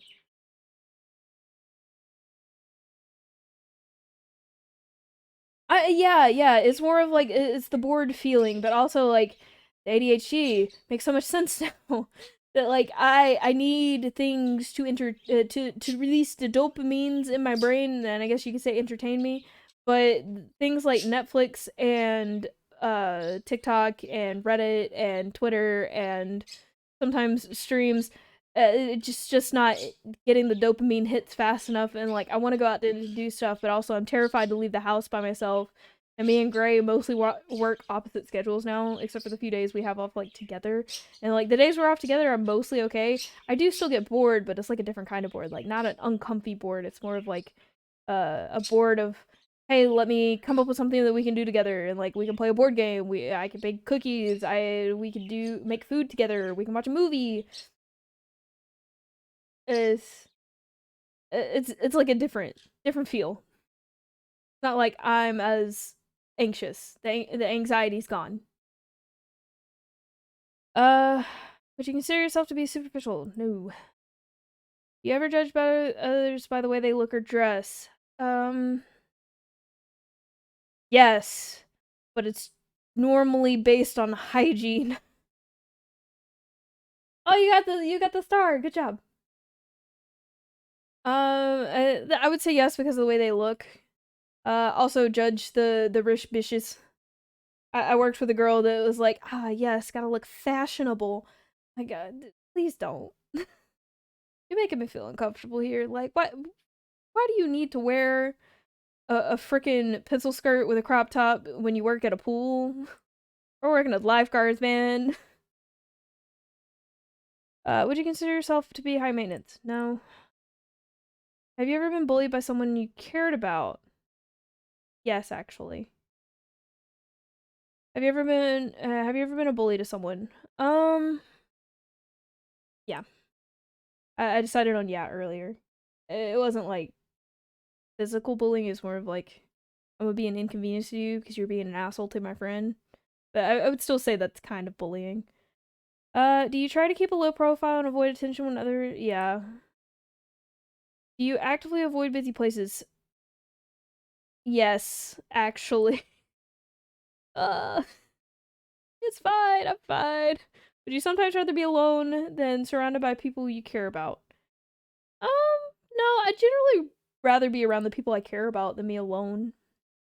Is making phone. Oh God, yes, and this is where I feel uncomfortable being in essays. They make phone calls all the time. Oh, like I'm terrified to make doctor's appointments. Like, if I know, like, my mom's babied me because she's worked in healthcare and like always had that like network there. But now that I live further away, it's like harder. So it's always like, hey, we'll go see this doctor. Or I'll go to a doctor that she's been to, and it's like, hey, I really want you to refer her to this specialist. And I'm like, hey, that's cool. I feel pretty good in my healthcare here. And then now that I'm on my own trying to find like a primary care physician to hopefully maybe get ADD meds or ADHD meds, um, I have so much anxiety just trying to find a doctor and feeling like they're not gonna give me the thing that I feel like I need. Oh God. I mean, I can do it for certain things. Like if I need to call my bank, I can take a deep breath, get over it, call my bank. If I need to call my school about like some billing problem, take a deep breath, let it out, call the school. Like none of that has ever been an issue. Trying to call and talk to my boss, I panic a little. Um, Normally it's stuff like I'm trying to set up a new appointment. I haven't met this person before, and I'm talking to them on the phone, and they're not providing it's not like they're providing me a customer service based thing. Like if it's I'm calling about a problem because Amazon shipment thing in here, I don't have much of a problem with that. If I'm calling because I need to set an appointment with a doctor, but I don't really know who the doctor is, I don't really know who you are, and I feel super self-conscious about having to talk about what I need a doctor for. It's it's a lot. Only Discord or Skype is it depends on the Discord or Skype call because like I had to use Discord for a school project with people I didn't know, and I would still get bad anxiety over that. Oh, okay, good luck with the Windows issues. I know how those can be. But I mean, if it's like a friend group or something, I'm normally a lot more chill. It's more of like people I don't know. But people, even if they do something that bothers you. Yeah, I've had this a lot with neighbors that smoke weed. Like, I don't like smoking weed. I don't like smelling weed in my home, but I really don't care if you smoke weed. Just apparently a lot of apartment setups suck. They suck. And so, like, I've had neighbors smoke and it comes into my apartment and I can't get rid of it for hours. It drives me nuts. And, like, also, I'm afraid it's gonna end up harming my birds with their teeny tiny little sensitive lungs. You feel uncomfortable when coming to definitive plans for the future? To an extent, yes. Like, I don't like hard plans. I want, like, rough outline sketch. Things can change and we can just keep rolling with it. Do you ever feel like no matter how hard you try, you just can't seem to stay motivated? And back. Oh my goodness, that was a fast issue. That was an easy one. You ever fear that you're failing those who care about you the most? I, Godspeed to you, man. I wish. But again, it's also like a concern because like now, specifically, it's mostly coming in through the room I keep my birds in, and I'm concerned of any contact they have with smells because birds have such sensitive lungs; they're allergic to perfumes. I've that's plus. But I mean, like my birds are so sensitive. I can't burn scented candles. I can't wear perfumes. I'm normally like extra careful with my scented deodorant that I'm not close to them for a while I have it on. So like the weed smell coming directly into the bird room and it being as strong as it is and not going away for hours, it worries me. And then again, also like the smell just drives me nuts. There was a point where I had a neighbor, not where I live now, that smoked from 8 a.m. to 12 p.m. Or not 12 p.m. but 12 a.m. So it was like 8 a.m. the one day and then didn't quit smoking until like midnight. So that drove me nuts and also made me nauseous. God, it was so strong. Does driving a vehicle give you anxiety? No. I'm pretty good about that. I hate driving, but it's not anxiety. Yes, absolutely, all the time. Have you ever carried an object around you that made you feel more comfortable? Yes, I did this in third grade. I would bring a different object to me with me to school every day. And there was one day I just decided, you know what? I'm not going to bring anything. And I had so much anxiety that I was like, "Oh my god, I need to bring a thing." No, no, not a gun. I like my favorite thing was this little like you know how you can get the blown glass figurines? I had one of like it's just this teeny tiniest little owl. Like it was maybe as big as the tip of my finger to the first joint. Um but I loved that little thing. Like I didn't do anything with it. I would just set it on my desk and stare at it. But I mean like I would bring stuff like that. I would bring stuffed animals. I convinced my mom to buy me a couple Webkins. I only had two but I had Wolfie and Wizard the Lizard, and that's what I would bring to school. And like they had cool textures and stuff, so it would help me do like a stimming uh fidget thing. And I didn't realize that was what it was at the time, but Jesus, did it help? Does being around animals bring you a sense of peace? Yeah, absolutely. Do you sometimes believe loved ones are lying to you when they say they care? Yeah. Do you ever feel like you push your loved ones away? Yeah, when I feel like they're toxic. I confuse you there, Destiny. But but you must. I'm going to have to stop you there. The truth that pours forth is incredibly clear. I hope that you're being honest for your own health. You can try to lie, but you'll be cheating yourself. I'm being honest here, because like it's specifically with my family that like of course I cared about them as a kid, but then I realized growing up that they were like toxic human beings and like I didn't need to be around them. Move to the next phase of the test. Series of pictures to give your brain a rest. You're going to tell me what emotional response they bring out, which will show me what your mind is pouring about. So feast your eyes upon the art and let me into that precious. Okay, good luck. Whatever you're doing. For starters, what emotion feel most present with this picture? Action, excitement. I mean, chaos, anger. What word do you feel best describes this picture? Still chaotic. I mean, I wouldn't say manic, trapped, or broken. Helpful. It just makes me think of like a video game boss. What do you think this picture is called? Chaotic crystals, the portal, soul abduction, mind of misery, celestial star. I feel like it honestly would be.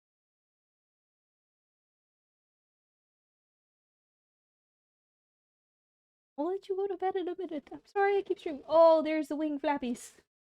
The wing flappies. I need to get a camera to put on the bird. Moving on. It's chill. Still video game bossy kind of thing, but I feel like this is more like the area you explore before you get.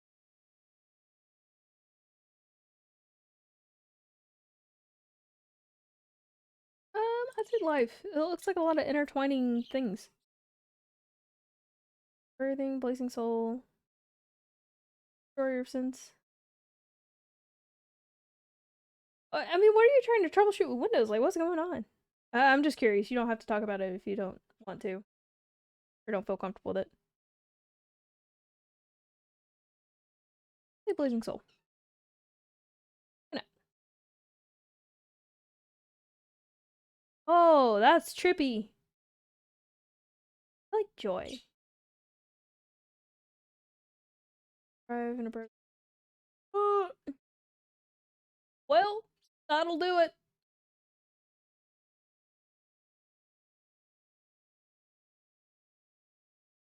Like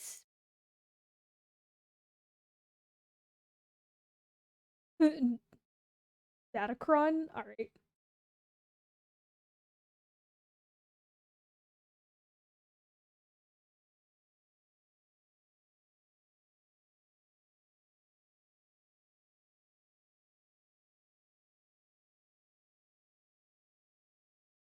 I don't know. I would say Joy. It looks like after you fought the boss, it's like the ending cutscene. I like Gateway.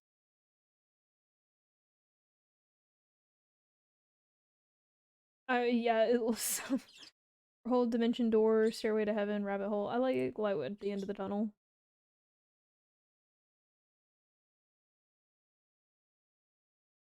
Dude,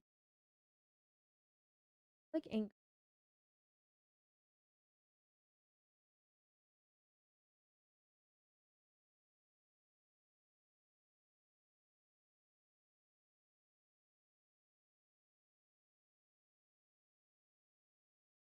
This one. You just keep saying you're gonna make notes of my shit. What I do? Am I that interested? My brain's a mess. Oh god, more pictures. Uh, I'm gonna say numbness. I don't know.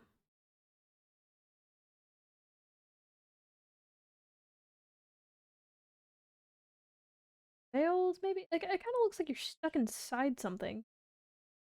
Really see the thing up there.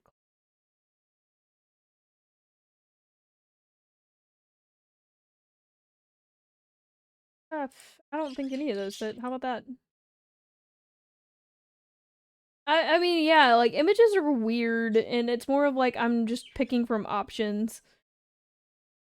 Like, my honest opinions probably wouldn't line up with those options all the time. Oh, that's pretty. It makes me space. I want space.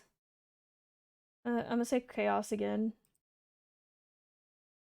Please. Planetary. Slide. Slide seems about right. It looks like two things slamming into each other and do a big blah, blah, blah.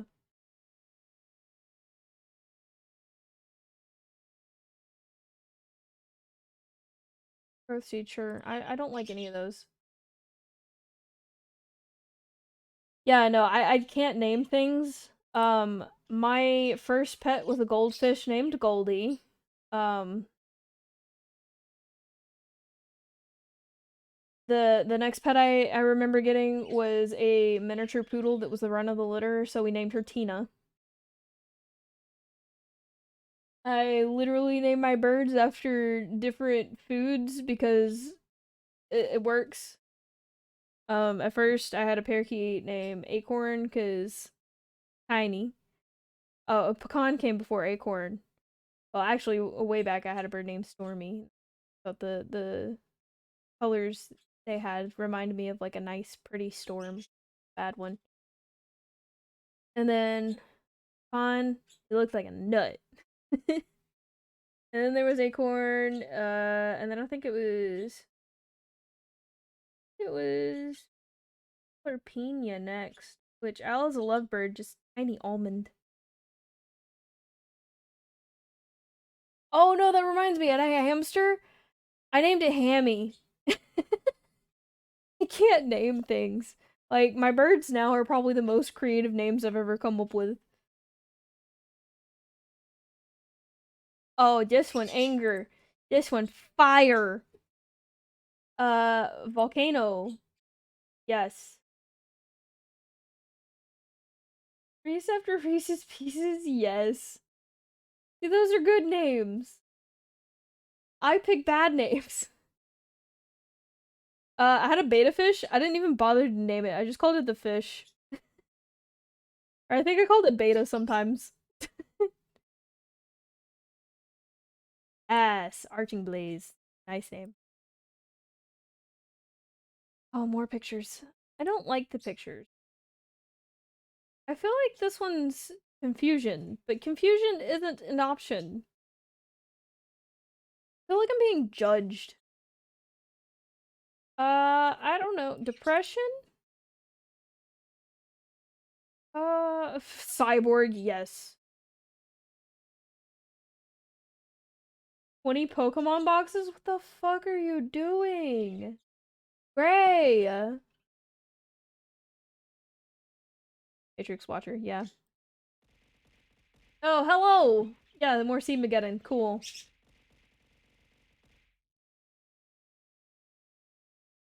Yeah. Being judged. God. Chaos. Going with chaos again. Warp. Yeah, that's about what I'm feeling. Going down. I like ultraviolet. Fuck it.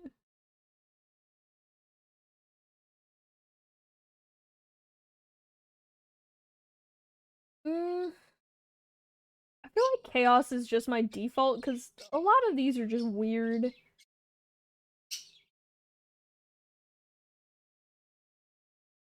I mean, honestly, it just looks like I'm in the middle of a teleportation scene.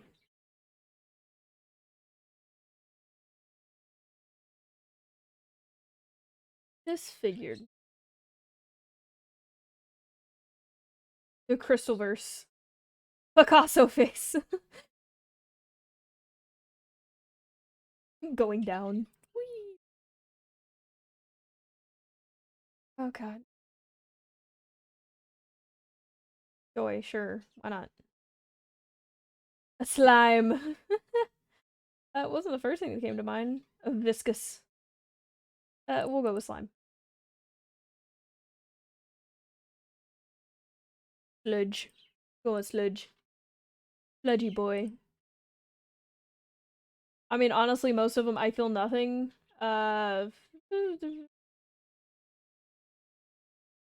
Anger? I don't know. There's a lot of red here. Laser. Yeah, that was actually my first thought. It's a laser.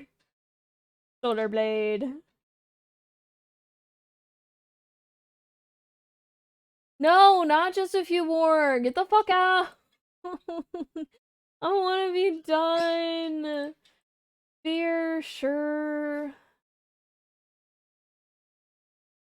Viral world, yeah. I mean, you gave me mostly like higher power answers there, and I don't just I'll still call this relaxing. Warped space. Yeah, it just kind of seems like a chillin' space. God, yes, thank goodness. I still like this. It's pretty. She's a joy, damn. Is it choir voice? Hello? Void. Pretty void. SeaWorld.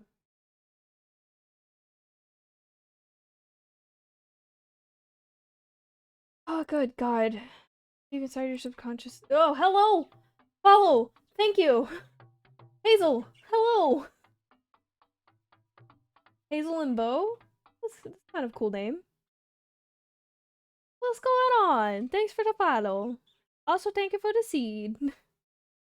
Deep into your subconscious they dwell. But I am not finished with you just yet. More questions! There are still some truths that have yet to be met. No matter. Oh god, I'm tired. Ah, dumb brain. No, stay awake. As a matter of fact, this is only the start. We will have a great deal of fun before we part. So let me challenge you on another level still. I will pick your brain until I get my fill. This next set of questions will test your conscience more. And again, your honesty I do implore. Let us begin. One year you're running a little low on funds to purchase presents around the holidays, so you decide to spend $1 and get everyone in your family a lottery ticket. You give each of them their own lottery ticket and wish them the best of luck. Drawing is held when one of your family members hits the jackpot, but it's someone who you don't really get along with and just bought the present for moral obligation. They plan to keep the money for themselves and they feel like it's their ticket. How does this make you feel? Indifferent. That's the yeah, it's literally like, well, I got this as a gift. It sucks it went to the shittiest person in the family, but you know, I gave it as a gift. It's yours now. Hello, how you doing? I'm gonna give a give an excite for you being here. Excitement. Yeah, it is what it is. Like I feel like it's shitty for people who buy lottery cards as gifts and then be like, "Oh, well you won. Well, I deserve some of that because I bought the ticket." It's like, "No, you gave that as a gift. That's theirs." Like you spent $1 on it and they got more money, but you know, it's how life goes. It's literally a lottery. It's meant to be lucky.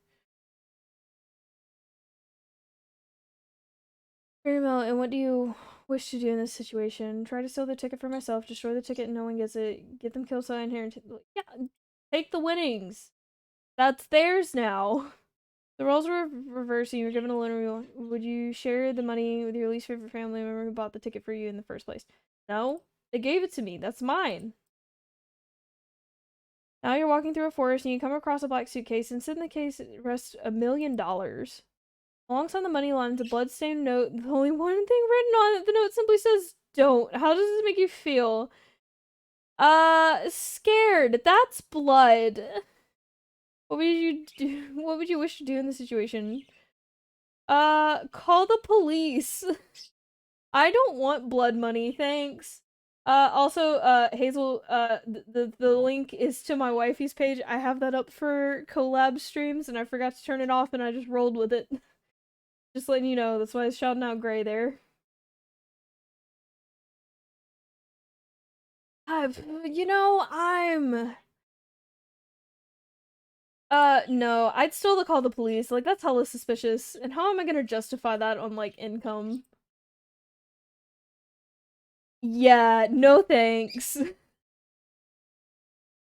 You're going home with the money? Well, you take the money, Boffy. I am too paranoid about getting caught and going to prison.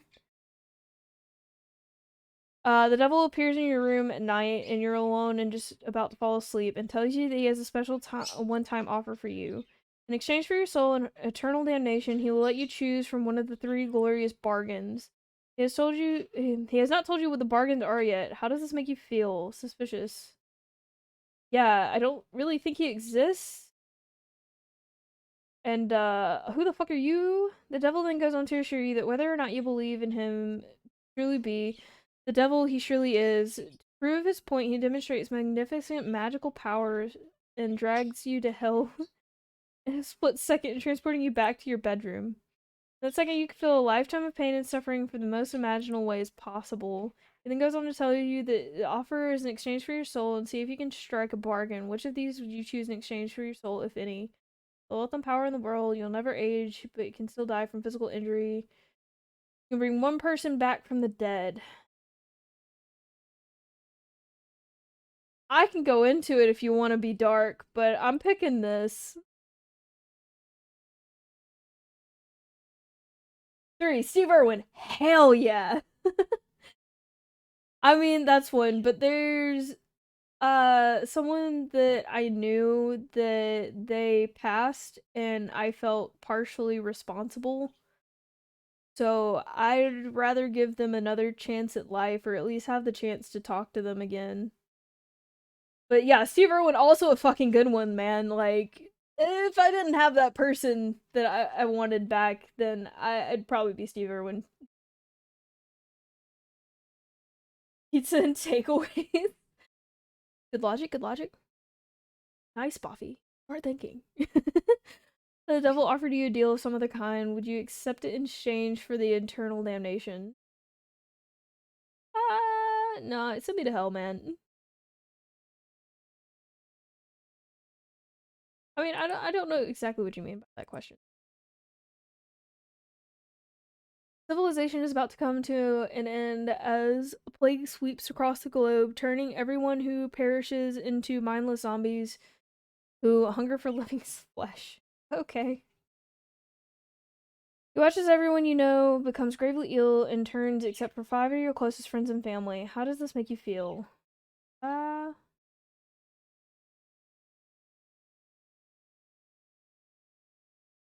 I mean, so it's more of scared, but not for me. But it has the emotion I'd feel. If you knew a zombie apocalypse was coming in 10 years from now, would you prevent it? And you could prevent it from happening from. Yeah, yeah.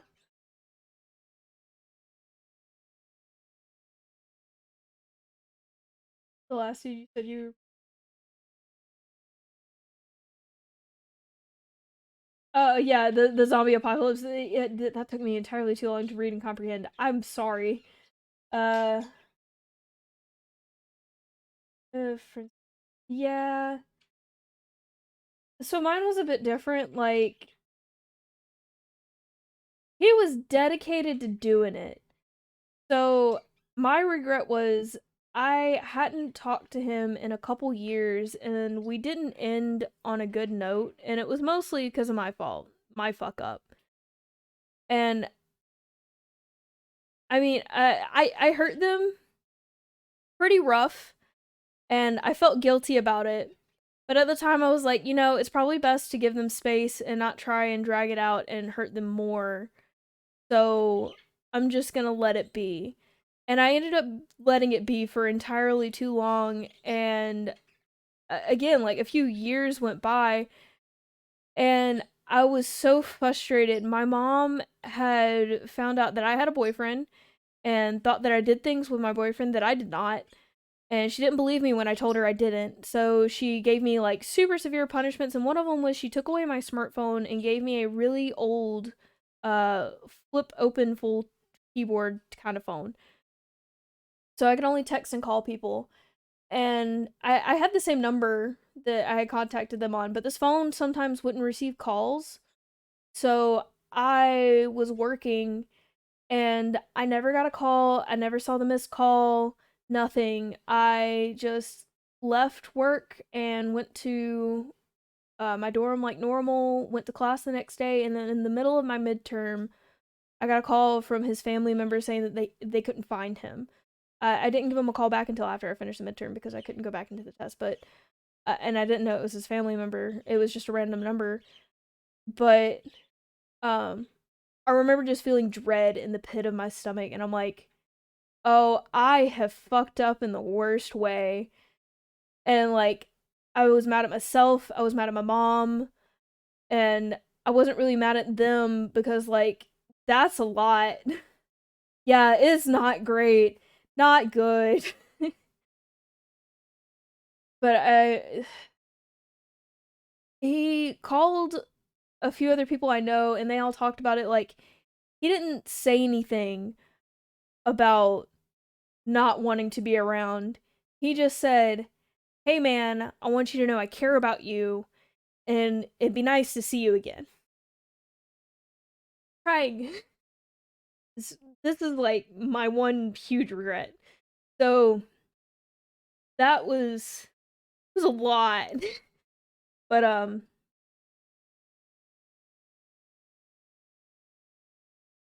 I mean, I don't think it was really my bad, but I think if I had done better, then maybe I could have had a better relationship with them and maybe they wouldn't have wanted to do that. Because the main thing was, is like our whole friend group and even the people he called, we haven't been close in a while. And I think he was really sad because he wasn't finding new friends and he wasn't like branching off. And I think he just kind of felt stuck, which I totally get. Um, he was part of the weird cultist religion we were in growing up, but he was stuck in it more. Like he had been homeschooled by his mom with his brother his entire life, and he was finally gonna go to like a community college, but it was more if he was being forced into a major he didn't really want to be in. And he was still expected to go to church, and a lot of people expected him to just be like the perfect kid. And I felt so bad for him. Yeah. Well, I mean, it's more of like I feel so guilty for leaving it on such a bad note, and I didn't make an effort to reconnect, even though like I still really cared about that person. It was more of I just wanted to give them space, and then life happened, and I got busy, and I didn't think about contacting them again.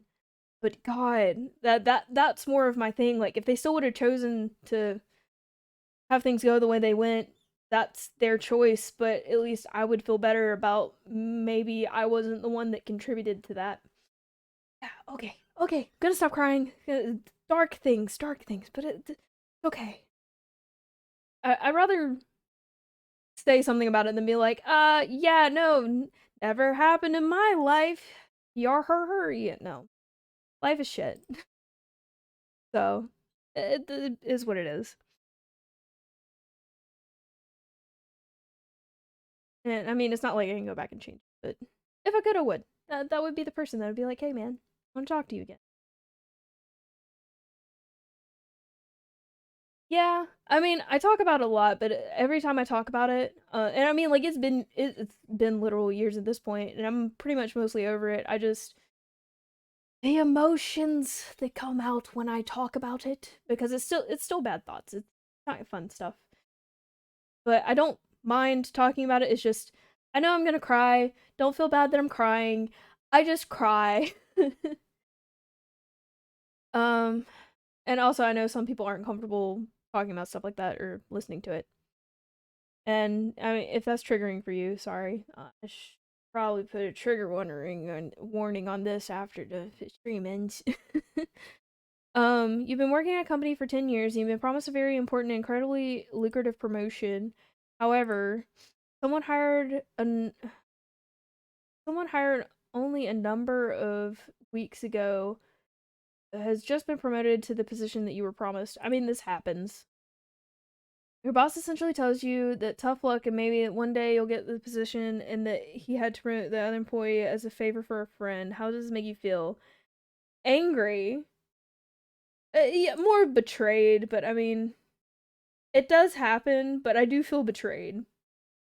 And from that, I also feel angry.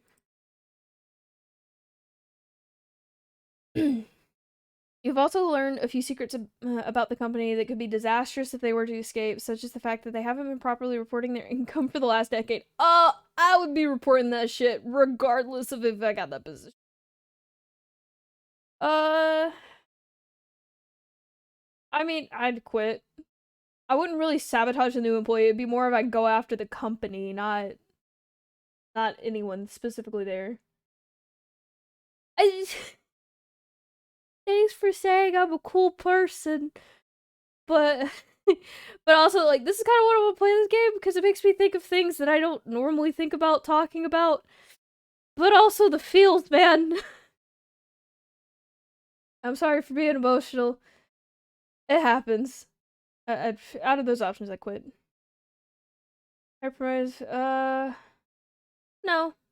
no, probably not. I don't like favors. Don't like favors. Like to steer clear of those.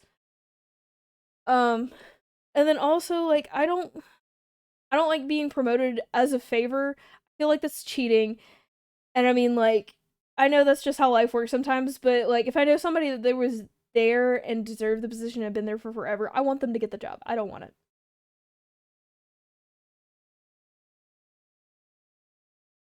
You're home alone at night, cooking food in your kitchen, and you turn around to realize that someone's watching you through your window in the darkness.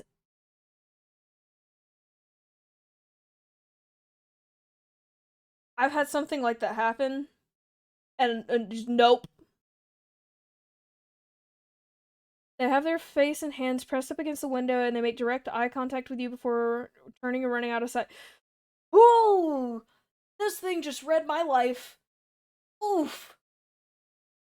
Okay, so here's the thing at the time. I turned around. I thought I made eye contact with someone, but I turned back around, and then of course I dared to double take because I'm like, what the fuck was that? A person in the kitchen window? And like, I wasn't cooking in the kitchen, but also like I had just taken a shower and I gotten ready for bed. And at the time, like my bedclothes were mostly just like really big t-shirts that would end up being like a shorter dress. So, like comfy clothes, but I'm underage, but I'm still not like super young, so I just felt extremely uncomfortable.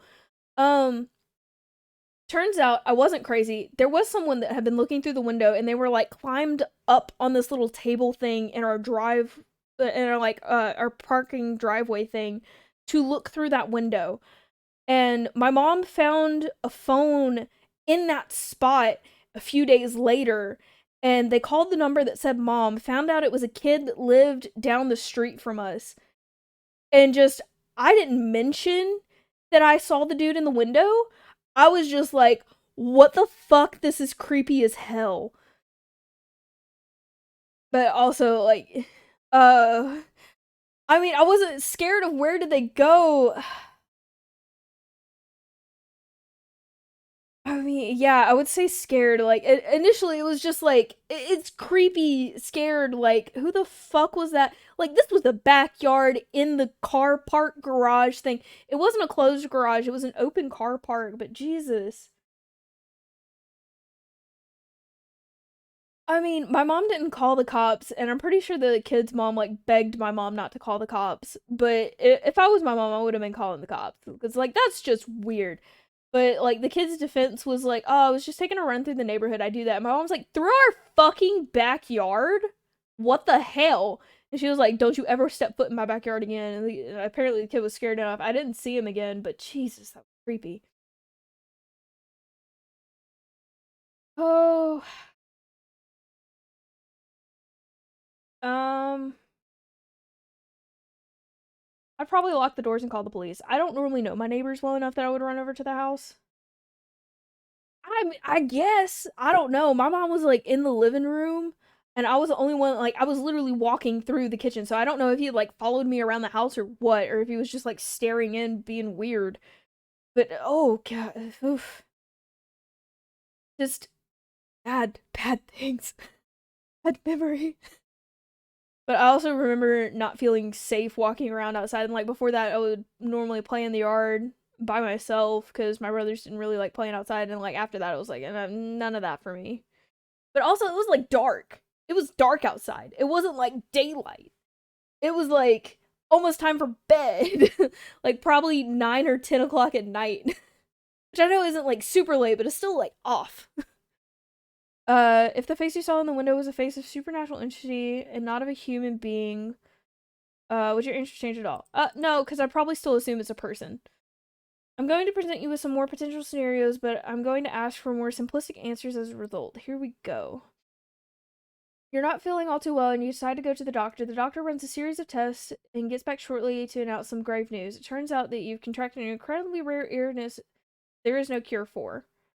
The illness causes complete body paralysis within 6 months of contraction, meaning that in less than half a year from now, you'll be rendered unable to move, blink, talk, or any form of expression whatsoever.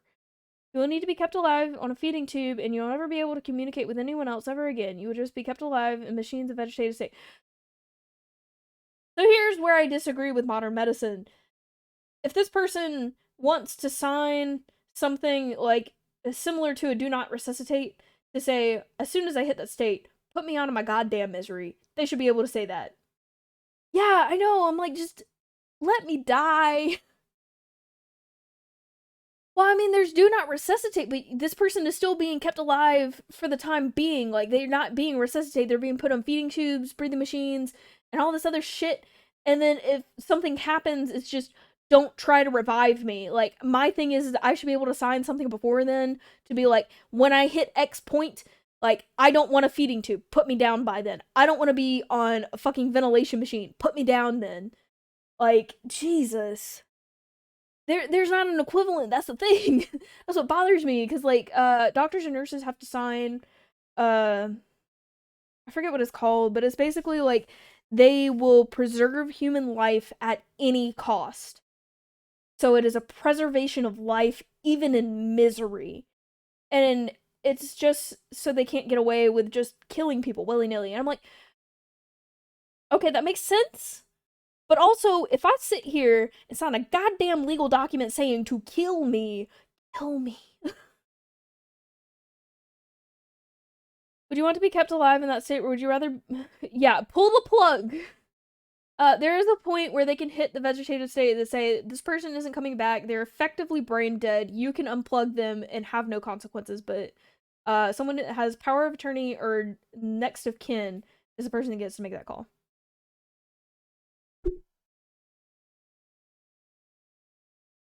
I know, yeah. That's my deal. It's like I don't want to get to that point, but also at the same time, like, well, I have life, I want to live it. Just as soon as I get to the point that I need extensive care and I'm living in a vegetative state, like, I'm not there. I might be there mentally, but I literally can't do anything for myself. How would you like to spend the last 6 months of your life while still mobile? Friends and family? Um, wallow in self pity? No, I want to have fun with friends and family while I can. Enjoy the things while I'll probably still have times and wallow in some self pity, but I want to try and have a good time. There are diseases out there that you can that put you in that sort of uncomfortable situation. Does knowing this motivate you to do things you've never done before and pursue more in life relatively unaffected with the? Okay, so here's my deal. At this point in time, I have to have a job to make money and take care of myself and try to take care of my wife. So it doesn't motivate me to go and do all of the things I would do if I only had 6 months left to live. Like, if I only have 6 months left to live, fuck the medical care. I'm just gonna go do fun shit and then let me die. But for right now, it's like I can only do things within reason because that's what I have the means for. Yeah. Yeah, I'm sorry, Buffy. That's rough. I can't relate, but Jesus, that sounds hard. But I mean, like the smell of a doctor's office and hospital is just home to me. But that's because like it was like my second home because if I had to leave school early, that's where I ended up going. My mom always worked in the hospital. My dad worked in a hospital for a time, but he worked so far away I basically never saw him at work. Um, I mean, it doesn't really change anything for me because I do what I can within my means, and I got a plan for my future right now. You have a pet dog whom you raised since its birth. 3 years have passed, and it's the best dog you've ever had. You love it, and it's like your own child, and one day it runs away in the middle of the night, chasing after a wild animal in the darkness. You search everywhere for your dog, but no matter what you do, you can't seem to make any progress. About a month passes, and you still haven't seen any trace of your four-legged friend until one morning you awaken to the sound of familiar barking. You rush outside to find that your elderly neighbor in his late 80s is out on his front lawn, joyously playing with your dog. He's named the beast Johnny, and they both seem to be having the time of their lives. You rush over to your dog and excitedly licks your face. Your neighbor says Johnny's a good boy, isn't he? I lost him when I was just a boy about your age. He's come back. Johnny's come back. Oh, dude, keep the dog. Come to find out, your elderly neighbor is suffering from dementia recently brought on by the stress and heartache of losing his wife just a couple months prior to finding your dog. The dementia has caused him to believe your dog, Johnny, is an old dog from his childhood coming back to life, making him happy and keeping him company. Dog seems to be in great shape and very happy and well looked after. And you know, telling the old man that it isn't really his dog, it's your dog, would break his heart and crush him. I don't think he would understand. Like, I worked in a nursing home for a little bit, and my favorite ward was dementia ward, and it was because the people reliving their good memories was always fun to talk to them. The people that still had awareness of where they were and what was going on, oh, those were rough. Also, the aides there sucked. They were assholes and did not take care of them. But I like the people in there. Yeah, yeah. There was actually two twins in the dementia ward. Both of them were bad. One of them was far enough along, like she couldn't really talk anymore, and one of them was like living the best life of going through all of the happy memories. And like she was talking about having puppies in her room, and her dog had just given birth to them, and they were all so great, and they were so friendly, and don't you want to see them? And like I'd play along just because it was like it's fun. It like it makes them happy, and it's fun to just see them happy because you know it's not gonna be happy for very long. Yeah, yeah. It's just I want to see them enjoy themselves. But also, like, this man is your neighbor. Like, you can go hang out with him and the dog, and I mean, I would probably take him food, go eat some meals. I mean, yeah. Can you imagine yourself in the old man's position and being so alone in life, finding one thing that makes you feel less alone, potentially having to face it being ripped away from you once again? So I don't think he understands that it could be taken away. I think he fully believes it's his dog. There's no. But yeah, it would terrify me to see my dog go again.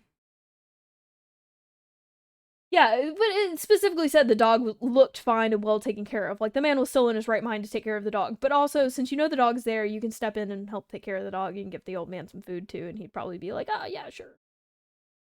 Next question. Let's say you were visually murdered by a serial killer, but you fell for one of their traps as they lured you in and made you their latest victim.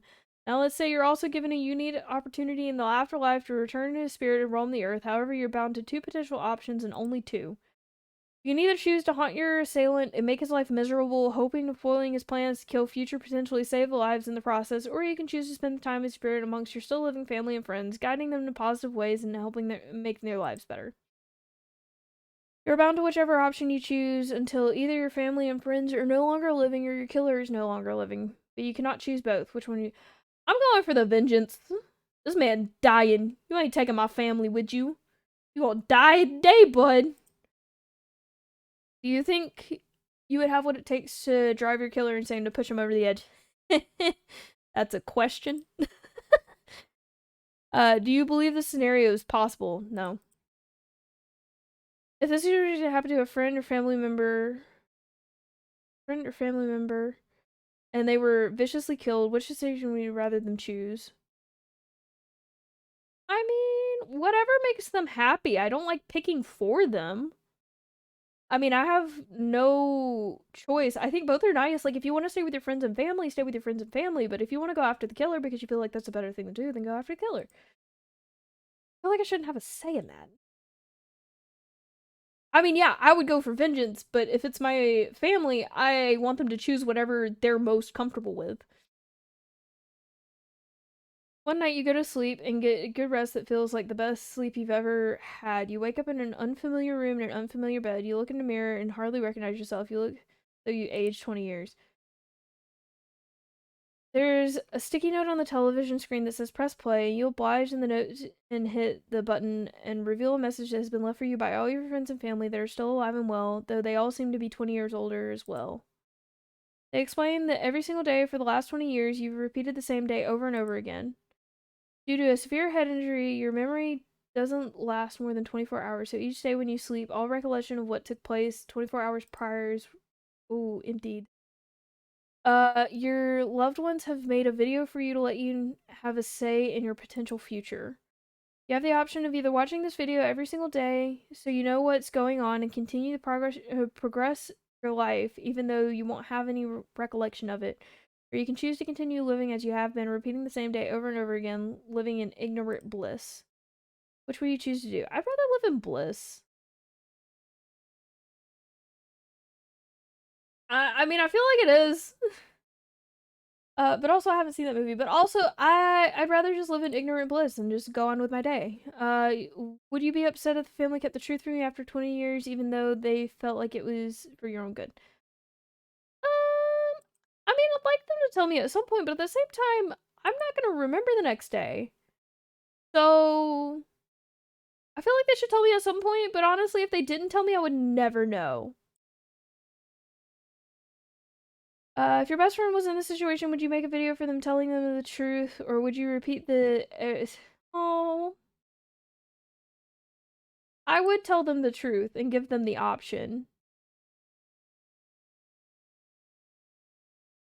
Yeah, well, I mean, like, you're not gonna remember, oh, what you did the day before either way. But I think you could still have a somewhat happy existence. Just looking in the mirror is gonna be shocking. Every time. Through frantic digging in the attic, reading old files and newspaper articles, you come across to find your parents are famed psychologists.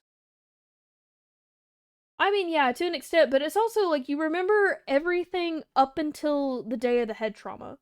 So, like, you still recognize yourself, you still recognize that this is not the room you remember, but you still know your friends and family and still have memories of them. It's just you can't form new memories that you'll remember. So you'll forever be the person you were whenever you had that head trauma.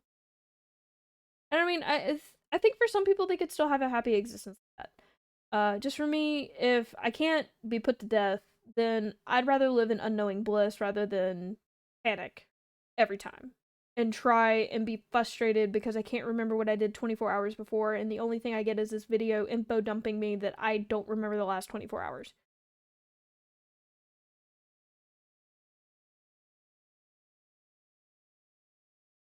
Yeah, that's the thing, is like once people start dying off, then it's a problem. But it said that everyone was still alive.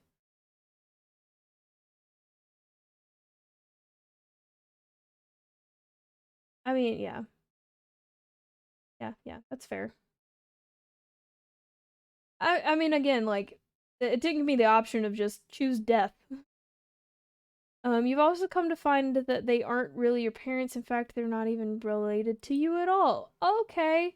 From what you can gather through your discoveries, the story tells a young child who developed psychotic tendencies and went into a trance before murdering their parents in a tragically brutal way. However, the child suffered so much trauma that the event of the loss of their parents once the trance had worn off, they restored their memory of their parents' death, blocking it completely from their mind. Two psychologists took the child into treatment and performed studies against the child's knowledge, raising the child to be a fully functional adult while playing the role of the child's parents to further gather data and potentially help the child avoid terrible life in the process. You were that child. Would you resent your would-be parents? No. Because they still raised me. They still cared about me. Even if it was for... Uh, yeah. Because I mean, like, other than that, it's death row. Um, a little. Yeah. You confront them about the articles you found. Yeah, because they need to know, because it messes with their study. If you're in their position, would you do the same for a child in a similar situation? Considering it's probably the only way you can save the child from going to a mental asylum for the rest of their life, I probably would. I kind of don't like kids. But also at the same time, I'm terrified that they would kill me again. If me and my wife agreed, then yes. If either one of us said no, it'd be a no. But I'm gonna go with yes. I have one final scenario for you before we move on. The end of the world has come and gone. All that is left are post-apocalyptic soldiers roaming the lands, combing through towns, laying waste to any survivors in their path, in hopes of claiming their equipment for themselves in order to survive the harsh, barren wasteland known as planet Earth. You get in good with a large colony of soldiers and spend about 6 months with them before you decide they're not pulling you're not pulling your weight. In order to save very few food rations they have left, they exile you from the compound and send you to fend off yourself. You decide to venture into a neighboring town in hopes of finding food of what's left behind by the raiders, it only takes about a day and a half before you strike gold, a hidden underground bunker stockpiled to the brim with enough food to feed the entire colony for a year. Now you have a few choices to make. Would you go back to the colony and tell them about the bunker, or would you stay in the bunker by yourself? I would stay in the bunker by myself only because they were assholes that decided that I wasn't good enough and kicked me out. Well, guess what, bitch? I found gold. If you could tell some of the soldiers about the bunker and let them in so you could lead a new colony, but exile the soldiers who exiled you, would you do it? No. Simply because that generally leads to people betraying you and going back to the other people. No. If you were to lead a new colony, would you build it based on savagery and raiding, or would you build it based on sharing and compassion? We'd share. We die together. If you were the leader of a colony that exiled you, except it was you who exiled someone else who wasn't pulling their weight, and the person just so happened to find themselves in a similar situation where they found jackpot worth of food in an underground bunker, but they refused to share it with you in the colony, would you raid them and steal it for yourselves, or would you let them keep what they found? So here's the thing, I wouldn't have kicked them out in the first place, because we going down together.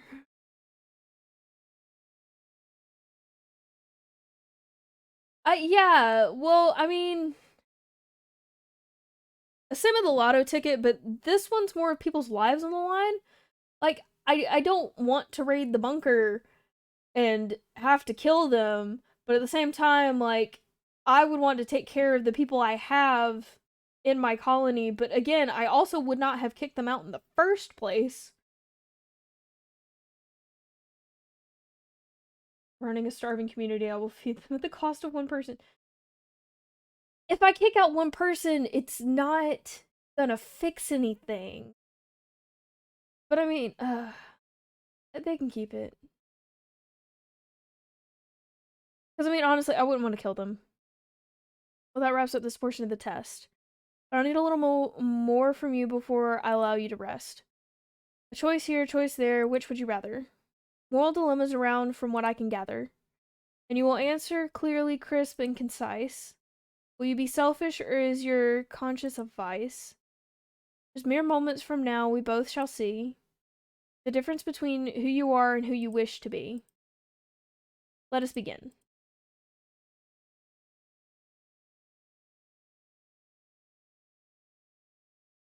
And yeah, that's the other thing is like, how would I know? But I mean, I guess they let the few soldiers in. The few soldiers came back and betrayed him. Yeah, the same. But I mean, like, it's cool. It's better than the text thing from the last game. Would you rather abandon the person you love most or be abandoned by the person you love most? I'd rather be abandoned. I can't. I have a thing. I don't like leaving people.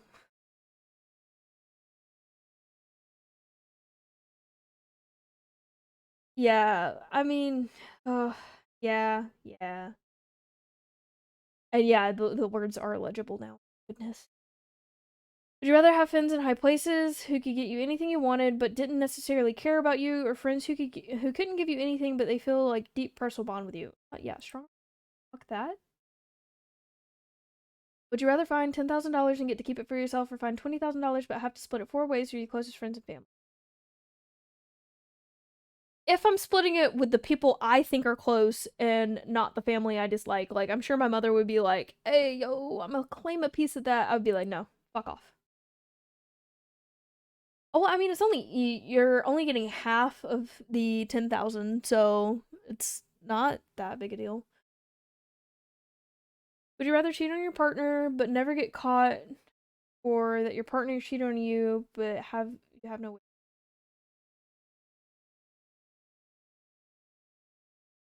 I don't need evidence to prove it. I can still divorce your ass. But yeah, it sucks ass. Like I'd prefer neither. But also I'm not about to cheat on my wifey ever.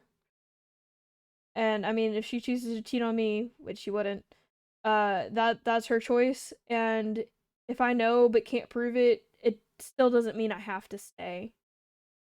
Yeah, can I pick neither? Would you rather get rich through illegal means or be poor and live an honest life? Fuck it. If I don't get caught and I got the money to pay the fucking fees, fuck it. Would you rather press a button that would kill your favorite pet or press a button that would kill your favorite family member?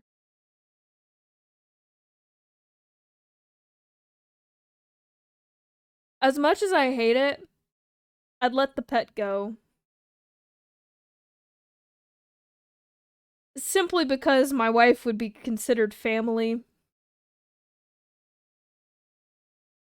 And I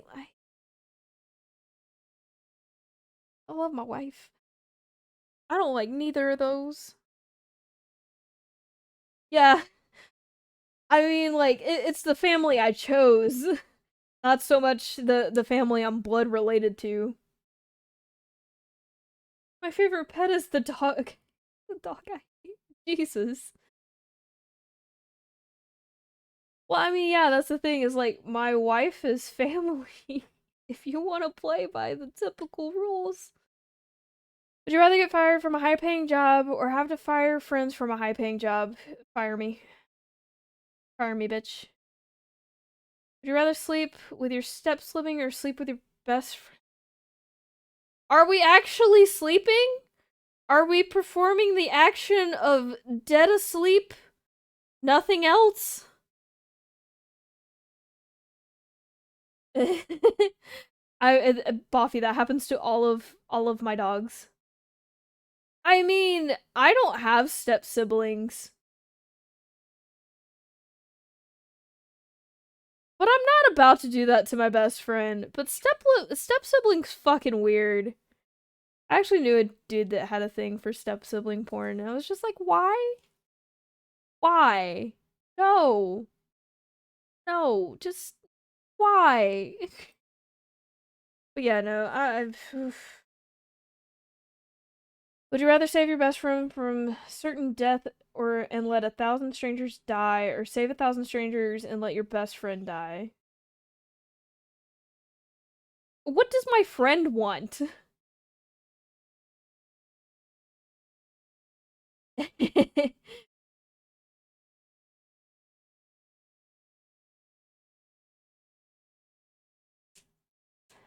I mean, again, this would be more of my friend. Do they want to die and save 1,000 strangers? This is just a trolley problem. Be real. But yeah, if it was up to me and like everyone was unconscious, I'm saving my friend.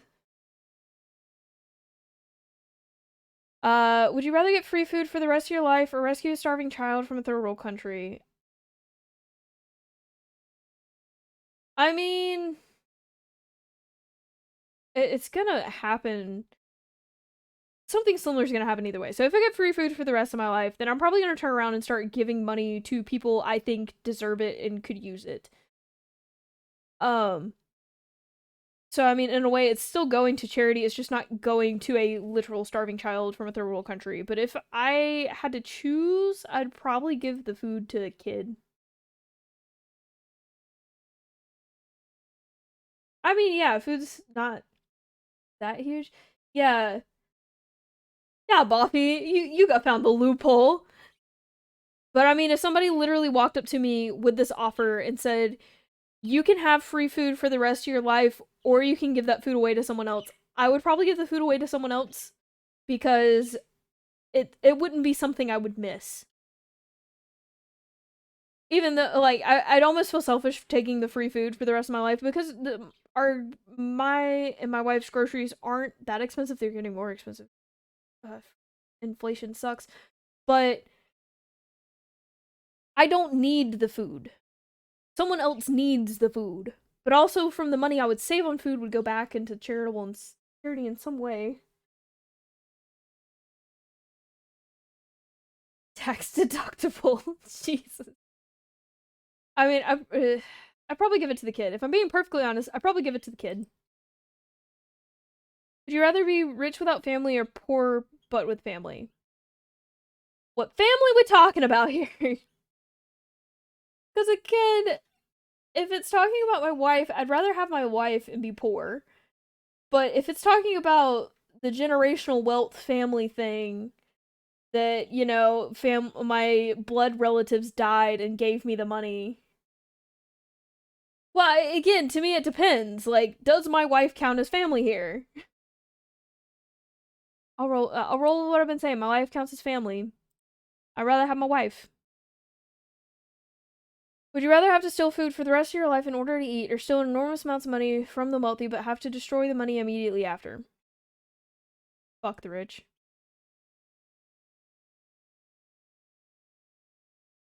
Fuck the rich.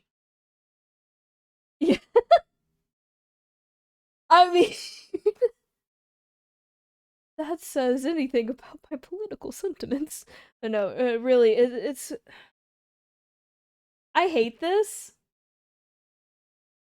What isn't looking good? Oh god, Boffy. Boffy, do you need a hug? I send you hugs. It's just sad. But I mean, yeah, it gives you easier options in these questions. A bad plus. But yeah, no, I have a boss that literally worked. Hi, Sensei Chicken. I'm sorry, I'm ranting here.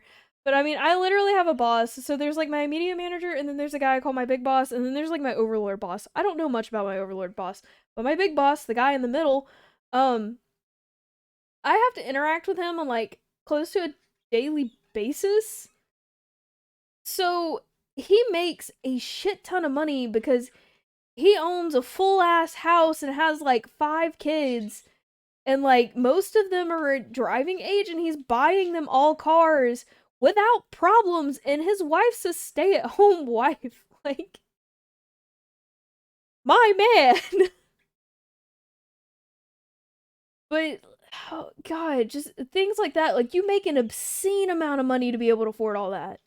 even if it's like shitty cars and like it has to be a half decent house for all the kids he has. But I'm pretty sure it's like a nice house. Move to Ireland. Ireland is third world. Burp Friend is ranting and getting into all the fields, but is also tired, but wants to finish the game before they go to bed. It's complicated. But yeah, no, my boss makes an insane amount of money. Meanwhile, I'm over here. I can only work part time because they can't give me benefits and they can't hire me full time. And I'm not really making a living wage. Like, I'm making bills and then I throw money into savings and then we make do with Gray's wages for doing fun stuff, food, and she pays rent, which is like the biggest bill. I just pay for our phones and Wi-Fi. I hope I nail that interview tomorrow. I mean, the people I work with don't make a ton of money either. It's like all the upper management makes money, like makes fucking bank. Meanwhile, the rest of us are just like, we can survive. Yeah, thanks, Sensei. Yeah, I also have an interview tomorrow. It's with the job I work with, so I'm like super nervous because I kind of know these people, but I really don't know these people. It's a step, but I mean, a lot of the people in the job I'm applying for, they worked their ways up from tellers. And like, good lord, you started as a goddamn teller in a frickin' bank, and now you're a systems analyst. This is probably the high you ever gonna get. Uh, okay, thank you. Yeah, I'm still playing. Are you about to leave? You're probably about to leave and come home. Well, you get to do this with me then. Would you rather serve 4 wars in the Navy during wartime or move to a third world country and never be allowed to return home?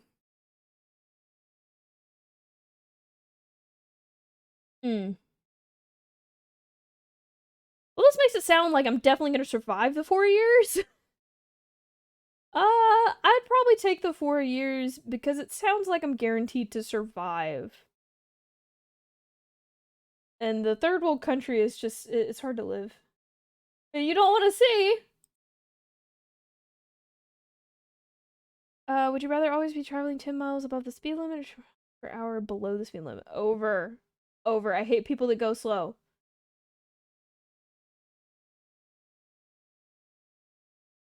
I mean, it's cool that you're serving. The army won't take me. I have too many medical problems. Yeah, I'm sorry. I was distracted, but I noticed your comment earlier that you were serving. I just didn't say anything about it because I hadn't read the question. I didn't know the context.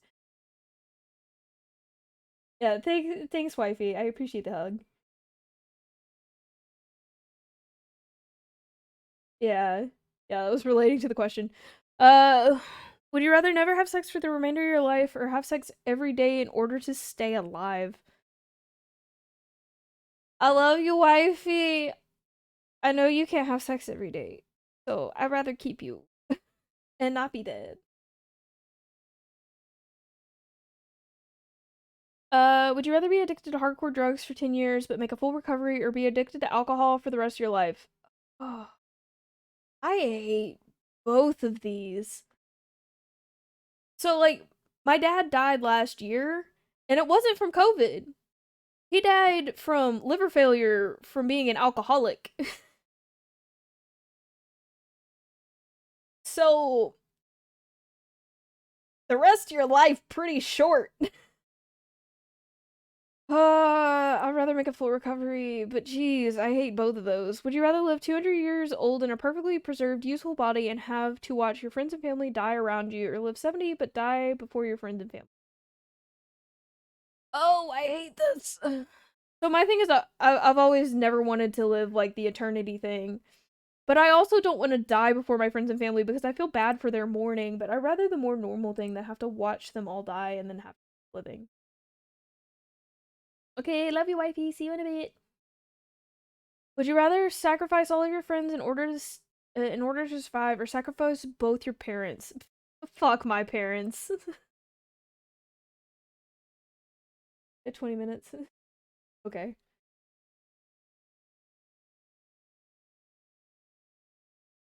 Oh shit, you right. You right. They get to live a nice long life. Would you rather get acknowledged for work that you didn't do or work hard for the rest of your life but not receive any praise for it? I don't like receiving acknowledgement. Any kind of work I do.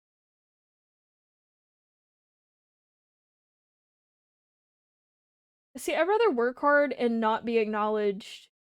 Like I actually got we do like a best sprinter award, I guess. So for every 2 weeks, someone gets a little award, and they give you the trophy that they pass around. And I got it apparently somehow with my little part-time efforts. But they give you like a little $10 things, like a $10 gift card. I didn't mind the gift card. It was more of like we all get put in a group chat, and the winner is ta-da! I hate that. I hate it so much. Would you rather punch a nun or get punched by a nun? I want to punch the nun. Would you rather lose all the money you've earned this year or lose all of the memories you gained this year? I hate this. I hate it, but I'd rather lose the money. Would you rather flip a coin for a chance to win $20 immediately? For a chance to win $20? I mean, it's money I didn't have. I'll do the coin flip. Fuck it. Yeah, you lost money. Would you rather know how you die or when you'll die? I hate both of these. Because if I know how I die, then I'm going to be constantly trying to prevent that scenario from happening. If I know when I die, I'm going to have all of the anxiety and dread that time for the rest of my life. Yeah, I would not want to know. The option is do not know. Rather know how than when, because at least then I'm not dreading it as much. But that's because I have a lot of anxiety of things approaching.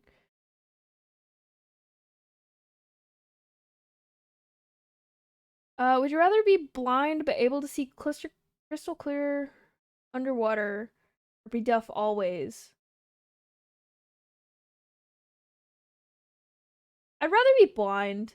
Because I would love to be able to see crystal clear underwater. Like, that's so freaking cool. But also, I wouldn't hate being deaf, because most of the time, I don't like loud noises. And I get overstimulated from sounds pretty easily. But I do really enjoy music. Swimming with the sharks and all kinds of shit, yeah. My whole thing with knowing when I'm gonna die is like I'm always gonna dread that time. Like I literally was told I have 3 days to take an assessment test for this job interview, and I put it off till the last day because that was sort of the most convenient to take. But literally for like half a day, I made myself so anxious. I made myself physically ill. Like I couldn't eat, and I felt nauseous the entire time for half a day just because of stress. Wear goggles with water in them.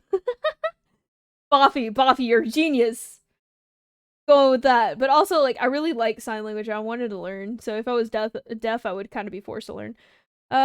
Would you rather give up all internet and social media but be able to travel the world for free, or have the best internet in the world for free and never leave your house? I like both of these options. This is the first one I'm like, I want both. um So here's the thing is like if I'm traveling, like fuck the internet. I'm taking pictures and they're just going to be saved to my phone and no one's ever going to see them. But I also really have gotten to where I enjoy streaming a lot and like I don't really want to give that up, and I would love to have the best internet in the world for free cuz like my internet is pretty dang good now. Don't love paying that bill. I mean, I'm kind of trapped in my house, but I'm also not. Like I could leave. I mean, that's fair, but if I'm traveling the world for free, like, I don't even have to work. Just the only thing that bothers me is I wouldn't be able to take my birds. So, I mean, I guess it's internet. I love my babies. Would you rather walk barefoot across a bed of hot coals or walk barefoot through a pitch black, snake infested corridor?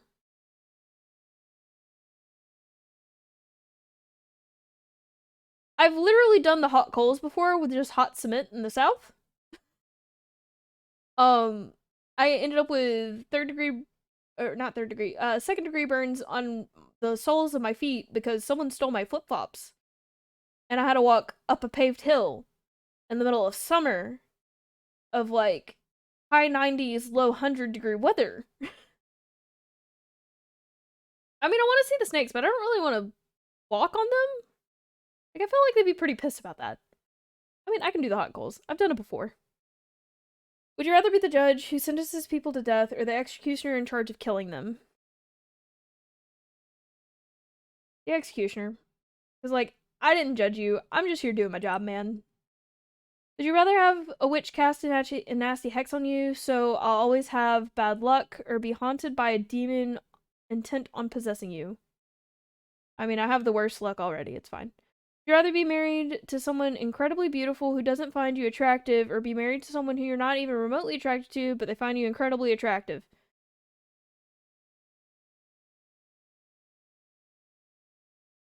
Well, you see, it just says attracted.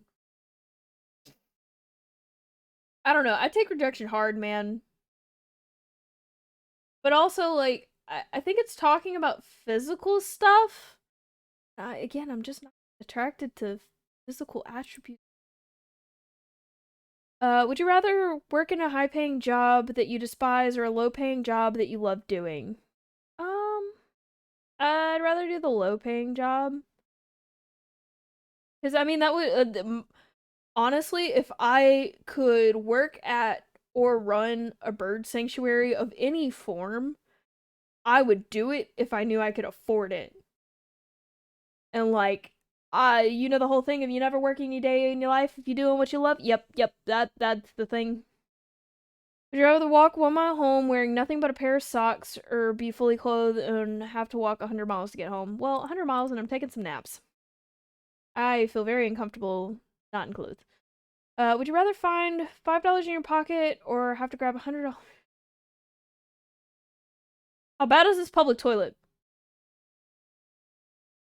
I mean, either way, it's money I didn't have.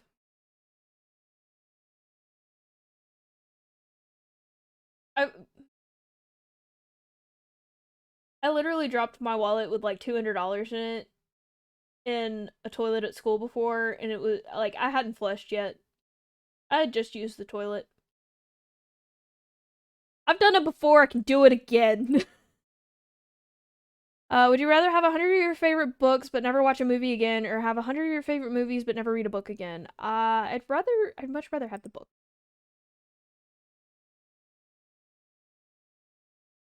Would you rather always be 20 minutes late for everything or 2 hours early? I hate both of these. Yeah, I choose books. I read a lot of webtoons, and like reading manga much more than I like watching movies. Movies is more of Gray's thing, but I like watching movies with her. But yeah, I'd much rather just be 20 minutes late. I get more me time that way. Would you rather find a dead body or be a witness to a deadly assault? I'd rather find the dead body. Dead body's kind of cool. It's just my morbid curiosity, but I mean, they're already dead. And then it's done. I don't really want to witness anything. Yeah, I'd rather find the body. And yes, thank you, books. Books for sure. Oof. Would you rather be able to change your past or see what the future holds for you? See, this is my thing. I don't want to change my past because I do like where I am now and how I and like the person I am now. And I think if I changed my past, I wouldn't be the person I am now because I wouldn't have those experiences. There were things that were shitty that I wish I could change. Um, but I also don't want to see the future because it's just going to make me anxious. So like my whole thing is I'd rather live right now. Like, that's my thing. The most I plan for is maybe like 3 years in the future.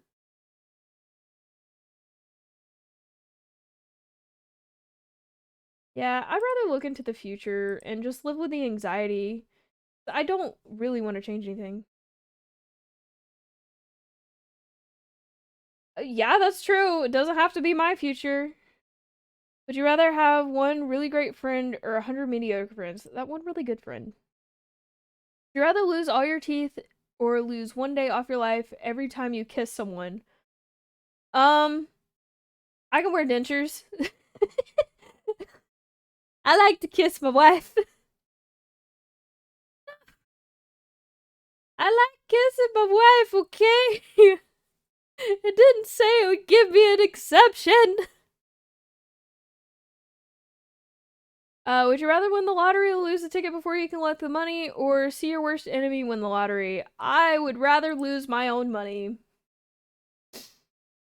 Would you rather find true love or have your dream job? I'd rather have my wife. Would you rather have a pause button for your life or a rewind button?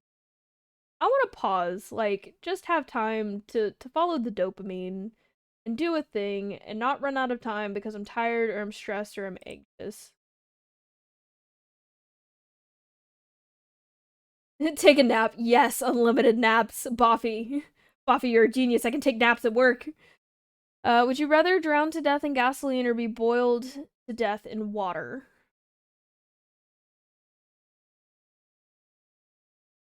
Gasoline. Yeah. Yeah. I mean, it's gonna smell and taste awful, but it's not that long of a death. I feel like it would take longer for me to be boiled alive. Haha, perks of being a lifeguard. I know how long it takes someone to drown. Uh, would you rather make a new friend every day or get $100 a day for doing nothing but never have friends again? See, I like the $100 every day, but I want to have friends. But I don't like having that many friends. Like I'd rather have like a few good close friends. Yeah, yeah, they both sound like hell. I guess I'd rather have a new friend and just like keep my core few friends and the rest is just kind of like, hey, I'm your friend for the day. Fuck off now. Would you rather die to save your family or sacrifice your family to save yourself? Well, I want my life, my wifey to live. This is the monkey posh. Would you rather always be hated by those closest to you for something you didn't do or have hurt someone you care about, but they'll never find out it was you? No, I'd rather be hated. I don't want to hurt people. Would you rather sleep with your worst enemy or sleep with someone you know has.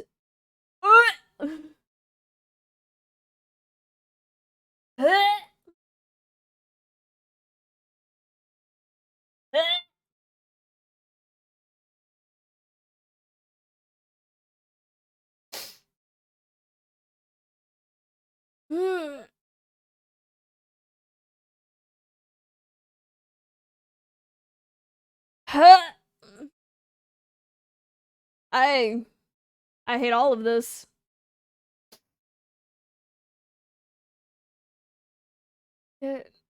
God. Would you rather only eat food you didn't like or give up all liquids except for water? I mean, I've given up everything except for water before. But I can't live without food that I enjoy. The driving, oh no! Off because you have a nemesis? Who is my nemesis? No, I like there's one person I can think of in my mind that I absolutely despise. I wouldn't call them my enemy, but I do very much hate them. Oh. Because the question was, would you rather screw your enemy or screw someone who has a shit ton of incurable STDs? And I hate both. I mean, yeah, I'd make them not exist. I hate them, but I wouldn't consider them my enemy because, like, I've just reached a point where we have no contact and I don't care what they do as long as they don't fuck with my friend and they have ceased attempts to communicate with me, so I'm assuming they've moved on with life. Although the creepiest thing they did was send me like a attempt at a heartfelt letter on a Christmas card that was in my mom's house. My mom was smart enough not to give them my address, But she literally sent the letter for them. Like, what the fuck? Would you rather always listen to music at max volume or always listen to music just above lowest volume? Both.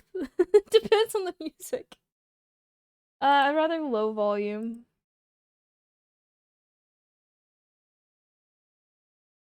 Would you rather meet your hero and find... Oh no, the best thing about the letter, sorry, I forgot about this part. They included a picture of themselves. Like, what the actual fuck is your ego?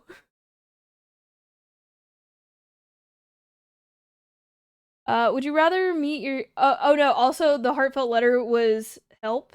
What do? Their letter was a dream they had where they were always like this weird romantic dude, but it's like we're running at each other on a beach and we go to hug each other, but instead of me hugging you, I just fall at your feet and beg for forgiveness. I'm like, dude, you're fucked. Leaking air? Like leaking air out of your tire? Like, do I need to come save you? I'll come save you. Great, what do you need from me? But yeah, no, that dude was fucked. Uh, would you rather meet your hero and find out that they don't like you or never meet your hero at all? I don't have a hero. Would you rather never have a pet for the rest of your life or never have friends for the rest of your life? Well, not having friends.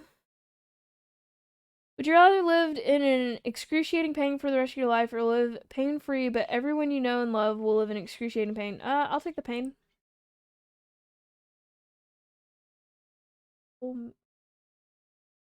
I'll just wait till you...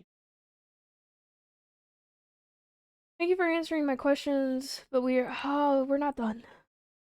For we have made it through many categories except for one. These final questions will be from deep within. I want to see your soul. I want to see your heartbeat quicken. I want to learn all that you know. I want to see what makes you think. I want to know what makes you tick. I want to know your darkest truths. I want to know what makes you sick. I want to expel the truth from yourself. I want to feed on your precious fate. I want to learn all of your love and bathe in your hate. Yeah, it just keeps going, man. But then again, I'm playing 3 games, so that's kind of on me. So one last time, we sit together as we await our final revelation. These are the last questions I have, the last examination. Take your time, don't think too hard, savor every moment dearly. For when I am finally finished with you, you will see it all ever so clearly. And here we go. You ever lie to those you were closest to? No. Have you ever hurt someone you know didn't deserve it? Yes. Have you ever lost your temper when you know you shouldn't have? Yes. Have you ever intentionally hurt an animal? No. Have you ever blamed someone for something you know they didn't do? My brother. Have you ever abandoned a pet? No. Have you ever abandoned a loved one in their time of need? No. Have you ever stolen something from someone that you cared about? Yes? Yes. Have you ever broken something despite someone that you cared about? No. Have you ever played victim in a situation even though you hadn't been wronged? No. Have you ever had romantic feelings for someone who wasn't your partner while you were in a relationship? No. Have you ever wished for the death of someone who had wronged you? Have you ever wished for the death of a loved one? No. If you knew that writing someone's name on a piece of paper could instantly cause their death, would you write down anyone's name? Yeah. Do you feel like you could spend time with your loved ones? Feel like you could spend more time with your loved ones than you can? Yes, if I quit my job and just said, I don't want to do, but you know, life.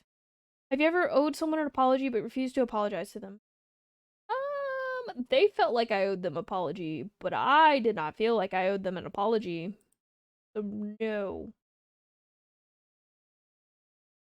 Do you ever regret worrying too much about things you can't control? A little bit. Do you ever feel like your negativity brings other people down? Uh, When I start rambling and I just keep going and my mouth doesn't stop moving, yes. Yes. Do you ever regret not standing up for yourself when you feel like you've been wronged? Yes. Do you ever feel like you let others influence your decision making too much? No. Do you ever wish that you lived in a more honest life? I mean, I don't know how much more honest I could be. Other than uh lying when I was younger, I guess. But I mean, I was a kid. Has your dishonesty ever cause someone else to suffer? Not to my knowledge. Have you ever had someone leave your life before you had a chance to tell them something important? Yeah. Did you ever feel like you prioritize people in your life that are unworthy of your time? No. You ever feel like you prioritize your own wants before those who need you most? Generally, no. No. You ever feel like you spend too much time working towards something that you're not truly passionate about? Absolutely. Do you feel like you're living up to your full potential? No. Do you ever let your fears stop you from pursuing things you truly want? Yeah. Have you ever refused to try something because you were afraid that you would fail? Good question. Um, I'm gonna say yes. And the only specific thing I can think of is nursing school, and it wasn't that I would fail nursing school. Like I was 100% confident I could pass. It was more of I didn't think I could make it as a nurse. Because floor nursing is hell. And now I'm really glad because I would have graduated in the middle of COVID and probably instantly been hired and it been shit. Yeah, it talks so much. Have you ever been attracted to someone but refused to let them know because you were afraid of being rejected? Yes, once. Do you ever feel as though you're chasing the wrong things in life? Yeah. Do you ever feel like you spend so much time planning for the future that you ignore the present? Yep. Do you feel like your friends and family like you more than you like them? Yes. Specifically, have you ever loved pet more than family? Yeah. Do you ever wake up? Do you ever make up excuses to get out of going to an event instead of just telling the person who invited you that you just don't want to go? No, I don't really make excuses. It's more of just straight up be like, yo, I ain't feeling it. You ever feel like you spend more time with technology than you do building stronger bonds with your friends? Yeah. I mean, that's kind of because my job's in technology. Have you ever defended someone that you shouldn't have? Not to my knowledge. Do you sometimes have a hard time admitting you're wrong? Yeah. Do you ever place blame for your personal failures on someone or something else? Not my. I always told like I'm always pretty honest with myself of like, this is my failure. I'm kind of fault. Have you ever accused someone of something with no real evidence to back it up?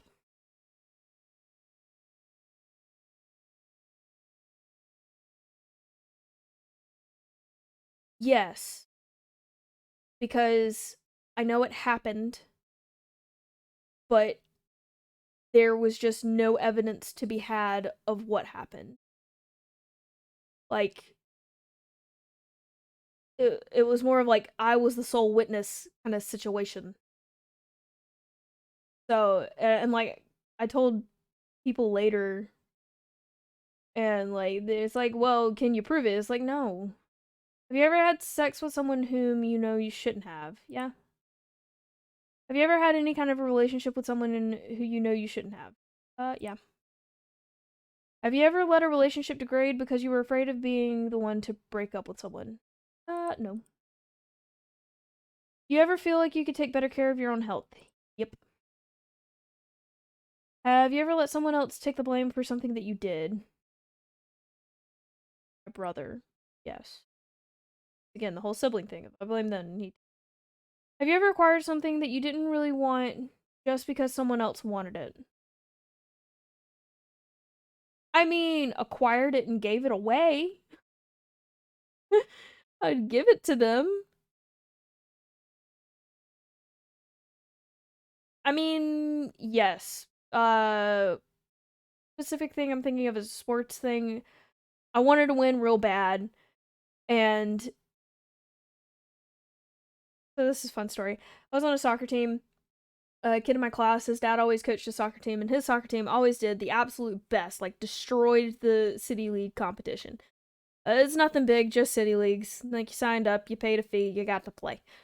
That year, my team was doing fucking awesome, and I'm short. Our goalie decided that he wanted to play forward, and I said, "Yo, I'll sub in for goalie. I don't give a fuck." And they're like, "You sure?" And I'm like, "Yeah, man." This dude's dad got so pissed. And like it made me so happy to win against this kid because he was shithead at school. And like I knew he wanted to win because like his dad literally like just up and quit in the middle of the game, and like if he didn't make his dad happy, his life was hell at home. I kind of didn't really feel bad because he was bully at school, but that's fine. Do you ever feel like you're not living up to others' expectations? Have you ever walked out of someone's life without any explanation? You ever feel like you focus more on negative aspects of your life and what you don't have rather than being good?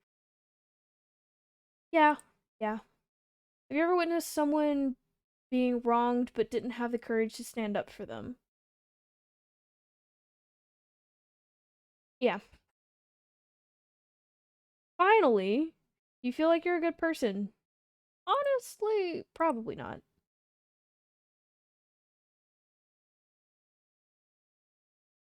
End of the examination, in your mind, I have dug myself.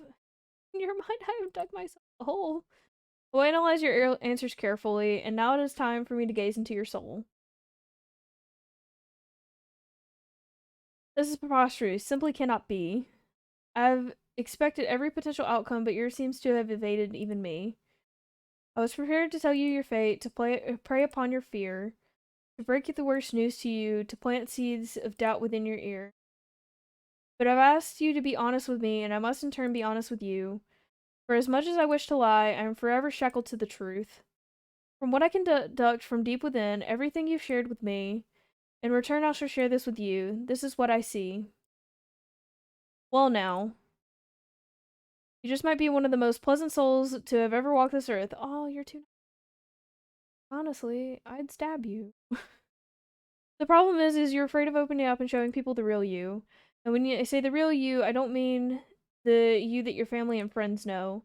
I mean the you that someone you could trust with your deeper secrets would. I mean the you only someone you could trust ever get to see. Okay. You see, you're actually a pretty amazing individual, but you think people are going to judge you way too harshly if they knew you completely. My advice to you would be to open yourself up a bit more and actually show the deepest parts of you more freely. Even though the parts of yourself that may think people...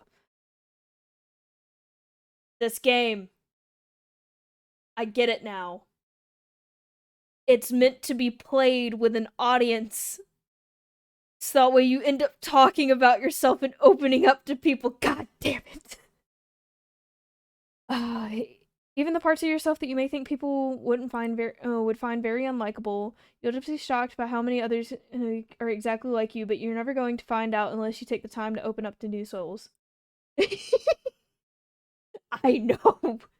Like a goddamn fiddle. No, I saw Mark play the first game and I liked how it led to discussion of being able to talk about things that you don't normally get to bring up. And I was like, oh, that's a cool game. Like, it's more of like talking, the conversation. Like, that's the cool part. Win the fucking game. If you can master this little trait and feeling a little more comfortable opening up, then an entirely new world of opportunity will open up for you to you as well. I think you'll be very surprised at just how much of a positive impact this can have on your life. Going forward, I hope this information helps achieve your goals. Your secret word is revelation. Remember this word. This will come in handy.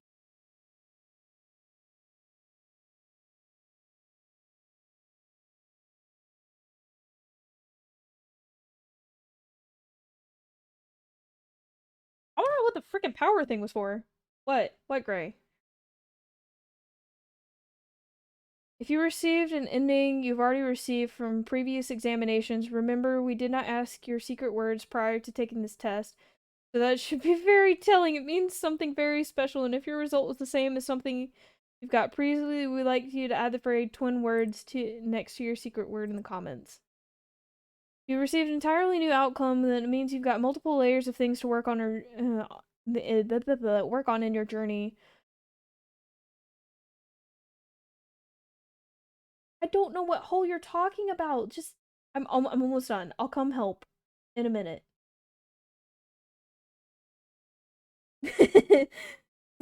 Yeah. Power Survivor Software Defined Networking Revelation. I mean, I think it's the tire, but she's not being super clear, and at that point, then she's gotta figures what to do about it. Entirely new outcome. That means you may have just have an extra layer of depth in your personality, but only you will know how to answer that. Okay, I'll be out there in a minute. I'll just give me a second. No, you just said I'm leaking air coming inside, but I need to pull a nail out. Did you pull a nail out? Did you pull a nail out of your tire? Did you for real do that? I thought you were saying that you were going to get the mail, but I'm stupid. You're not supposed to pull shit out of your tire. You're supposed to take it for someone to patch. Gray, what are you doing? Gray, no! Gray, get back inside! Come back inside! You've answered hundreds of questions you found a deeper meanings. Gray, what are you doing? Doesn't know about cars. Oh god, Gray, what have you done? Stop and get some help. There's literally a Sam's that will patch the goddamn tire, but you gotta make it there. The best way to do that is to leave the nail in the tire. You've been enlightened and you helped others find enlightenment. Many people have wondered just what the test series truly is about, but it's simple. The answers are always much more simple than we believe them to be. The test is about you.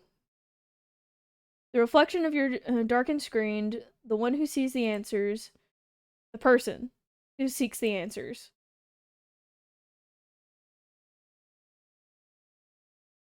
Gray, are you listening? Gray, are you still there? I feel like she just, like, left. I feel like she's out there panicking, trying to figure out what to do about the freaking tire. She's not listening to me saying, get back inside, there's nothing to... You can't do shit now. You were supposed to pull out the nail. I mean, we don't have a spare. God. No. Oh, okay. So close. God damn it. Fine, fine, but I'm coming back and finishing this dang game. Be right back. I'm sorry for no music.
Okay, I'm back. She didn't take the nail out of the tire. We're good.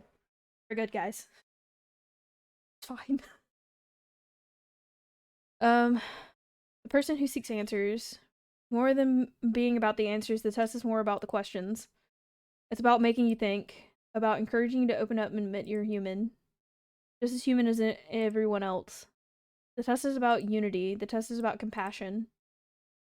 The test is about bringing people together. Yeah, great. Everyone's celebrating for you. You didn't do the dumb. The dumb would be taking the nail out of the tire, because then it's bad. Normally they can still manage to hold air as long as the plug is in there. Right, did the good. Yeah, you didn't done it. The test is about bringing people together and showing the world that we're not so different after all. Look at all of the secret words that you've been left in the comments. Look at all of the thousands of people who were just like you. We all feel so lonely sometimes. We all feel flawed. We all feel pain. But that's because every single one of us is human. The world judges one another based on so many variables, but they're the most historical set of variables imaginable. We judge each other and we are judged ourselves. We judge each other and are judged ourselves by our peers that do the same exact shit that they judge us for in the end. You guys are human? Wait a minute. Yeah, I'm a bird. What do you mean I'm human? Not true. Ooh. I heard it here first, guys. Gray's gotta poop.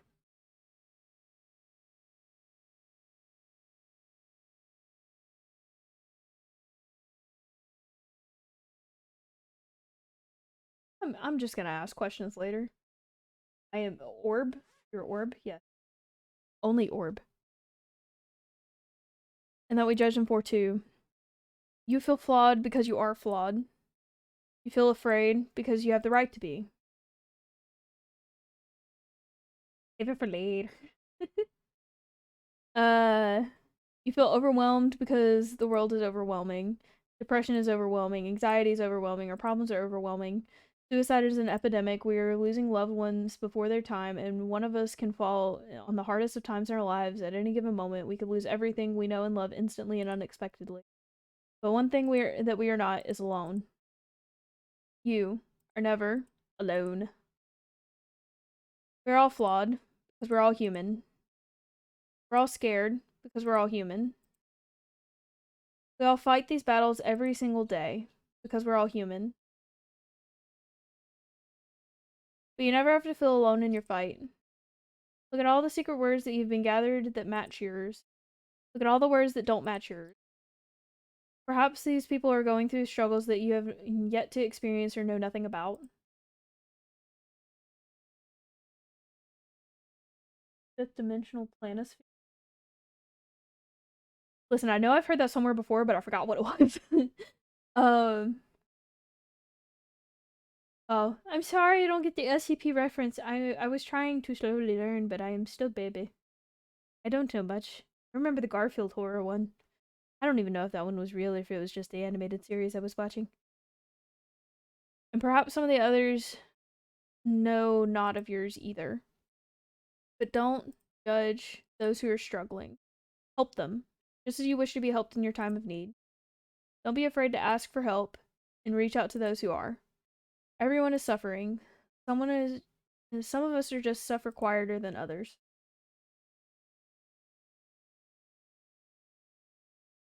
I'm gonna have to Google that later. Thanks, Bobby. No, it's cool. Cool. We're all in this together, and this test series has been helping bring so many people together and make so many people feel less alone. We've read your comments, and others are free to do so as well. We've read about how these games have helped you, and we've read about how much positivity they've spread. We've read about how many people say that their lives are forever changed, and I'll tell you one thing. Even if one life was saved in the process of the social experiment, then it was worth concluding, and every single one of you that has left a comment is a hero. By leaving comments, you have helped spread the message out to others. You have helped spread a positive light in a very dark theme for so many people, and those people have you to thank for it. There are so many people in this world who do nothing for others, and they'll continue to do nothing for others. They won't lift a finger to help others around them because they don't understand that someone else is suffering just as much as they are. They're just too afraid to open up about it. But not us. We've all opened up quite a lot, haven't we? We were brave enough to answer the questions that so many people fear admitting to. We were brave enough to take a chance and leave a secret word as a symbol of our participation. And for that, oh, random? Random! I get the name now, it's play on words. Studios would like to thank you by not only placing your name in the credits at the end of this game so the world knows your good deeds and spreading a word and participating, but we've also got another surprise for you. Everyone who has left a comment on our titles continues to do so on future titles will be put into the credits in our new massive project that we'll be working on. So that's not the good part. Jesus, that's a lot of work, man.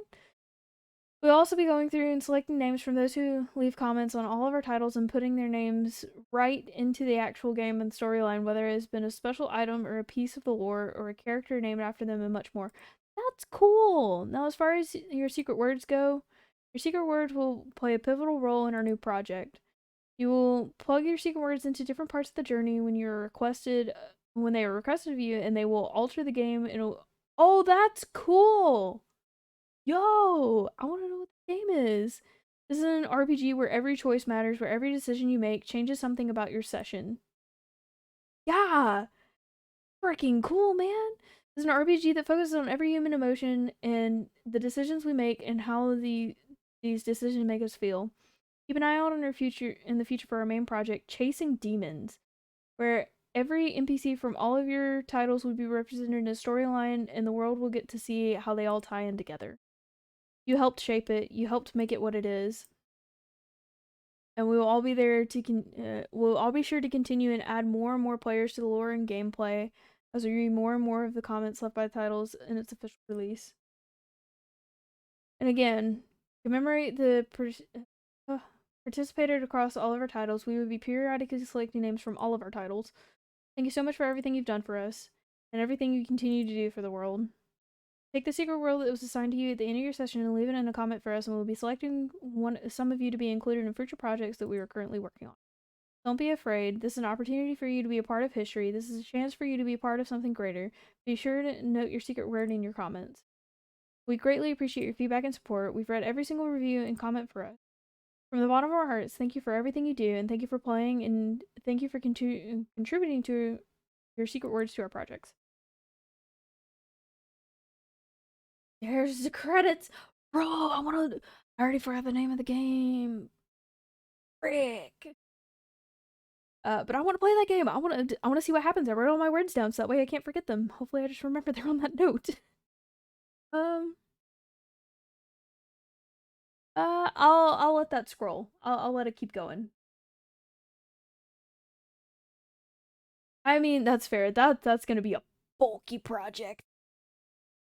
But maybe they were able to expand with the money they got from these other smaller projects, so maybe they're going to be able to do a good job.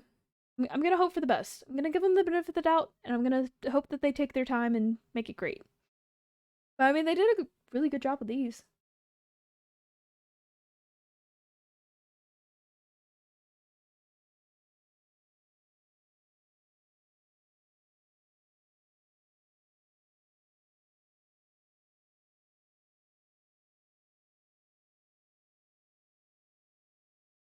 Ah,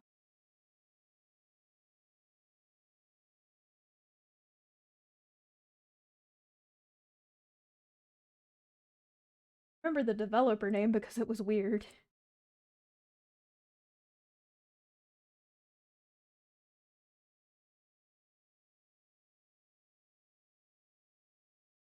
I know this was a cool project, and like I heard people talking about doing projects like this because they were doing dual majors in psychology and computer science for this reason, to have games like this where you can use psychology to help bring people together and have them work together and basically have an overall arching. Ooh, hello. Keep a hold of your secret words. You're gonna need them for when you're chasing demons. Chasing demons. That was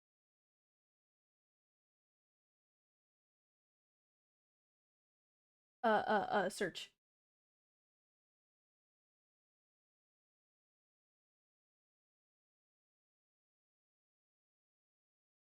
Uh,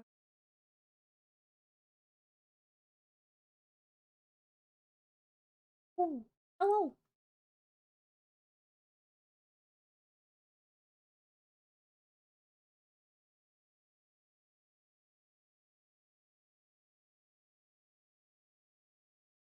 Okay, okay. So the other game, yeah, all three. Oh shit, you're so good. But I went since it mentioned the name of the game again. I went ahead and looked it up on Steam and added it to my wish list. It's still in development, so they're still working on it. So hopefully it'll be good. I'm excited. I will peel the truth from your flesh like petals from a blackened rose. She loves me. What? Don't do this. She loves me not. Oh, what is happening? Hurt them? She loves me? Please. I beg of you. She loves me not. Gah? Death? She loves me? She loves me not. She will never love a monster like you. Excuse? So let her let her choice take its toll, and in her cell may she rot. Well, alright. That happened. I'm gonna let the credits play because they deserve the credits. So good. It's so good. I mean, I'm curious what their other games are like.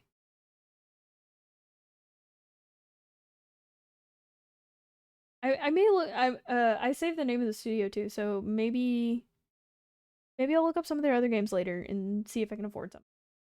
Maybe, hopefully. We've made a list of names of those who supported the projects along the way, and we'll be continuing to extend this list. No, it's very long. Yes, be friends. But okay, I'm gonna go ahead and wrap up the stream. I'll make sure to check out the friend request, Buffy, and thank you for sending me one because I forget how to do that in Steam. um, but I'm gonna go ahead and wrap this up so that way me and Gray can take a shower and go to bed because I got work tomorrow. I gotta wake up early. I gotta be up in not. I gotta be up 6 hours. Eh. Uh, yeah. Went to stream for 2 hours, ended up streaming for 6. It was fun though. It was fun though. I really liked it. And thanks. Oh god, I forgot about the interview. It's fine. I'll be fine. Be like a bird and wing it. Well, thanks for sticking around and chatting with me. I probably won't be back till close to the end of the week, and me and Gray will be playing Heart Gold and Soul Silver on Friday afternoon. We'll start around 3 or 5 p.m. Oh, thank you for the seed, Mageddon. Right at the end there, you saved it for the perfect time. I was gonna raid someone. If I can remember how to do that. Um, but he's playing.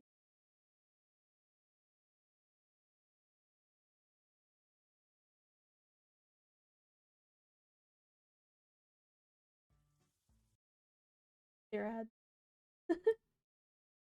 Who wants to hear disembodied ad? Go to sleep, Buffy. I'm just gonna go ahead and do the raid for anyone who wants to stick around and see some more cute birds. How did I hit raids?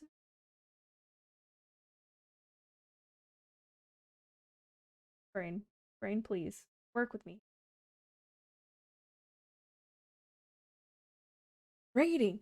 Okay, so I'll be back on Friday. I'll tweet out probably some updates about my streams. Sorry I don't have a schedule right now, but hopefully life will chill out soon. Yeah, you too, Buffy. Thanks for sticking around. It was so much fun. You too, Simmons. Have a good time. Bye-bye!